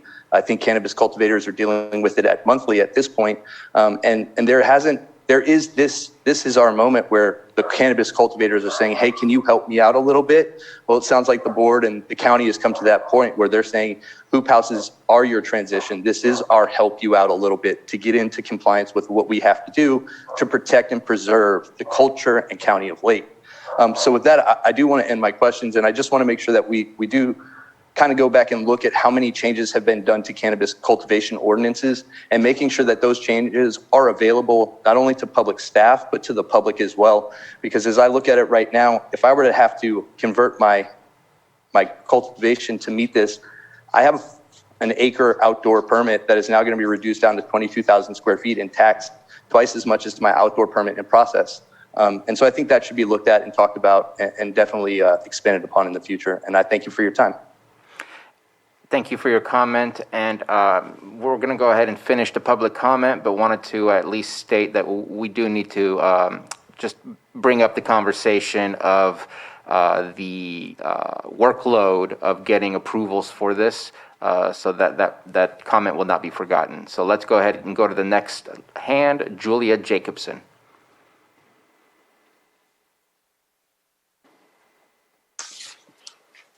Hello, board. Thank you for giving us the time to speak today, and thank you for considering this matter. As you have heard from many other operators, this is very important to our financial well-being to continue to operate even on the footprints that we have today. I just want to speak today to some of the implications about the tones that have been used in referring to our industry as a whole.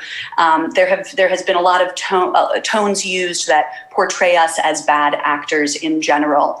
And I just wanted to explain to those who may not be familiar with the cannabis industry, it is the most highly regulated industry in operation today.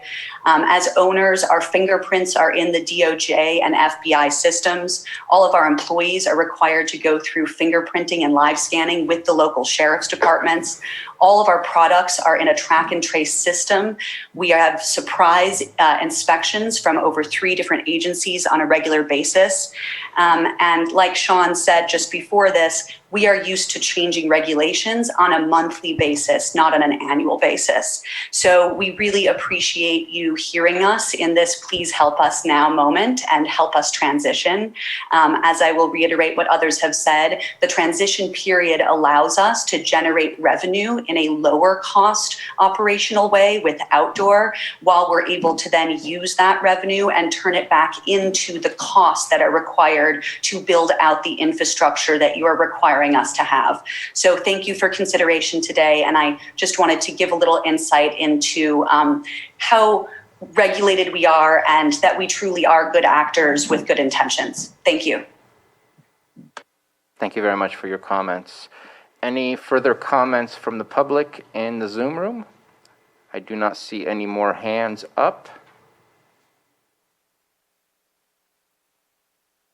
And so let's go ahead and take this moment to see if Deputy Director Thomas or Director De Leon want to speak on the capacity for building permits, and if those go directly through planners or if they have a separate avenue for approval, just to kind of get an idea if that time frame is realistic for the total number of applications potentially looking to transition over.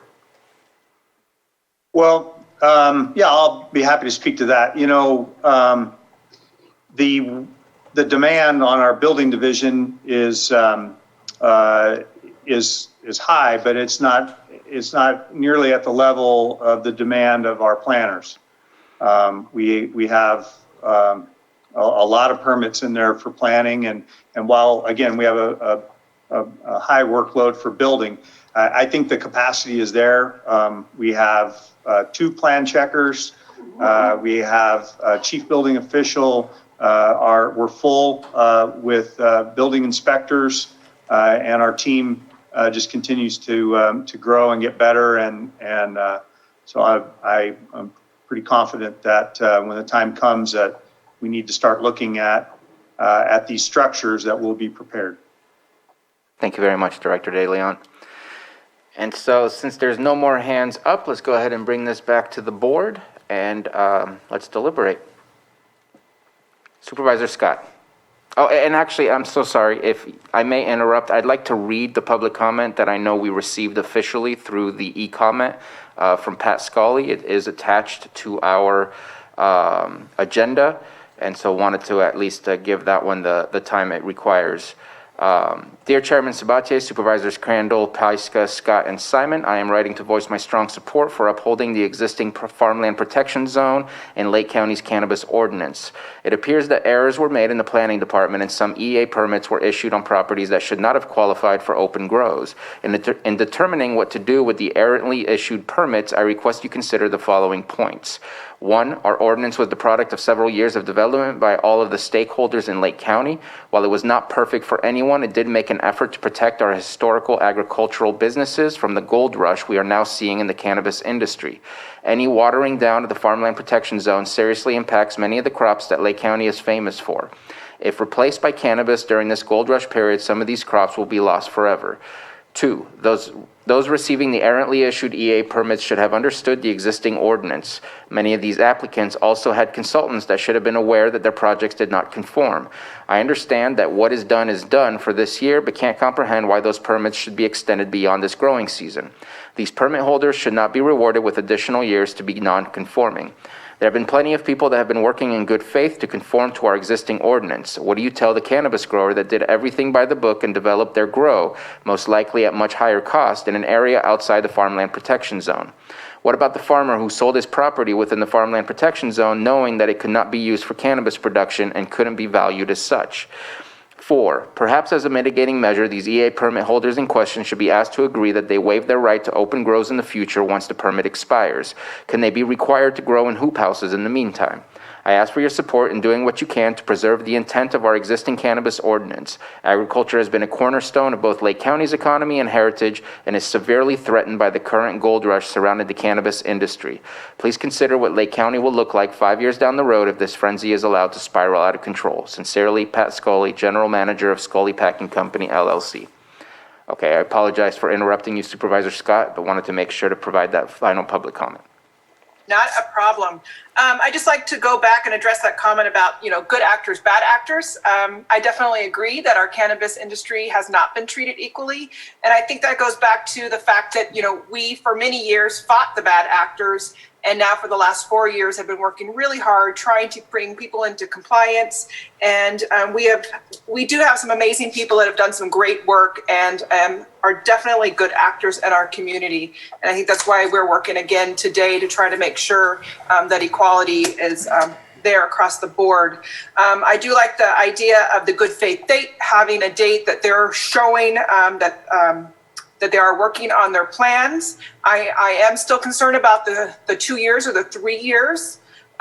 Is there some way that we can agree to the 2 years, but have some sort of mechanism in place that if the fault falls onto us, that the grower has done everything that they're supposed to do, but we have fallen short as a county, can give them extra time to be able to complete that project? That's my only question. Appreciate the comment. There would definitely need to be some wordsmithing involved in figuring that out if that is the direction the board chooses to go. If you don't mind my going to other board members for comments before we have that conversation, or if those board members wish to entertain that discussion. Any other board member wish to make a comment? Supervisor Simon? No, last time we talked about the 3 years being a concern, obviously, but with the public comment and Under Ag Commissioner Wing, I'm leaning towards the 2 years at this time. Okay. Supervisor Pyska? I've been in between 2 and 3 years. I would hope that we could make this be a 2-year process, but I know that that it can be difficult. So my preference is 2 years. I don't know if we need to build in that language or just look at it case by case if there's some kind of if an applicant can't make that deadline. But if we have the 1 year hard date of next spring where they have to have their plan submitted, that puts them on a really good track for success. And I think that's how we should manage this handful of applicants. Is we build a successful program for them to get through 2 years, and we do everything that we possibly can. Things that are unforeseen happen, and we may have to look at that in 2 years, but I think it's better than the 3 year. I do have a question about any potential language that's added. Ms. Grant, would that require another first reading if we place that type of language in this current format? Are you talking about the type of language where it would be 2 years, but if certain circumstances existed, it could be extended? And the circumstances being the fault of the department? I think it might be more than just a few words. I think it may require some type of due process, because if an applicant says, I've done everything, but community development didn't, and community development disagrees with that, the property owner is going to be entitled to be heard by your board. What you might want to do is either consider kind of splitting it between 2 and 3, or picking one or the other. And if you do decide to pick 2, you may want to have a 1 year period of review. You can always amend the ordinance to extend it further if after the 1 year period things aren't moving the way your board hoped, or there are other conditions, other emergencies, other staff shortages. So much of this might be well beyond everyone's control. Thank you very much for your comments. I'm in the belief that we need something to pass today, and any substantial changes that restarts the clock just keeps adding more pressure on an industry that is waiting for us right now, or at least a portion of the industry that is waiting for us to make a decision on what possibly might happen this year for them. And I say possibly because just because we pass this does not automatically mean you get to cultivate. You still need to fulfill the eligibilities of being able to get an early activation, fulfill the eligibilities of getting a use permit. This does not automatically make this a yes for every applicant out there, but at least it gives you the avenue to be able to move forward if you fulfill the eligibility for the FPZ transition. That way it gives us a year, 2 years maximum to review and see if we are on our way to resolving this issue. I would like not to put any buts in there, as that leaves a very large opening. I think not having that puts pressure on us to ensure that we provide the right level of service to get these things done, accomplished, out the door. I think that the sooner we can get this dealt with entirely, the better off everyone will be, so that we can just move forward. And I understand some of the comments that have been made, that there's been a lot of changes. Some changes have been positive. Nobody complains about the positive ones, nor do they bring it up when they talk about changes. It's only the negative ones we discuss. But I don't believe that there is a board member on this on the dais, on this board, that is against cannabis being a part of our economy here in Lake County. So I think that unfortunately there is a past, and we're still dealing with some of those who are choosing not to join the legal market. Unfortunately, we still have those actors in the area, and we need to have a better discussion about that. But today we are talking about legitimate business owners who are trying to do a legitimate farm. and trying to make sure that we can do something fair. So that would be the direction I would like to go is let's not put a if and but in any of these clauses. And I think it's our due diligence to ensure that CDD has the resources and abilities to be able to accomplish this 2-year goal or 3-year goal, depending on what the direction the board decides to go. So, so then this time next year, these applicants would be required to present their progress for compliance. And I don't know if I would use the word present because I don't anticipate that they would come to us, but they should be up to date with a revision of their application with CDD based on the new compliance they need to meet. I mean, present to CDD and be in contact with CDD. And currently it goes further than just present. You need to have it be updated. And I think a year is enough time to be able to provide that. Supervisor Scott?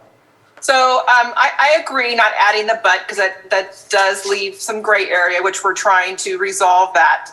So maybe if we could have CDD come back to us in a year or a year and a half and give us progress on what's going on, who's filed their updates and how many we have left. So maybe just keep us informed. So if there's something we need to do, we're not waiting until 2 years to realize that there's a problem. Absolutely. I do agree with that. Any further comments, Supervisor Crandall? Yeah, I was, I think you weren't looking over here, but sorry. But I was already at 2 years last week with our decision, but I actually feel really good about the discussion dialogue we've had today. I think everyone understands it better, and we know everyone's stance. And so, yeah, I'm good with the 2 years, and then having them come back and review in a year. That would be great. Okay. So the language about the cleanup of the hoop houses or making that a requirement at some point, I agree with that. They don't need to be left out year round and deteriorate. And a quick question for Ms. Grant, is that something that would change the substance of it by adding that the hoop houses need to be taken down at the end of each harvest season? Or is that something we can leave with CDD to provide on their own within the conditions of approval, which seems to be something that might be within their wheelhouse to do? I think you can add a sentence. For the first reading, your board can amend this ordinance on its face any way you choose, as you know. The issue is if you amend it beyond clarifiers from what you've already presented to the community, people haven't had a chance to review. But here, since you've raised the issue of hoop houses, I mean, part of being able to use a hoop house is maintaining it and or dismantling it, whatever is necessary. So I think a brief sentence, you can even, as I said, you could even refer to it in terms of under those conditions specified under conditions of approval by community development.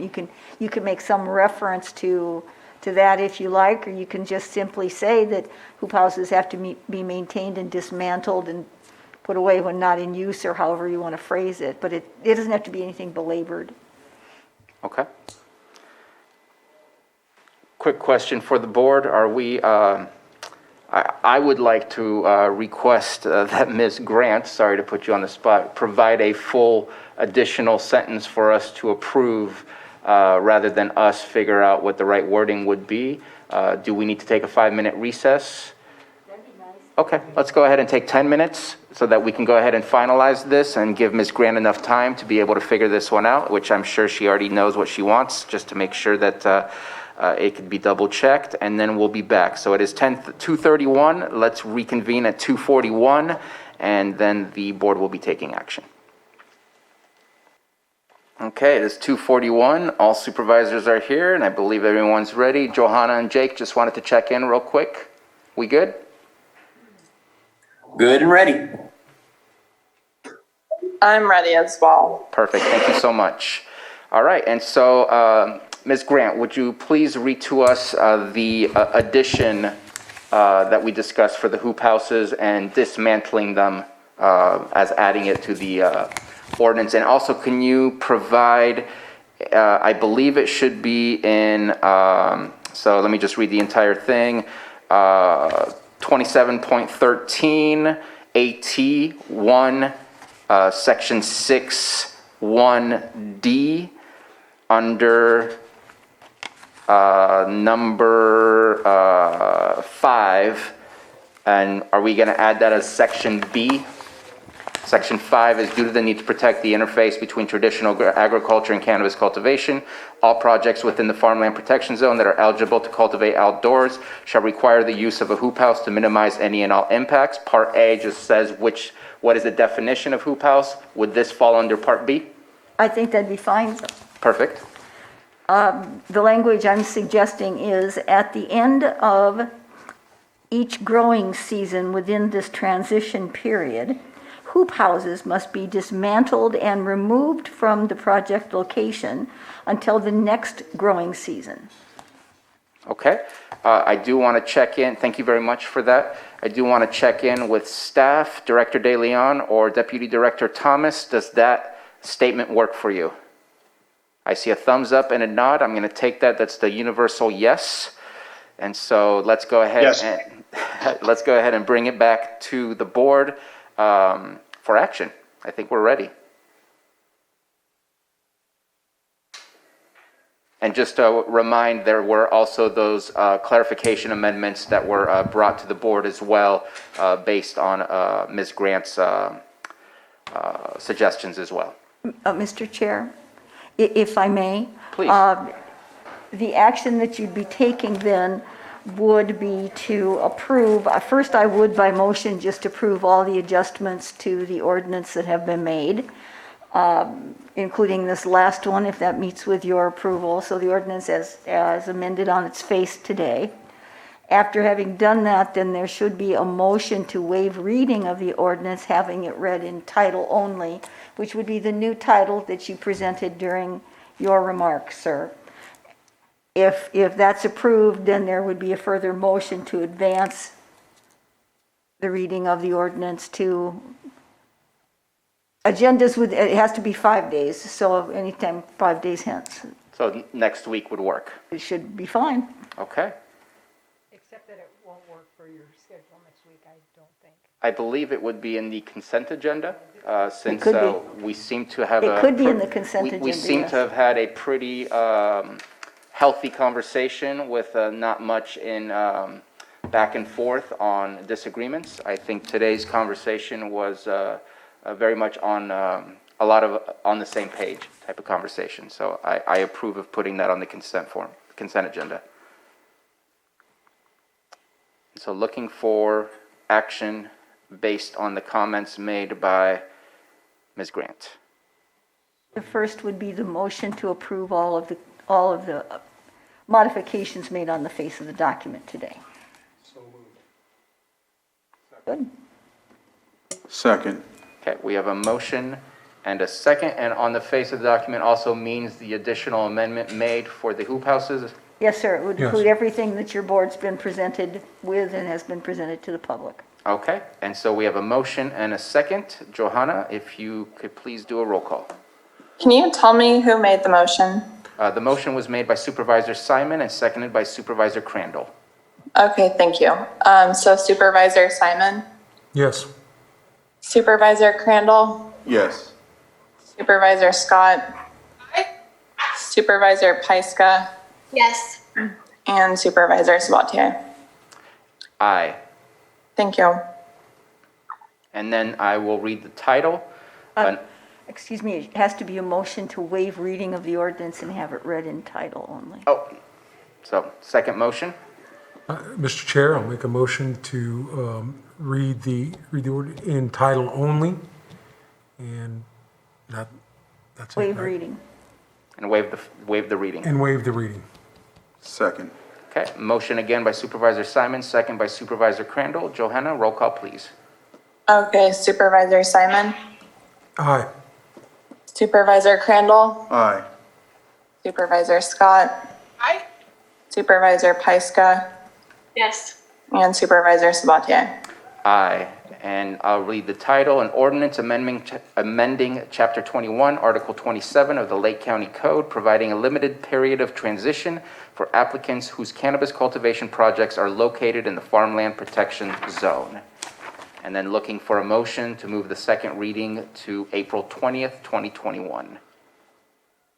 I'm terribly sorry, Mr. Chair, but just for point of clarification, because there are some additional language adjustments, what did you determine as to the transition period? Ooh, yes. We did amend, but we didn't say specifically if we wanted 2 years or 3 years, and the original document said 3 years. And that will change some dates, as you know.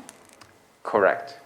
Okay, so we talked, I apologize. Do we need to do an amendment to a motion? You can just do a further motion to include these modifications. Okay. What I would say is the modifications would be 2 years, which would make it May 21st, 2022 for the modifications to the application, and then May 21st, 2023 for the expiration date for when the compliance need to be met. And that will have to be approved by motion, and then you will have to waive reading again. I appreciate it, though, so we don't have to start all over at another time after we find out we missed this. Yes. Mr. Chair, I will move to amend the first motion to add the 2-year language and change the dates. Fine. Second. Okay, we have another motion from Supervisor Simon and a second by Supervisor Crandall.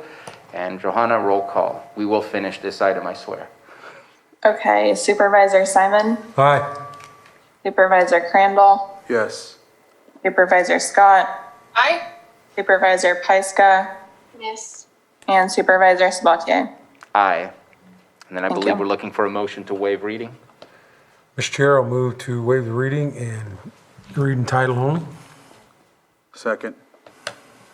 Okay, Supervisor Simon, Aye. Supervisor Crandall, Aye. Supervisor Scott, Aye. Supervisor Pyska, Yes. and Supervisor Sabatier. Aye. And I will read it again.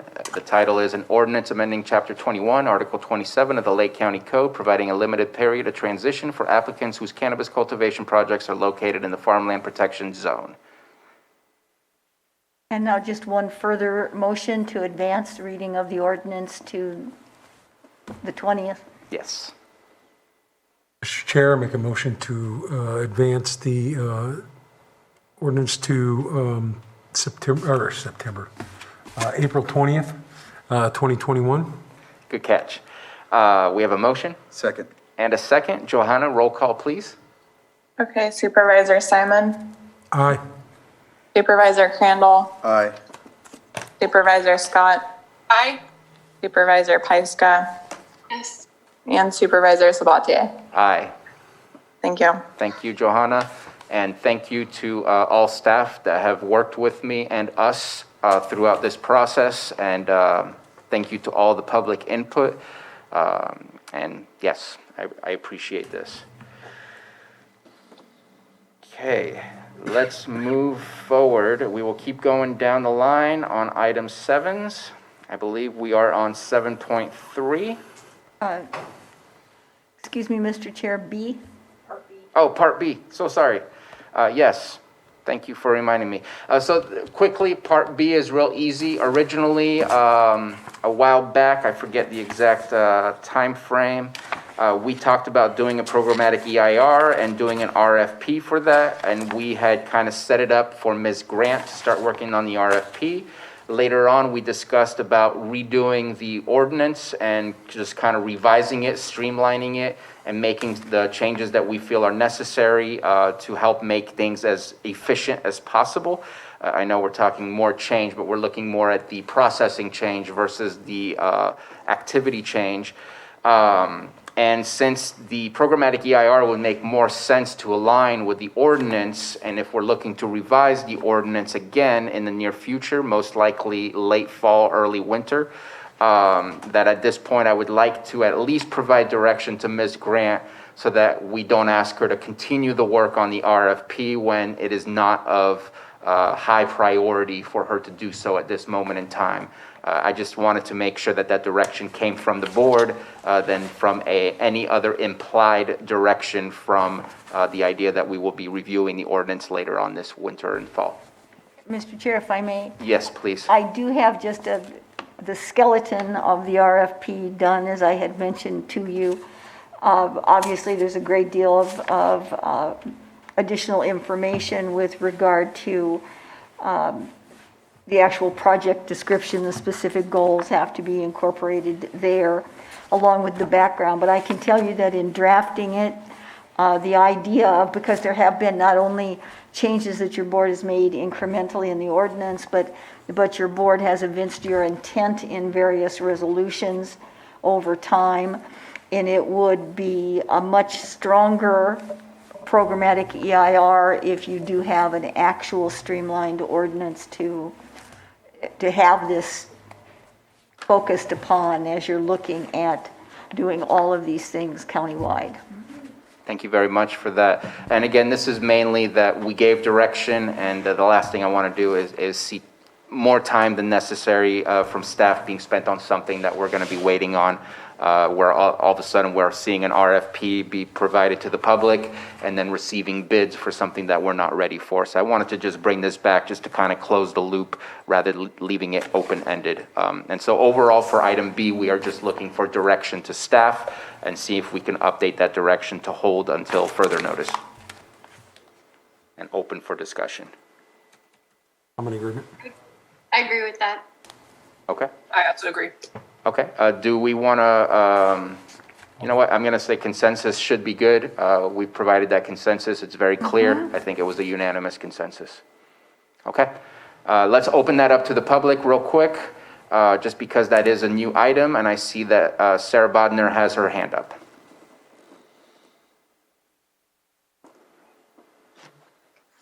Hi, thank you, Chair Sabatier and Supervisors. This is Sarah Bodner on behalf of Kindness Farms. And we totally support streamlining the ordinance. I think it makes so much sense and support your efforts in taking that on when you're ready. But we wanted to offer an alternative perspective on this, that we think it may actually be important to continue the search for the consultant to prepare an EIR, rather than waiting until you're ready to rewrite the ordinance, simply because the search process can take a significant amount of time to find the right person. So it may actually be beneficial to begin that search now, even though you're not quite ready to start the work, because it could take several months and to find the right person that's going to be available. Additionally, you might consider that putting out an RFQ, a request for quotation, rather than an RFP, so that you could select a consultant and then work with them to negotiate the scope and fee once you are ready to begin rewriting the ordinance. This might all just help set the county up for success once you're ready to go. Thank you. Thank you for your comments. Any further comments from the public?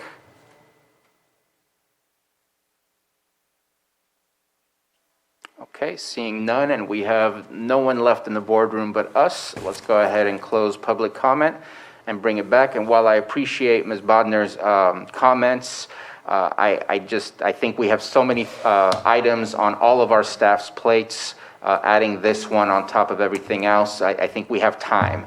We can definitely bring it back before we start the process of revising and streamlining the ordinance. But at this moment in time, I feel like it's just an added burden on top of everything else that we're asking for staff to get done. And I know that I had consensus from the rest of the board, but just looking again for that same consensus in case minds have changed. Okay, I'm seeing consensus. Thank you very much. And I think that was clear. And now we can move on. And thank you very much for reminding me about Part B. Completely forgot. Okay, now we're on to item 7.3. 7.3 is consideration of amendment to the uniform and clothing purchase policy in Exhibit A, and direct the Human Resources Director to conduct the meet and confer process with our labor representatives. CAO Hutchinson. Thank you, Mr. Chair. Will it be okay with you if I share screen while I present this item? Please. It was noticed that there were a couple of minor things that got missed, and so I'll explain those as I go. They're the ones that are highlighted in the pink highlighting. So for the first time in a couple years, we are asking your board's approval in concept to amend the uniform and clothing purchase policy and the corresponding Exhibit A that goes with that. If you approve what is proposed today, then it goes on to the meet and confer process that our Human Resources Director would initiate. So the changes that you'll see in this policy, first and foremost, there is a new general provisions section that is intended to clarify that items covered under this policy are not for personal use. It would give department heads the authority to determine the frequency to replace items, given that the wear and tear may differ widely depending on the type of clothing or how the clothing is used, depending on the job. And to clarify that in rare cases where a purchase exceeds the maximum allowable amount for an item, that the department head would be responsible for covering this difference. This has happened sometimes in the past, inadvertently. So, and then in addition to those changes, some departments have also requested some changes to the uniform policy, in particular to Exhibit A, which is in front of you. And so starting with animal control, they asked for approval to provide raincoats and rain boots. So if you can follow my mouse, you'll see the red, let's see, the red D under Animal Control Officer for raincoats and rain boots. That should be a red D as well. I apologize if that is not red.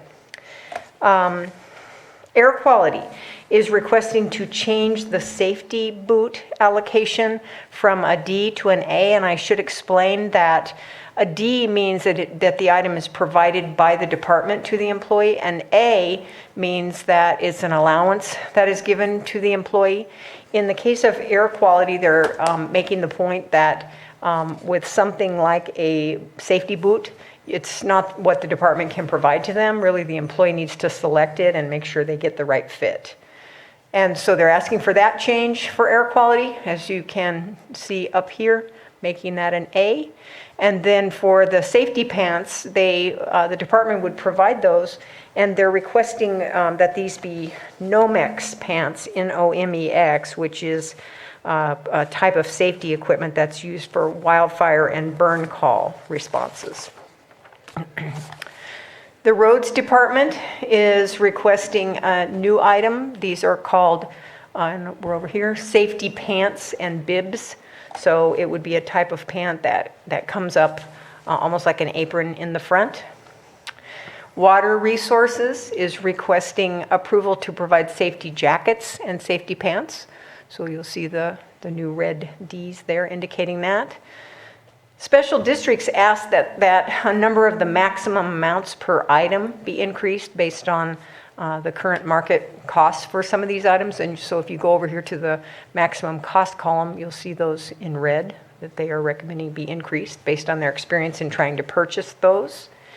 And then Special Districts, if you come over to their column, they are also requesting some additional things. So you'll see they're requesting safety jackets, they're requesting the safety pant and bibs, and they're requesting hats.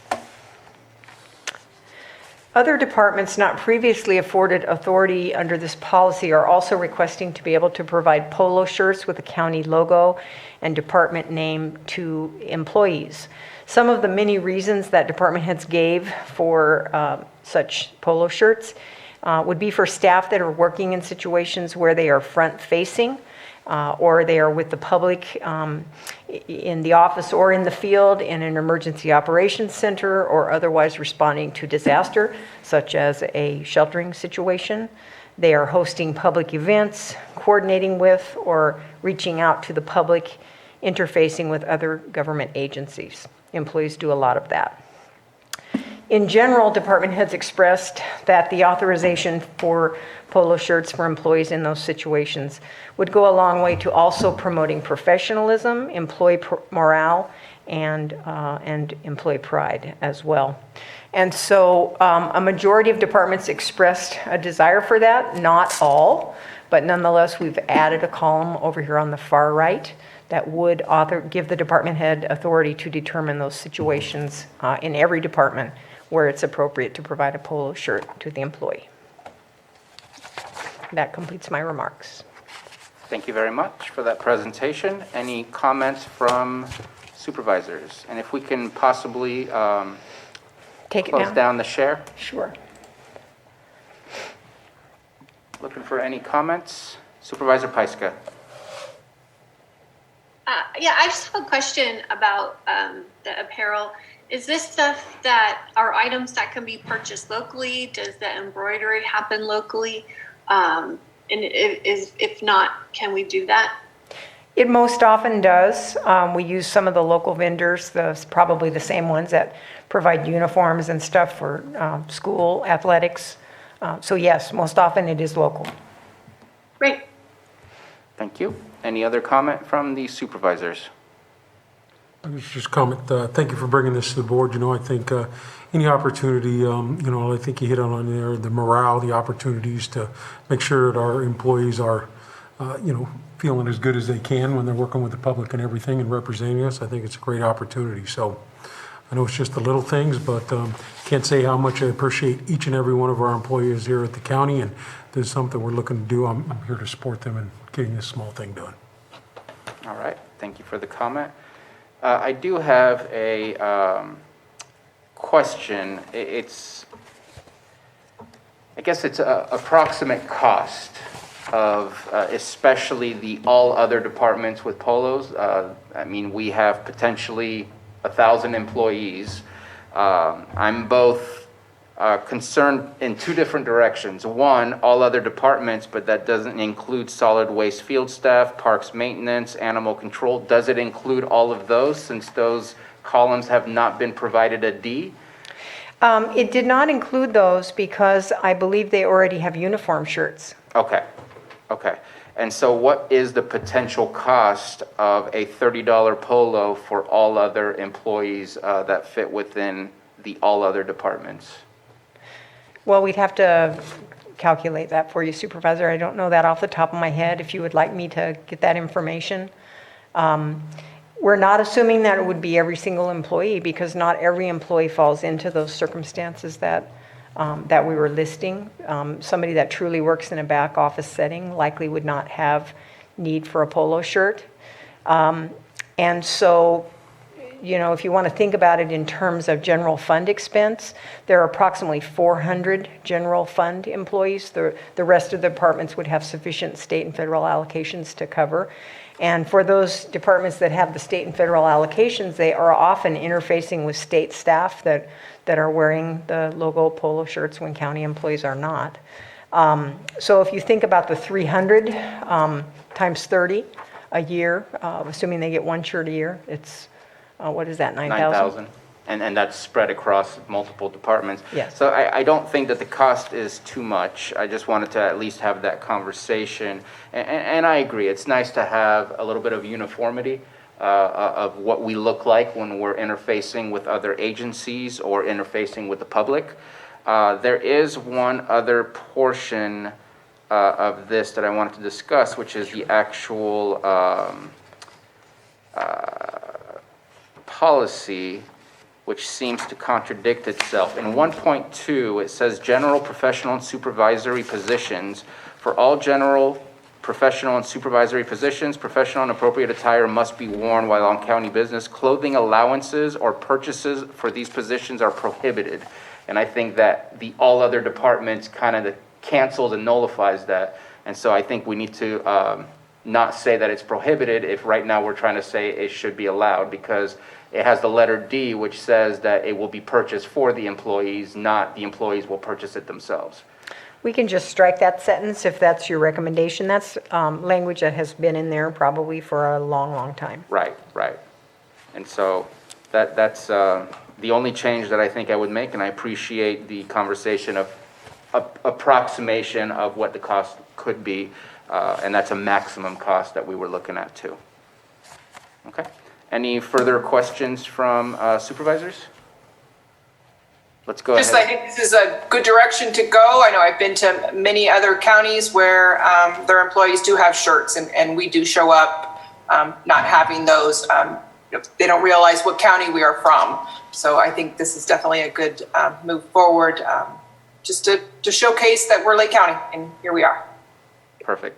Thank you. Sorry if I missed your hand up. I apologize for that. Let's go ahead and open it up for the public. Any public comments on this item? Again, there's a button at the bottom of your screen to click and for raising your hand, or else if you're via telephone, dial *9.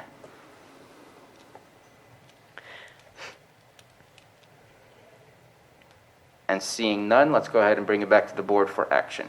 Mr. Chair, based on Supervisor Pyska's comment about buying local, I would like to suggest one other thing to the new general provisions section, and that is that we add another statement in there that to the greatest extent possible, department heads shall purchase these items locally from local vendors. Okay, and they would just be added to the main policy? Yeah, to the general provisions section, it would just be a new statement inserted at the bottom of that. So 1.7? No, it'd be part of 1.1. Oh, okay, gotcha. Okay. And if that's agreeable to other board members, again, Yes. looking for action.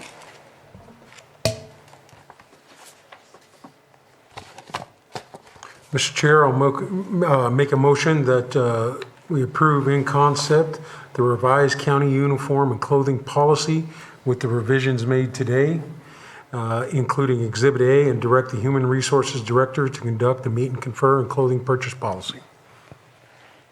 Second. We have a motion and a second. Johanna, roll call, please. Okay, Supervisor Simon, Aye. Supervisor Crandall, Aye. Supervisor Scott, Aye. Supervisor Pyska, Her lips moved. Try again. Yes. okay, and Supervisor Sabatier. Aye. Thank you. Thank you, Thank you Supervisors. very much. Okay, motion carries. We're moving on to item 7.4. Consideration of the following advisory board appointments: area-wide planning, East Area Region 3 Town Hall Earth, Kelseyville Cemetery District, Lucerne Area Town Hall Lath, Scotts Valley Community Advisory Council, and I believe we also have the, what does that stand for? Community Visioning Forum Visioning. Planning Committee. Thank you for saying that for me. And so any questions, comments about the applicants? And I believe that there are more applicants than there are positions for the Community Visioning Forum. Wondering if Supervisor Scott or Supervisor Crandall have comments on that. No, I do, but I do notice that there's, I think it was Benai Cromwell is not listed on the applicants. I know he turned one in as well. Was that received in time? I think so, because we discussed. Yes, it was, and you're right, it's not on, but yes, he was received. I'm not sure how he got left off. We double-checked them, so. Staff met recently with Supervisor Crandall and Supervisor Scott about the fact that we had more applicants than we have slots, and kind of talk through which appointments to make. I'd be happy to present that if Supervisor Scott and Crandall want me to. Would you like me to? Sure, go ahead. Okay. So the two cities have made their appointments, just as an FYI. So as you recall, there were 2 Board of Supervisors appointees, 1 from each city, 2 tribal representatives, 1 law enforcement, 1 general, and then 4 general membership. And so the 2 cities have made their appointments. For the city of Lakeport, it will be Council Member Maria Turner, and for the city of Clear Lake, it will be Dirk Slutin. For the tribal government reps, the The meeting that we had led to the conclusion that the applicants Sally Peterson and Benai Cromwell would be appointed. The law enforcement rep is still in the process of being determined, and I don't know if Supervisor Crandall has more to say about that. Not as of yet. I Still sent out in an process. email. Yeah. And then the general members recommended were Johan Sakato, Angela Cuellar, Dolores Farrell, and Sue Williams. And in considering these folks and coming up with these recommendations, the committee was looking to have the best cross-section possible, not only in terms of where people live in the county, but which groups they represent. I appreciate the logic and reasoning with your selection, especially of the public members. I'm definitely, I was hoping that you would have already placed Dolores Farrell on the list. I know I've worked with her in the past. This seems to be one of her passions. Community work is what she does. And so I'm glad I don't have to fight for that. So it's unfortunate that Benai Cromwell wasn't included on the agenda. He was definitely one of the applicants we reviewed. And so Anita, I'm looking at you. If we do a share screen of his application, can the board approve him today, or should that wait? Did the board have his application in their packet at the? Yes. Today, so it's part of what's in the agenda No, packet? it's not attached to the agenda today, but we had it when we were reviewing them a If week the or so board ago. members all feel that they can review it sufficiently today and the public has a chance to comment, then it should be fine. So I could ask Johanna to do a share screen and show us the application for Benai Cromwell. Would you be able to do that, Johanna? I use my cell phone for Zoom, Okay. so I don't have that. And so are you able to email it to me so I can share it? I can try finding it. Do you know if it was received Adobe Sign or by mail? I don't. So how about we move on with the other items on the list of applications Yeah, while you I work can with get Joanna somebody- to get that? I can get somebody to send it to me. Okay. You bet. So let's go ahead and move on first. I know we have the area-wide planning. We have one applicant for that position. Is there any comments about the applicant? Seeing none, let's open it up to the public. Any comments about the applicant for the area-wide planning? And the applicant being Sally Peterson. Okay, seeing none, let's bring it back to the board for action for that specific board appointment. Mr. Chair, I'll make a motion to appoint Sally Peterson to the area-wide planning. Second. We have a motion and a second. Johanna, roll call, please. Okay, Supervisor Simon, Aye. Supervisor Crandall, Yes. Supervisor Scott, Aye?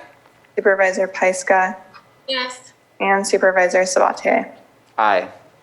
Thank you. Thank you very much. Have you multitasking here, sorry.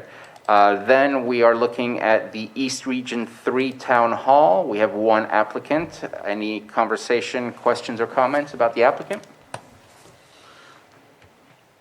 Okay, seeing none, let's open it up for the public. Any comments or questions about the applicant, Anthony Morris? All right, let's bring it back to the board for action. Mr. Chair, I move to appoint Anthony Morris to the East Region Town Hall. Second. We have a motion and a second. Johanna, roll call. Okay, Supervisor Simon, Aye. Supervisor Crandall, Yes. Supervisor Scott, Aye? Supervisor Pyska, Yes. and Supervisor Sabatier. Aye. Thank you. Thank you. Let's move on to Kelseyville Cemetery. We have two applications, and maybe I should open and see. I believe there's enough openings to, There's one vacancy. no, there's only one vacancy for this one. So we have two applicants and looking to find out specifically from the district supervisor what their preference might be, and then further conversation from the board. Well, isn't one a resignation? Oh, that's right, I saw that. I just didn't catch it this time around. Well, if that's the case, any comments or questions about the applicant or the resignation? Hearing none, let's go ahead and open it up for the public. Any comments on the applicant, Dennis Amendola.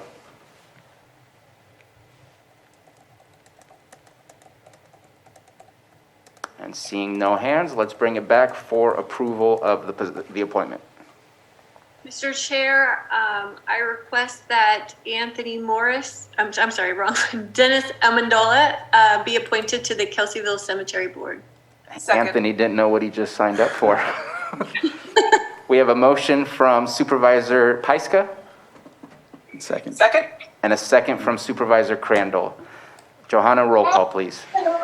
Okay, Supervisor Simon, Aye. Supervisor Crandall, Yes. Supervisor Scott, Aye? Supervisor Pyska, Yes.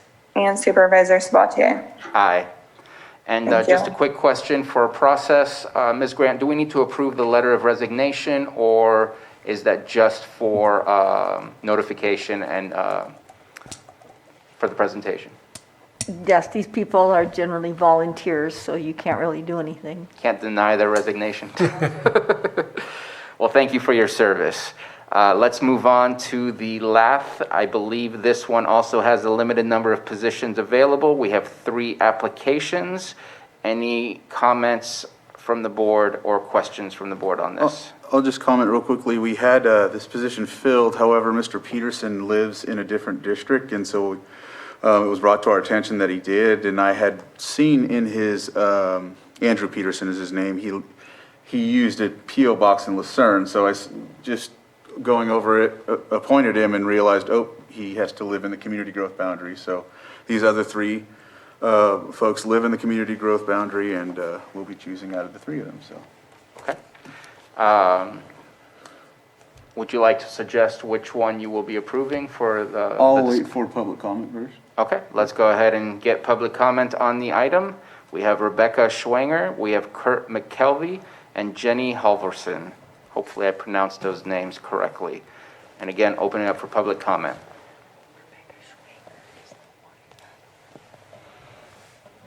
And hearing none, let's bring it back to the board for action. Mr. Chair, I move to appoint Rebecca Schwanger to the Lucerne Area Town Hall. Second. Motion by Supervisor Crandall, second by Supervisor Simon. Roll call, please. Johanna. Okay, Supervisor Simon, Aye. Supervisor Crandall, Yes. Supervisor Scott, Aye? Supervisor Pyska, Yes. and Supervisor Sabatier. Aye. Thank you. Thank you very much. And then the second to last one, before we go back to the first, the Scotts Valley Community Advisory Council. There are 3 vacancies and we have 4 applicants. Any comments or questions from the board? Supervisor I would Scott? like to recommend Paula Monet and Carol Ward because they're already city members of this committee and have done an amazing job for me. And then also would like to recommend Greg Scott, which is no relation, to sit on the committee with us. And also no relation to Scotts Valley.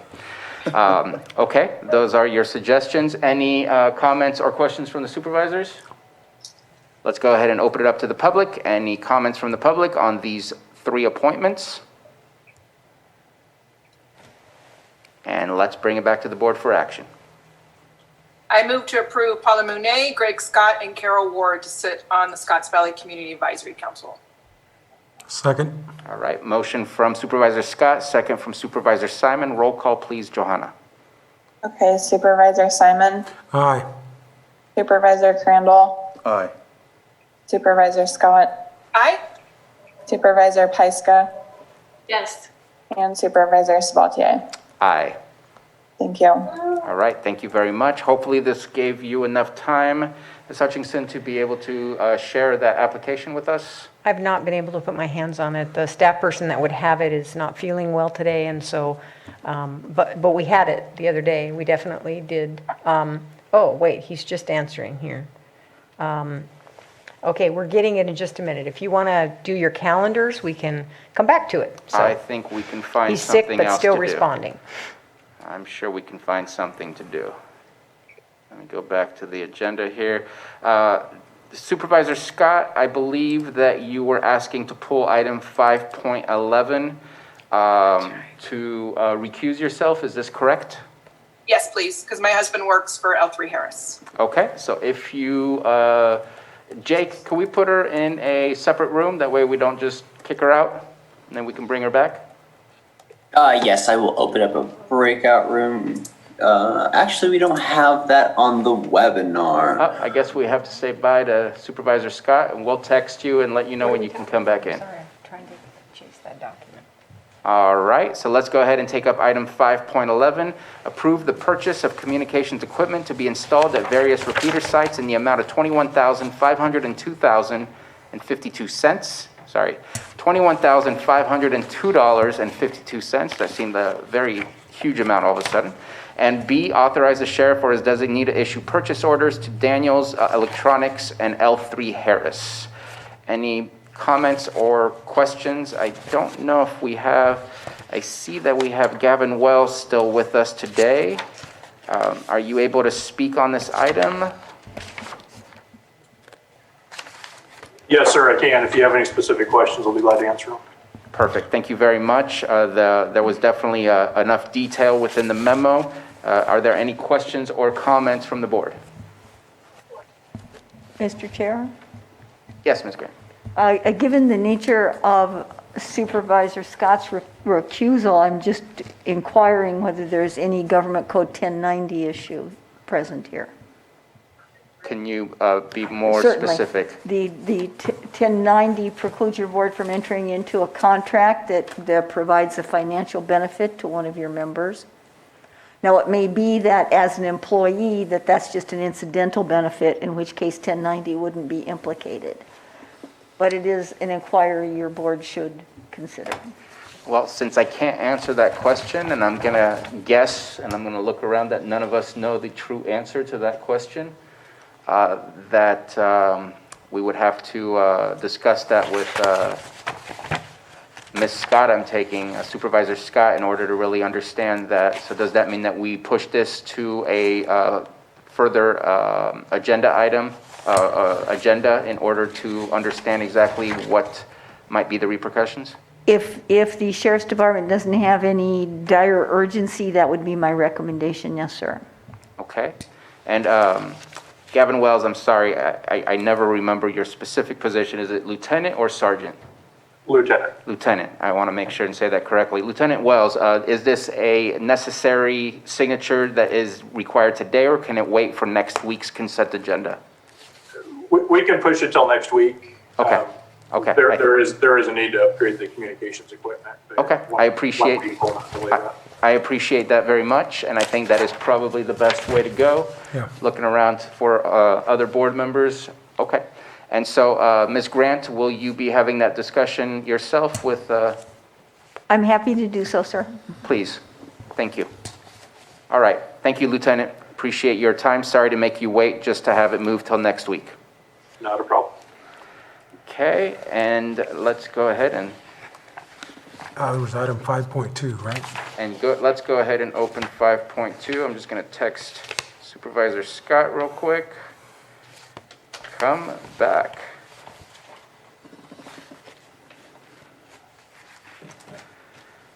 And 5.2, I know this is up. There's Director Metcalf.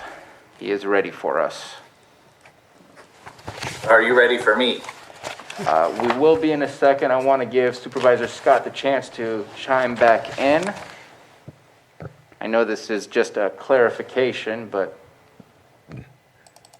always best when we have the full team here with us.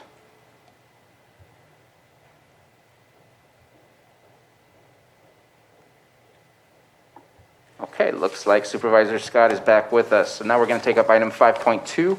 A, waive the formal bidding process pursuant to Lake County Code Section 38.2 as it is not in the public interest due to the unique nature of goods or services. And B, approve the agreement between the County of Lake and Lake County Office of Education, Safe Schools, Healthy Students Program for school-based specialty mental health services for fiscal year 2021-22 for a contract maximum of $100,000 even, and authorize the board chair to sign the agreement. Director Metcalf, we spoke about just the need for a clarification. I think your memo was pretty specific about what the actual purpose of the request is. If you could just provide some clarification, please. Yes, absolutely. Thank you, Mr. Chair, members of the board. My name is Todd Metcalf. I'm the Director of Lake County Behavioral Health Services. I just wanted to provide a little clarity around the actual memorandum that went to the Board of Supervisors around this particular item. There was a discrepancy in the memo that called out that the contract was for services to be provided at Highlands Academy, and that's incorrect. The memo should have stated that services are going to be provided for Hance Community School in Lakeport and Clear Lake Creativity School in the city of Clear Lake. So the contract is correct. There was just an oversight in the memo that called out a different organization. So I'm hoping that if this can be edited and hopefully approved today, that we don't have to put this off to a future meeting. And I don't believe anything needs to be edited. I just wanted to make sure and be clear with what was made public, as there was some confusion on there. So I appreciate your clarification.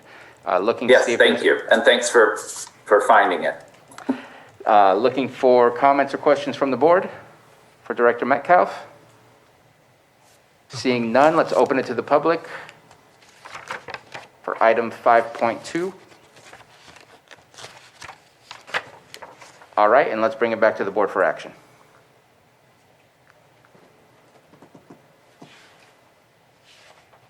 Mr. Chair, I move to waive the formal bidding process pursuant to Lake County Code Section 38.2, as it is not in the public interest due to the unique nature of goods and services. And can I keep going, or this needs to be in two motions? Please. And to approve the agreement between the County of Lake and Lake County Office of Education, Safe Schools, Healthy Students programs for school-based medical, especially mental health services for fiscal year 2021 through 2022 for contract maximum of $100,000, and authorize the board chair to sign the agreement. Second. Motion by Supervisor Scott, second by Supervisor Simon. Johanna, roll call, please. Okay, Supervisor Simon? Aye. Supervisor Crandall? Yes. Supervisor Scott? Aye. Supervisor Pyska? Yes. And Supervisor Sabatier? Aye. Thank you, Director Metcalf. Thank you. All right, are we ready for item 7.4 to come back? We Okay. are. Thank bring you it for back. your patience with me. And so what we have from Benai Cromwell, it was an email, if you recall, supervisors on the committee. And so I'm going to do a share screen of his email. And so there you have it. He's currently the chairman of Robinson Rancheria. Prior was in social work in the community. Educational background is sociology, and so on and so forth. Okay. Any comments and questions on the selection of the Community Visioning Forum currently? I guess the only comment or question I'd have, I guess, would be for Anita. Obviously, I want to support everybody that wants to be on the board and the selections that they made, but will we run into anything being that an application wasn't filled out? Just a question.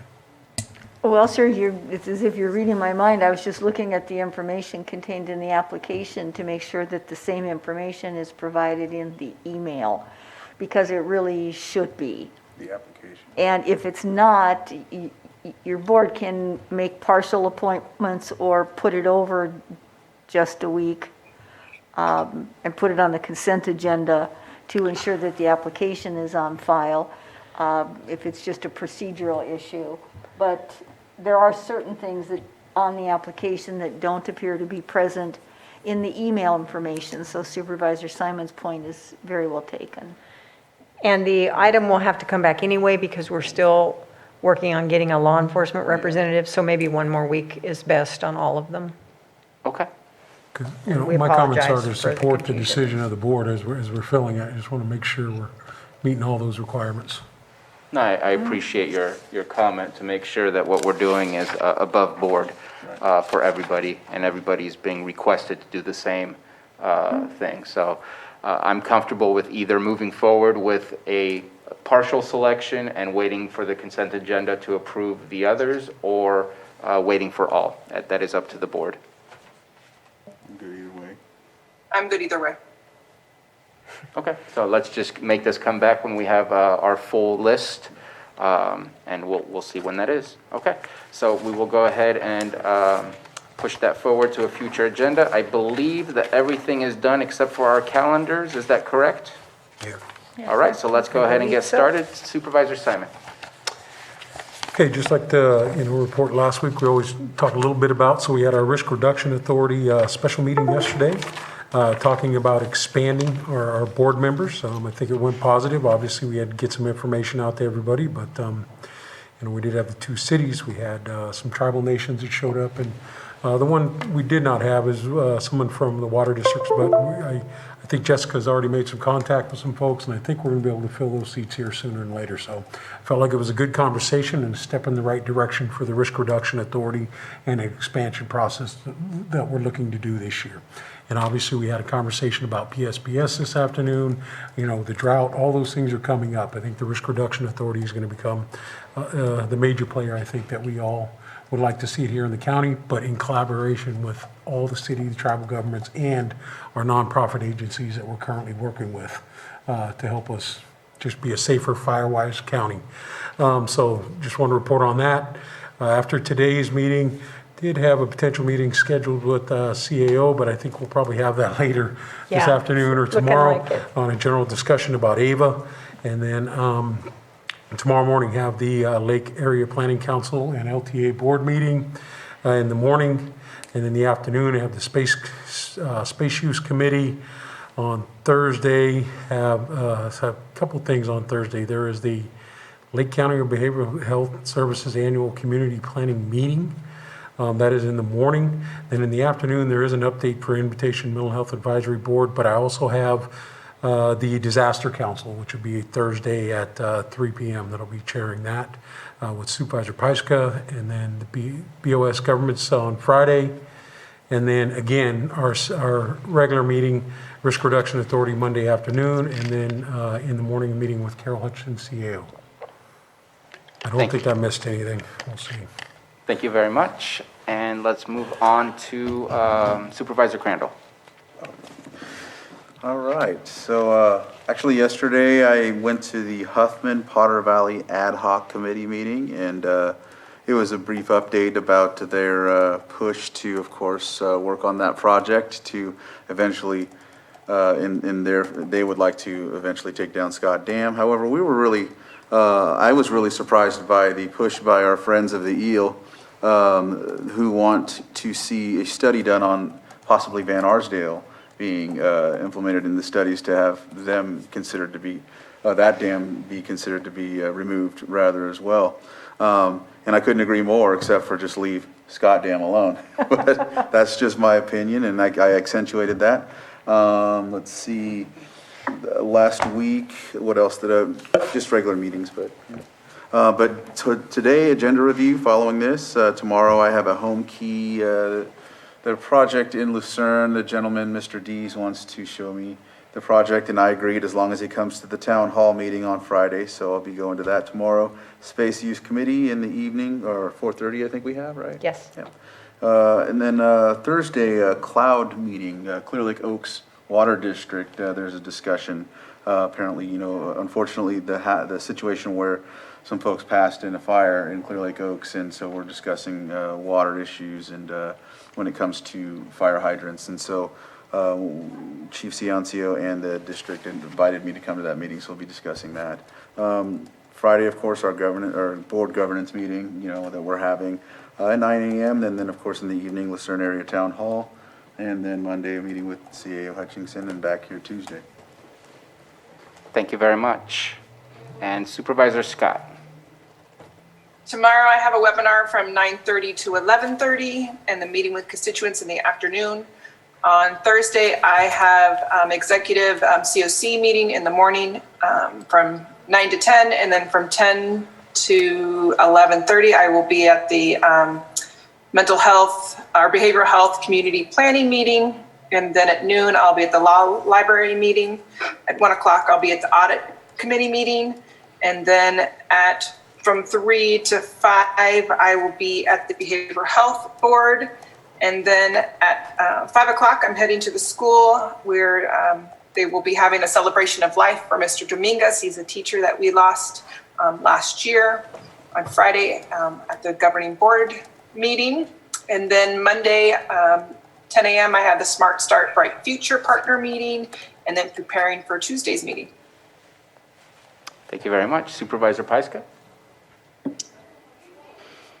Yeah, so I just want to echo what Supervisor Simon said about the risk reduction meeting yesterday. It's really exciting to have so many new partners want to be involved and see the need and see that we're going to be moving together as a strong coalition all across our county and all across our community. So that was very exciting. And the other thing that I've been working on is the Fire Safe Council and kind of figuring out how that group is going to move forward. Currently, it is a ad hoc committee under the Board of Supervisors, which it has been for well over a decade.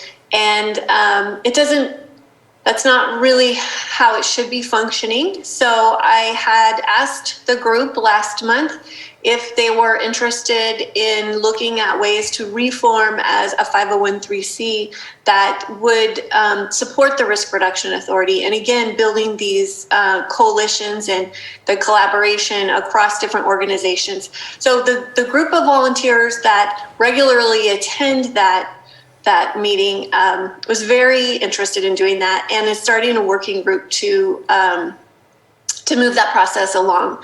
There was a lot of discussion about the pros and cons of a 501, and I think that's the way that we're going to be moving forward. So this is going to be a way that the Fire Safe Council can receive funding. It will likely still have some kind of connection with the RCD.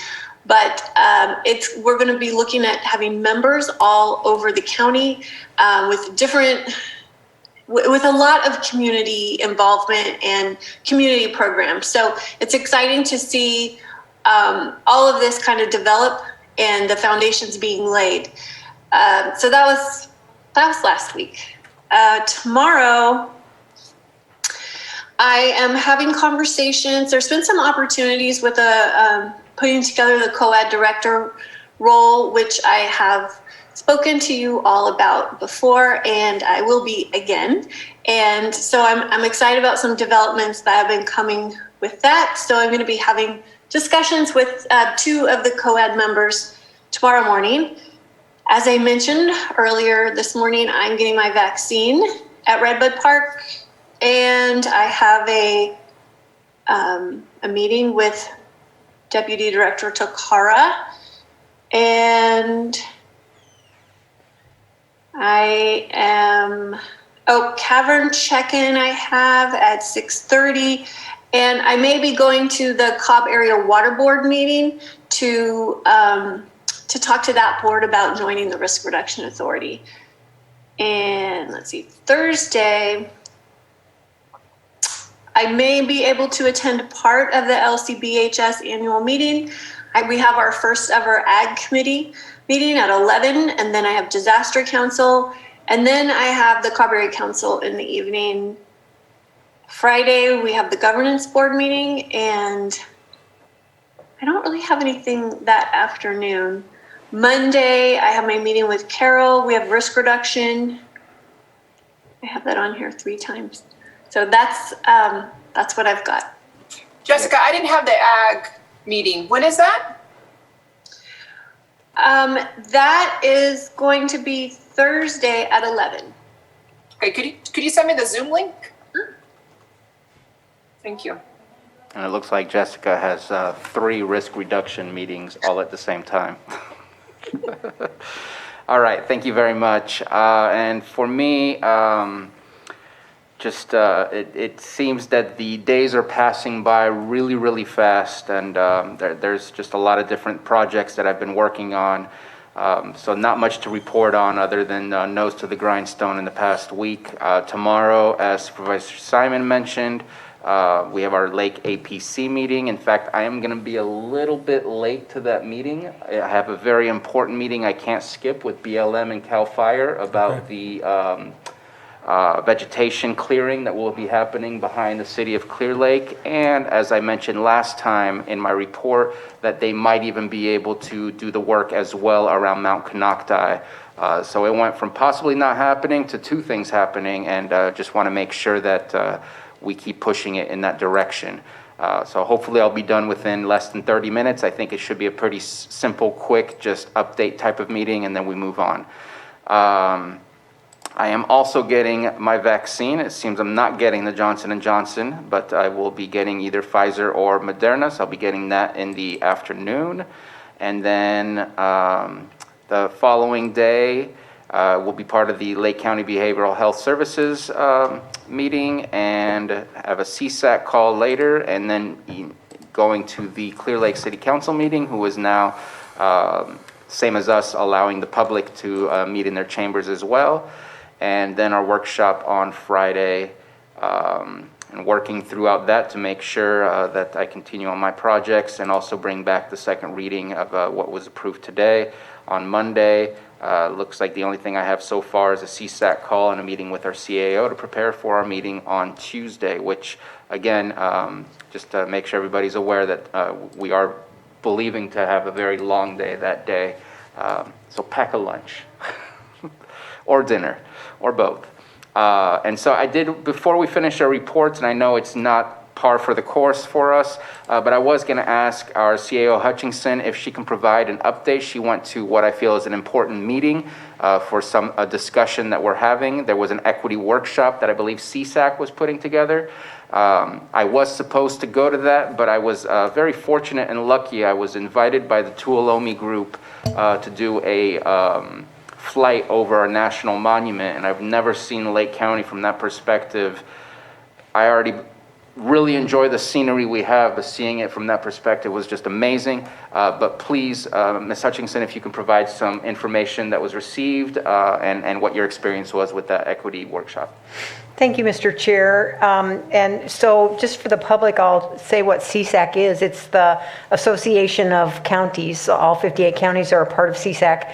It's primarily to support supervisors that are, working on their efforts to do their jobs as staff as well. And so it just so happened that last Thursday they had a equity forum planned in Zoom, and because I'm working with our two supervisors that are part of the committee that's going to plan for the Community Visioning Forum on tolerance, diversity, equity, etc., I thought it would be perfect opportunity to attend. Matthew Rostein is also working with us in that effort. He was able to attend, and so was Supervisor Crandall. I'm not sure, I couldn't see everybody in there all the time. Did you have the opportunity to attend, Supervisor Scott? I did not. Well, it was really excellent. It started off with some presenters that really, kind of opened our eyes to things that I think we don't see, despite all good intentions. And so I found that very inspiring. It also illustrated that there are a lot of great resources out there to help us with as we begin our work on these issues. A number of counties also talked about their experiences and what they're doing so far. Some of the county supervisors shared that that they're making all their steps forward and attempting to address equity and diversity issues in their counties, but admitted that it's not easy, it's not smooth, these discussions are challenging and difficult, and basically the information given was to expect that. These are tough conversations that we need to have. Some counties talked about having already set up staff that are focused on equity issues. And so some of the larger counties in particular either had an equity officer who had a full-time job working on this topic, or in some cases even an equity office that was dedicated. One of the points I heard made is that if you really want to focus on this topic, you need staff who are dedicated to it full-time, rather than assuming you can just add this to an existing staff person's already full-time job. So it was really inspiring. I think what I intended to do with it, and I imagine you're thinking the same, Supervisor Kendall, is that we take some of those resources into our planning meetings and perhaps call on some of the folks that shared during those meetings to help us out, help us get started. It was very good. Do you have anything to add, Supervisor Yes, Crandall? actually, I spaced it when I went over my calendar because I was going to last week, and then I was going to mention that I did attend that as well, and that I was really excited to hear the different folks speaking, the different speakers. But I also was really inspired also by Supervisor James Gore, his statement in the beginning, and then also mentioning how he said, I think, how did he put it? It was very difficult. But it's. He said it was messy. Yeah, it was messy, and it's going to be, and that's but we have to have these conversations. He says what happens is sometimes people that aren't heard, they want to be heard, and that's what makes it unsettling at first. And if they still aren't heard, then they'll roar. Just a bunch of different comments about that. But eventually, the whole ideal is to get to a point where everybody feels heard, respected. And that was a lot of what other folks had said as well in their experience with it. So it was very informative and helpful while we get ready to prepare for our planning session, and then eventually having some sort of discussions about policies in that aspect. So, Perfect. Thank you very much for that update. I thought it was important since that's one of our projects that we're working on. So wanted to kind of get a feel of how that went and have all supervisors be aware of that experience. Thank you very much. So I think that completes our agenda for the public portion. We are going to go into closed session. We have 3 items. 8.1, Public Employee Evaluation, title, Public Works, Water Resources, Community Development Director. 8.2, Conference with Legal Counsel, Existing Litigation pursuant to Government Code Section 54956.9D1, Fleisch versus County of Lake, et al. 8.3, Conference with Legal Counsel, Existing Litigation pursuant to Government Code Section 54956.9D1, the Coles versus County of Lake, et al. I always feel like I say that incorrectly. Et al. Sorry. And Mr. Chair, for your information, the staff will be closing out this Zoom, and we will do closed session in a new Zoom room. Perfect. That sounds good to me. So thank you, everybody, for joining us today, and we will see you next week on April 20th at 9 a.m.